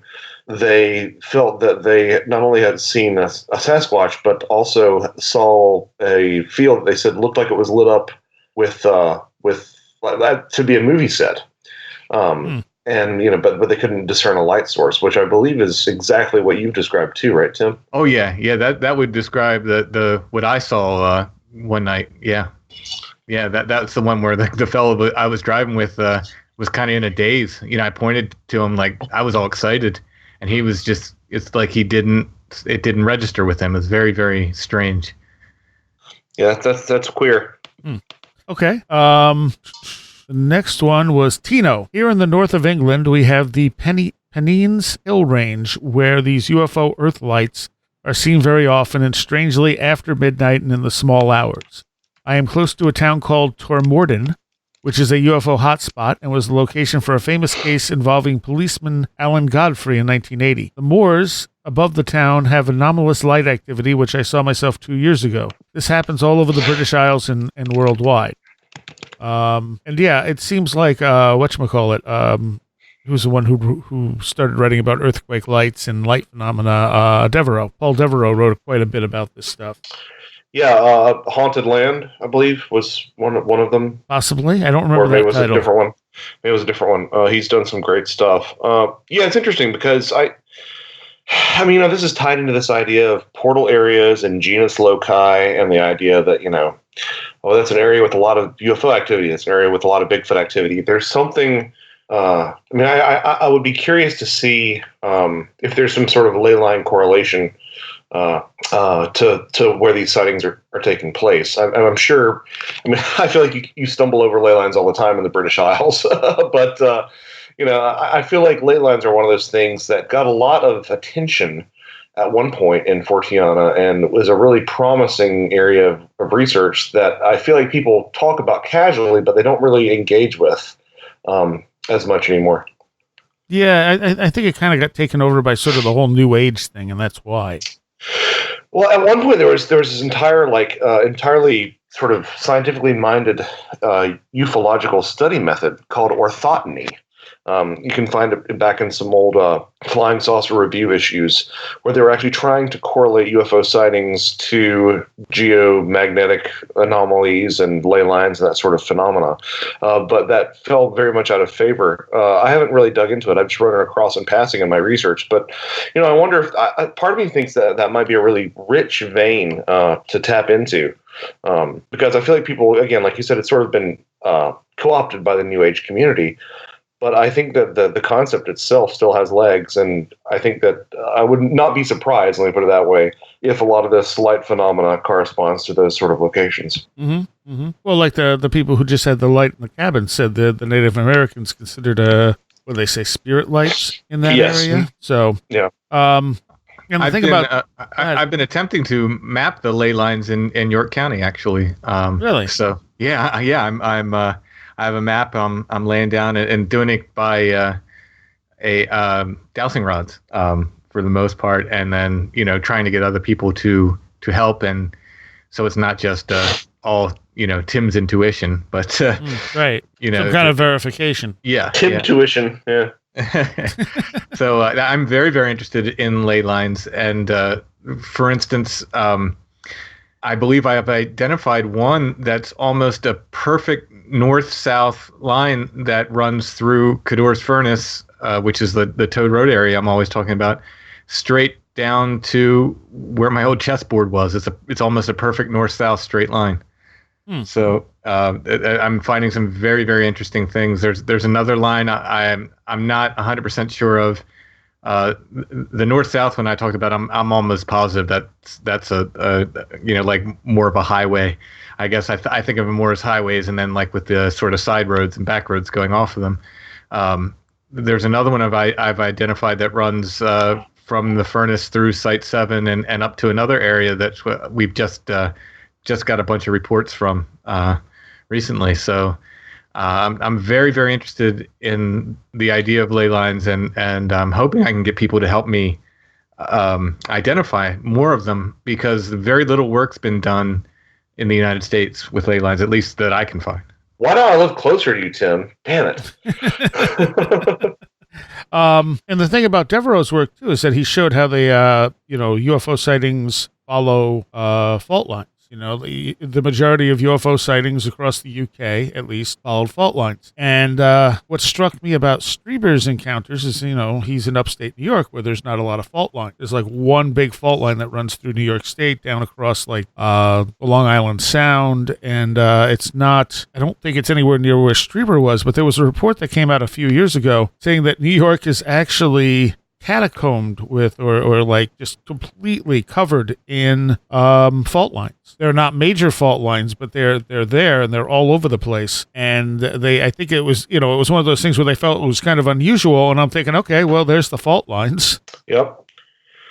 It's you know, it's interesting that something that Gordon White has talked about extensively, but that sort of like Hudson Valley burned over district situation is like a long spiritualist tradition with the Fox sisters, right? Oh yeah, yep. Yeah, and you know, it's you know, it's just sort of been like a spooky sort of area, and of course that's where Whitley Strieber has his first revelation, is in that sort of general area.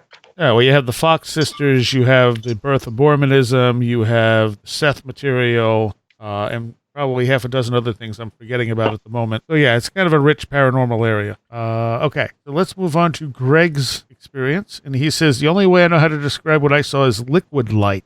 It was in the upper corner of a bedroom that was already well lit, and it was so bright. It looked like water does in zero gravity, like what you would see on the space station.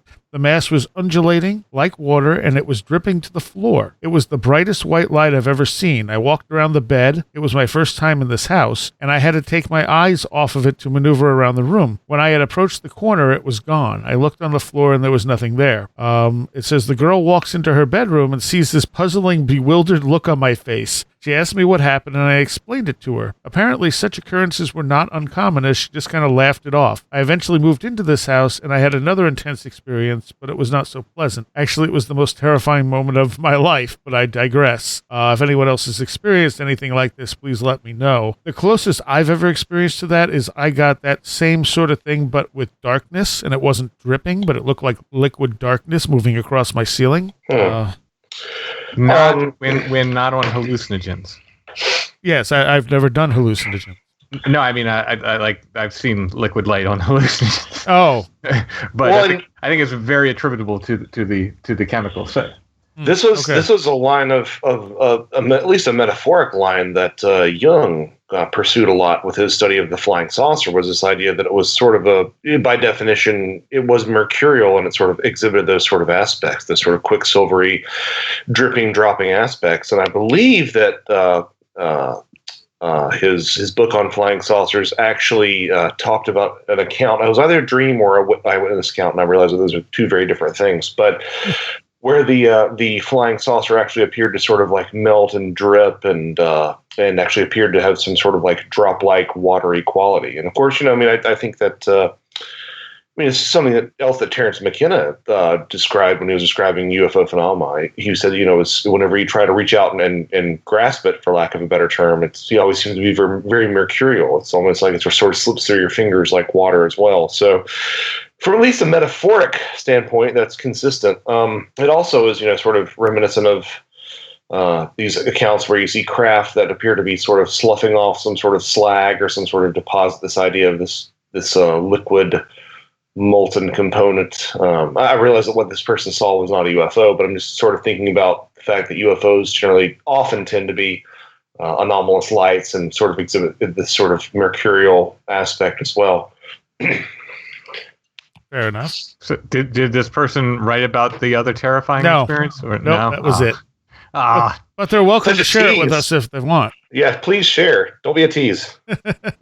All right, from Nicole, she says she was in Ohio, and her life has been outlined by orbs for the past 7 years, all different colors, from red to yellows, very vibrant, sizes from ping pong balls to beach balls. I have approximately 200 photos of these guys. They follow me everywhere. The photos have been verified as legit per an experienced paranormal research team and authors on the strange. They were making arrangements to come out for an investigation, but the head guy passed away. The orbs can be photographed anytime, day or night. They also seem to be intelligent. I have the ability to call them in and have them position themselves for photos. They are not all orbs. Some are splotches of light, some are rods, some are orbs with designs within them. she's had an intense near-death experience, gone for 4.5 minutes. Doesn't know if it's actually connected to the orb phenomena or not. I would say that most people who have near-death experiences tend to show some sign of PK afterwards, and so on and so forth. So she might be creating these things around her without being conscious of it. 100%. You know, they could be electrical in nature. So she sees them without the use of the camera as well, right? Yes. Yeah. Okay. Because that's my thing. Whenever I have grown quite jaded at orbs on photography. I mean, I think that the lion's share of those tend to be, earnest misidentifications of dust or things like that. But if she's actually seeing them with the naked eye, that's a horse of a different color. And of course, I don't know what experts she had looking at them. So, but the minute she said she had an intense near-death experience, it's kind of like, oh, well, now it seems a little more feasible in a sense, you know? No, absolutely, 100%. I mean, just speaking of horses, that's the horse that we've beaten a great deal. How both abductees and NDE survivors and people who returned from fairyland. Gotta throw my hat in the ring for that. Often experience psi effects and poltergeist phenomena, and basically the person returns haunted in a way. Yeah, well, that's a good way of putting it. All right, so let's see. The next one's short. I see a bright white flash that blocks out everything that comes from, and it comes from above my head on the left side, and only from the left side. And it's real because my dog sees it as well. Huh. So I initially, from it's only coming from one side, it would make me think that maybe they're saying in his visual cortex. But if he can, if his dog really is noticing it, then it's clearly not just in his visual cortex. Yeah, I mean, I was gearing up to say before the dog, I was gearing up to say, yeah, that could be something visually happen, or even neurological. Yeah, exactly. And but then when he says the dog sees it, well, that changes things. So I'm not sure how he knows the dog sees it, but I would assume the dog reacts to it in some way. Yeah. Okay, so this is the demon one. I saved this one for you, Tim. Yay! Because this is typical of our demon comments. Demons are very accommodating. If you expect to see something, they will show up. They can manifest in any form or you want. There is reason you often feel fear. That is a natural reaction to evil. They are after your eternal soul. You believe in the supernatural things, entities. Why not believe in a supernatural God who loves you and his son gave you his son to save you? At least investigate the truth of Jesus and give yourself a fighting chance. I am not a religious person. I have a relationship with the creator of the universe. God bless you in your journey to truth. All right. I know how you love these type of comments, Tim, so I saved that one for you. I told you my new approach now is just yes, because I'm that fight is over for me. Demons, yes. It's a very easy catch-all. It is. Well, and I'm personally very sympathetic to it. I mean, I can understand how somebody could look at this data objectively and reach that conclusion. Sort of, but you have to have that mindset to begin with. Well, yeah, of course. I mean, I think what a lot of people, I say this as a Christian, trapped in the reductive good-evil Judeo-Christian sort of shtick, they end up faced with this idea of there being some sort of force that doesn't seem positive, that appears to be interacting on the spirit realm, and they say, well, it's either an angel, but if it's not an angel, it must be a demon. But I'm much more keen to embrace ideas of free agents out there in sort of a Gordon Whitean spirit ecosystem model. Yeah. And not only that, go ahead. I'm just cautious of painting anything with the paintbrush, whether it's the demon paintbrush or the interdimensional paintbrush, or what I mean. Mm-hmm. Anytime like someone defines it like as if they know 100%, like they're sure this is what it is. That's what I react to, really. I've had people on Strange Familiars that had what seemed like very, very negative and what I would call demonic kind of things. Like that's the label I would put on it. I'm not saying it was a demon. I'm just saying it act demonic. It seemed to respond to the one I'm thinking of in particular had a lot to this person's addiction was kind of woven into this series of sort of poltergeisty, haunting kind of stories. So that very much seems to have like a sort of demonic element. There's this very negative kind of life affecting thing where it's woven into this pattern of addiction and so forth. So, I'm not completely dismissive of it, but what I am dismissive of is when you say, immediately, like, everything's a demon. Like, that's everything out there is a demon. If it's supernatural and vaguely scary, then it must be a demon. When we don't, none of us know. Well, we all know it's all fairies. I mean, honestly. There you go. And it says it says that fear is a natural reaction to evil, but I don't know that that's necessarily true. There's something that's evil. I would think could also be very seductive. I think fear is a reaction to things we don't understand. Yes, yeah. Aren't there? I'm drawing a blank, but someone more knowledgeable of the Bible than me, I'm sure that there are instances of people being, fear of God is a thing, right? Sure. Oh yeah, but it's a common theme to theophany in general. I mean, benevolent deities throughout a variety of world religions often inspire fear. I mean, it was in the Bhagavad Gita. Arjuna actually witnesses Krishna's true form and says that his mind is not at all at peace having to perceive this. So that's when Krishna assumes his avatar form. But all throughout the Bible, there's this idea that literally to look upon God was to mean death for people, especially for the unrighteous. Yeah, that's true. I forgot the thing I was just going to say though about fear. Yep, I'm drawing a blank. I can't remember what it was. Apparently the demon left. Or the demon of forgetfulness is here. Ooh, I think I got lots of those. There was something, the reason you feel fear. The reason you feel fear can also be if we're dealing with something that is environmental. Strong, types of energies might be causing, earth energies can give a sense of fear. Elf waves, for instance, not like fairies, but like low frequency waves. ELF, yes. Can totally give you that feeling of fear. Yeah, and there's the flesh and blood Sasquatch people say that they employ infrasound, which may in fact be the case. I mean, and that would have the ability to cause fear. Absolutely, panic, fear. And aren't there some animals that can do it as well? Don't like lions or tigers or something? Tigers specifically. Yeah. Yeah, I think a lion's roar. Yeah, I think they've had shown it, and elephants and.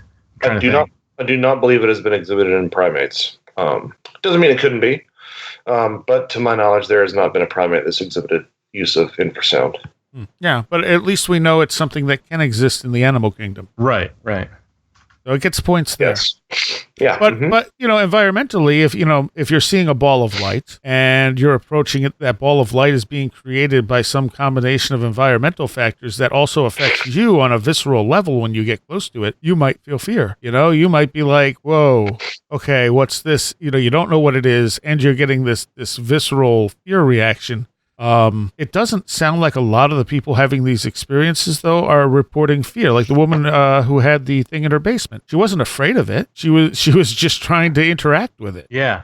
That sounded like wonderment, and what a wonderful encounter. If you're gonna have a encounter with the paranormal, that's the one you want, right? Yeah, and when you saw the Site 7 lights, there was no sense of fear from them, was there? No. Now, I don't know if I'd have been there alone. I don't know. Well, that's also because you don't want to just disappear. Yeah. But no, not at all. It was just wonder and amazement. So, and we all see the world through our own sort of perspective that we've been given as we experience life. I mean, no one's perspectives are exactly the same. So that's another obstacle in sort of untangling all this stuff is like trying to take these assumptions and these perspectives and make them as neutral as possible. So, actually, this story, I should have read it earlier because the other one was responding to this. I thought it was one we read. It says, about 4 months ago, this is from Pammy, I saw different colored lights racing up the tree branches next to the side of my house. I ran into the house to get my adult daughter to see it too, thinking it would be gone by the time we got back out there, but it was still there and we watched it for a long time in wonder. This is rural North Georgia in the mountains with no close neighbors. And I still wonder what it was. So that one of the early stories we read tonight was actually a response to that one, and I thought it was something we read. So well, again, describing similar things. Yeah, because it was the other person saying I also saw lights racing up the tree branches. So yeah, I don't know what to make of that. That's really odd. I mean, other than fairies. Well, North Georgia is it's got its own share of strange stuff. Pretty squatchy part of the country, to be honest. Really? So there's that too. Yeah. Well, this might be a subject for a different time, but the Bigfoot Museum in Blue Ridge, Georgia, is astoundingly good. I thought it was going to be a roadside attraction. It actually has a lot of original important documents and casts. And anyway, that's sort of a side tangent. I find it a little bit more compelling whenever a story takes place in the mountains or in mountainous areas. I think there's something about that sort of space geographically where you run into a lot more of this sort of phenomena versus flatlands or even coastlines. I feel like there's something sort of spooky about mountains in general, and I don't really know what it is. But obviously that North Georgia is definitely sort of getting into that Appalachian Range territory. Okay, all right. I don't know if I believe in mountains, though. Because it's a flat Earth, right? Oh, I don't know. I was just going with that, All right, so I think this is the last one for the lights. I've had two experiences, this comes from John, of intelligent lights observed from the same rural vantage point and approximately 1 kilometer away in opposite directions at both times. To keep it brief, both were observed by multiple witnesses, the first time communicating with the light by flashing a torch. The light would blink out and then reappear somewhere else in the night sky. Got to the point where I could shine the torch on an area of the sky and the light would appear in that space as soon as the torch was turned off. On this occasion, the light would have been right over a known fault line. Hey, there we go. Definite sense of intelligent communication and mischievous playfulness. The second time, no torch was used, but the lights began to multiply, and I kid you not, 2 helicopter-type lights seemed to materialize and began circling and tracking the blinking lights. Strangely, the next morning and ever since, nobody who witnessed these events has ever discussed them with each other, like there was some kind of dreamlike or amnesia effect or mental block connected to the displays. Well, the lack of communication is really common amongst witnesses in a lot of ways, in a lot of different accounts that I've run across, at least. People will come back for an experience and drive back 4 hours after experiencing something weird and sit in complete silence. So I think that's, I don't know if that necessarily points to some sort of government cover-up. What I was wondering with the sort of fault line aspect is that a lot of times people say, oh, there's a fault line. I'm guilty of this. I think I said on the last episode. There's a fault line, so these must be Earth lights. But part of me wonders if the fact that there's a fault there doesn't mean that the lights are associated with the fault, but there's something about that sort of area that allows something to bleed through into our reality. Mm-hmm. Oh, yeah. Yeah, it doesn't mean that it's definitely a natural phenomenon, but it could be something that something is using that natural energy to manifest. Right, and I think the correlation between lights and fault lines is too strong to really fully ignore. Yes. Yeah, absolutely. What's interesting here is the beginning of this where he's talking about shining the torch or the flashlight at these things. It's almost exactly what John Keel talks about in the Mothman prophecies. Oh, I hadn't put that together, but a good point. Yeah, and that's actually in the movie. They have a deleted scene for that, if I remember right. So if you got like the second edition of the DVD, there was I think it's the only deleted scene, and it's them shining lights up at these UFOs in the sky and getting a response from them. Also, just again, since I'm on a little tangent here, that movie has aged really well, I feel like. Well, it was, I think they intentionally took the UFO stuff out because I think they didn't want it to be too confusing for people, which is fine. I understand that. But taking that stuff out actually makes it creepier than if they had left the UFO stuff in there. Well, yeah, because inevitably people would have been like, "Oh, it must be aliens." Yeah, exactly. But I think that film, because part of the reason I sort of wanted to go on this little bit of a tangent is because the latest Ring Soup mentions it, and I've come to know the screenwriter of the Mothman Prophecies, and Really? yeah, he's a really cool cat. He would be a great guest to have on the show. I know he's been on a couple different podcasts before, but he knows his stuff. Like, he's very, very well read guy on this stuff. Oh, well, you can tell from the movie. Yeah, and that's just it. Like, because I remember when I saw it, actually before I was really into Fortiana and stuff, I was like, it's okay, whatever. But it captures the feeling. Yes. Of this sort of thing. That's sort of like the nonsensical non sequiturs, things that you barely catch a glimpse of, things that you never, I think there's one moment where, it captures that great John Keel thing of checking in somewhere and him already having been there according to the owners of the hotel and stuff like that. Mm-hmm. So yeah, I think it does a really good job in that respect. So, hats off. I think it's aged extremely well. I would agree. And, a lot of people didn't like it at first, and I think it's because it was so weird, and there weren't any, it's kind of like it tells the story without giving you a completion at the end where they explain everything. I mean, yeah, there's no closure, which again is super consistent with a lot of this stuff too. Exactly. Yeah, I absolutely love that movie, and I was, because initially it's like I started seeing some of the reviews. I wanted to go see it as soon as it came out. Some of the reviews were like, and the clip they used in the trailer with the whole chapstick thing, like in the context of the movie, that's a meaningful scene, but in a trailer with no context, it just seems silly. Right. It's like, oh, look, the guy on the phone knows he's holding chapstick. So what? But when you realize that he didn't even know what he was holding, he was testing how this person could, injured cold could possibly know. He just reaches into the thing and grabs something, and he's like, chapstick. And he's like, oh man, how does he know? But in that short little 2-second clip, it's like, well, that was stupid. Yeah, exactly. It seems inconsequential. But again, capturing the real spirit of this stuff, most of the paranormal is completely inconsequential. Yes. You don't get these big revelatory experiences that often. So one of the things that we talked about last time that I wanted to get into, and I was hoping we could have Wren here for this, since it was he that kind of brought it up. With his science knowledge. Blue Adept on Twitter had linked us to this article that says scientists have successfully inserted false sensations into the brain. Could they one day edit your memories? And it says controlling neurons with holographic projections could be revelatory for how we control prosthetic limbs. And this comes from, what is the ALPHR? Yeah, there's no Alpha, title. I guess. Yeah. There's no title at the top of the page. That's interesting. But anyway, the science behind this. Oh, it looks like there's a cookie thing. There it is. Yeah, Alpha. That is exactly what it is. Okay. So they're talking about using a holographic brain modulator, and it's supposed to activate or suppress certain neurons. And the aim is to be able to do this reactively to modify the brain's activity and insert false sensations. And one of the things they're going to be using is light. They would be focusing light to hit certain neurons in the brain. And the team used computer-generated holography. Holography? That is so not how you say that.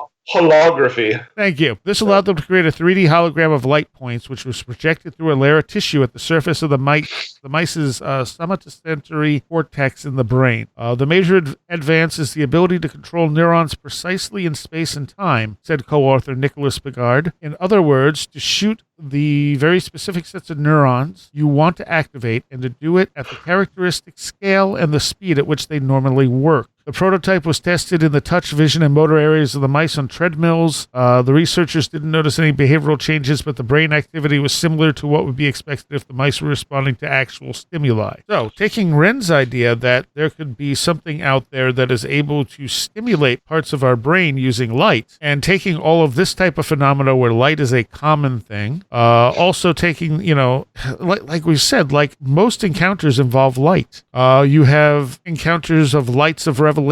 The story in the Bible where is it Paul that gets hit by a light? His road to Damascus experience. Yeah. It's interesting. So remind me, because I don't entirely remember. Just because I was tired. Did we talk about the fact that DMT has an effect? Light has an effect on the pineal gland, which I don't think so. Okay, so I mean, that's part of the reason that so it was recently illustrated that there are quantities of DMT in the pineal gland, I believe, which has long been said to be where DMT a lot of it or some of our endogenous DMT comes from, and is also regarded as the seat of the soul or the third eye. And the reason it's called the third eye is because, well, number one, if you actually look at it, it sort of looks like that sort of Eye of Horus imagery, which I'm sure we're all familiar with the cross section of how a pineal gland looks like the Eye of Horus, but also. Evolutionarily speaking, it's lineage in your body in terms of the human body is actually had an ocular function, and because of that, the pineal gland is affected by bursts of light. So that sort of has caused me to wonder sometimes, if light can't be a mechanism for inducing some of these altered states that might actually allow you to commune with the other. It's something that supposedly there are people who can. There's some guy out on the internet flogging this device that actually strobes in your face and is allegedly able to help you release endogenous DMT. Is it a dream machine? It might be. Can't remember who I talked to, where I'd heard that they'd used it, but yeah, supposedly. So, was it William Gibson who came up with the dream machine? I'm trying to think. I know it from the band Psychic TV and their little cult organization they had in the 80s called the Temple of Psychic Youth. They would send you free plans to make your own dream machine. And what it was a you hooked it up to a phonograph. It was a tube with specifically cut holes in it to make kind of random flashes. So you'd lower a light bulb on a wire into the center of the tube, and you actually looked at it with closed eyes. So you used a light that was bright, like a 90 watt or 120 watt, I forget, light bulb. And as this tube that was attached to the turntable spins, it would create these random flashes of light. And you could sit there with your basically you're looking at it with your eyes closed, and you will go into a trance state. It absolutely works. It's amazing. You can do a similar thing if there's a long stretch of highway and sun's shining through trees. You can close your eyes and look at the sun. And a similar thing will happen if it's a long enough, it needs to be long enough to get you into a trance state. So a fairly long stretch of highway. Obviously, someone else is driving. You're not driving. But I've used a dream machine before. I made one in the past. I'd actually very much like to make one again if I could find the plans. I'm sure I have them somewhere. I'm sure they're online. But this very much reminds me of that. It's these random flashes of light and absolutely can make you go into a trance state. Well, and all of this probably owes a debt to the Lovecraft short story From Beyond, where there was actually a device that created this sort of resonance wave that activated the pineal gland as a means of perceiving alternate perception. So part of me wonders if, sort of one of those the medium is the message things, if perhaps this light phenomena doesn't simply exist to facilitate that sort of connectivity. I know we're sort of straying a bit. No, that's fine. That's fine. Far from the original topic, but I wonder if there isn't something about just light in general that has a really strong effect on our mental state in general. It would make a lot of sense with how prevalent light phenomena seems to rear its head in the paranormal. Yeah, it was Brian Geisen who invented the dream machine. Sorry. I wouldn't have known otherwise. So yeah, neat. Yeah. Yes, sort of contemporary and associate of William Burroughs. The other thing, you mentioned the driving down the road, but there have been, I'm sure, plenty of people out here there who have had the experience of basically going into a trance while they're driving, especially from repetitive type of things like driving down long highways where you just don't remember it. Mm-hmm. So, I mean, the brain can be entranced fairly easily. Also, look at the number of UFO sightings that start with flashing lights. Yeah. Yes. The other thing, this sort of plays right into not only what Wren was speaking about, but Josh last week talked about this idea of sort of the reskinning of the paranormal in the terms of video games. And if something was able to control lights in this manner, I mean, obviously it's a thing because they're already talking about doing it. They're having some success with doing it with mice and so forth. So if someone or something is far advanced of us, they could literally make us see a Bigfoot if they wanted to, or in turn a gray alien, or whatever. Yeah, go ahead. Sorry, Sarah. Oh, I was going to say, or present the archetype, or just the not really the archetype, but like a map that we can then paint with what we think is there. Yes. Yeah. Yeah, I mean it's the idea of the it, or the Harry Potter boggart that here's a template. What will influence you the most? That's what you end up seeing. Yeah, or what scares you the most, or what to expect. Because definitely some of these things are expectation, especially when you start getting like I look at the really weird cryptids when you have sudden like groupings of weird cryptids suddenly being reported. Not just the one-off thing, but like, one person sees it and then simultaneously a few other people see it. It seems like it's clearly not something like a Bigfoot that could possibly be explained by nature. Like, I've always found it hilarious that a lot of these Dogman encounters feature like, Bowflex body, Arnold Schwarzenegger bodybuilder sort of pecs and abs, which, never mind the idea of an upright canid having zero genuine basis in the fossil record, but also, this idea that it's not only that, it's also not only is he going to eat you, but he also lifts, bro. It's an existential threat, and it's also like a threat to your masculinity. Look at this buff dog man. Which, dog man there's so much going on there beyond a natural creature that that's a whole other show, I think. Yeah, we've never done a show on dog man. But there are people who, just like Sasquatch, insist that there's a race of upright canines that it's running around North America. Yeah, I find that way harder to believe than a primate. Honestly. Yeah.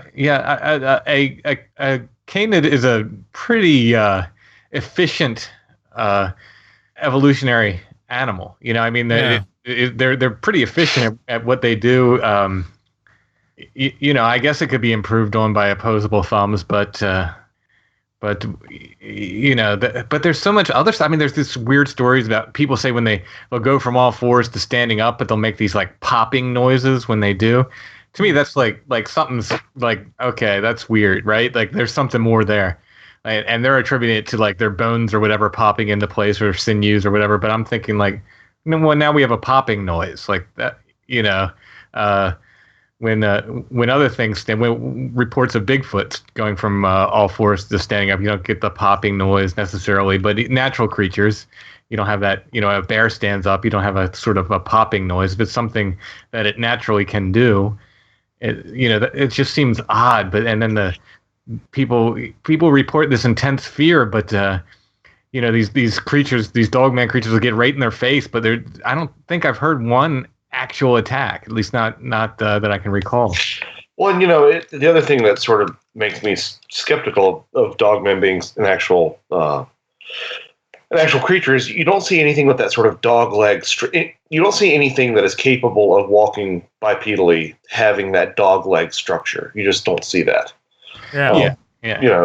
Bears don't have that. That sort of double jointed sort of scenario. So, I mean, the idea that if there is some sort of physical basis to something like Dogman, that it would evolve that leg to walk upright, sort of, it doesn't hold water for me personally.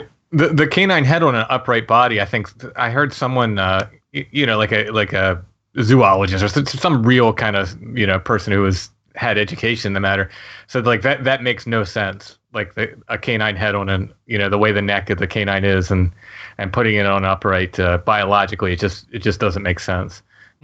Right, unless you're dealing with something like an archetypal entity, a Hermanubis, an Anubis, right. a dog-headed saint, of which there are plenty. Yes. That's sort of, I think that's, well, and also like, the thing that's almost universal, the dog man thing that you don't run into with the Bigfoot stories are witnesses feeling this just complete existential terror. This real sense of dread that you get in some Bigfoot reports, but not nearly as consistent as you do in Dogman reports. Yeah, it's almost across the board with dogs. Yeah, it's closer to the black-eyed kids phenomena. Right. Yeah. Yeah.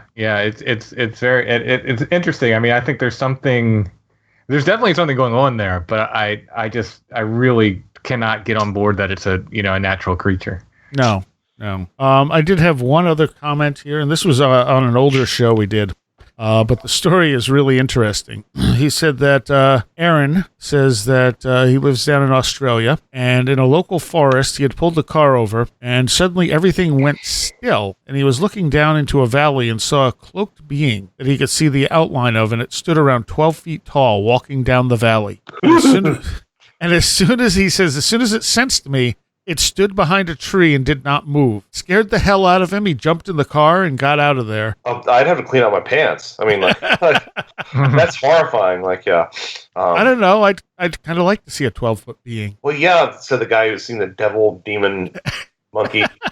I didn't like seeing the devil demon monkey. Soraya's like, I'm free next Thursday. How would I see a 12-foot monkey? From a safe enough distance, I'd like to view pretty much anything. Yeah, it was down in a valley. It's fine. I mean, it's 12 feet tall. It could probably run pretty quick. Yeah, I wonder what if he said when he said everything got still. If he was referring to the Oz effect, I don't know. That's what it sounds like. That's what it sounds like. Yeah. That eerie quiet of the Oz effect. That definitely. It's and I've experienced that in the woods, and that's never a fun thing when you're by yourself in the woods. No, it's not. Because it's like it's hard to tell if it's just ominous because everything just got quiet, or if there's something else giving it that ominous feel. Yeah, I mean, as someone who hikes alone and who has experienced that, I now kind of sort of rely on birds and squirrels and natural sounds to sort of calm me when I'm alone. As long as I'm hearing something there, I'm like, oh, everything's cool. I hear birds, I'm good, And then, but when I don't, that's when I start like, all right, what's going on? Yeah, you're almost like in a bubble. Yeah. And I have to say, I don't think I think when I've thought I've experienced it since that time, I haven't really. It was just a lull, but the one time I absolutely did experience it was enough. Yeah, it's pretty distinctive. Yeah. Because it's absolute quiet. Yeah, it's like the sound just gets sucked out. So, all right. So I think that covers most of what we wanted to talk about in this second part here. I mean, people are still free to send us light experiences if they want.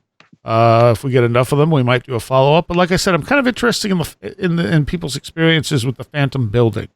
So if people have experiences with that, buildings disappearing or looking like they're phantasmical, like the story we read earlier, drop me a line.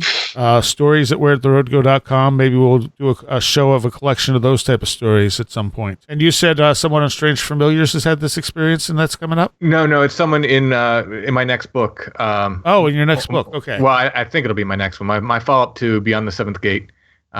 Someone had the experience on Toad Road. Okay. How far done is that one? How do you mean far down? How far done? Oh, done the book. Yeah.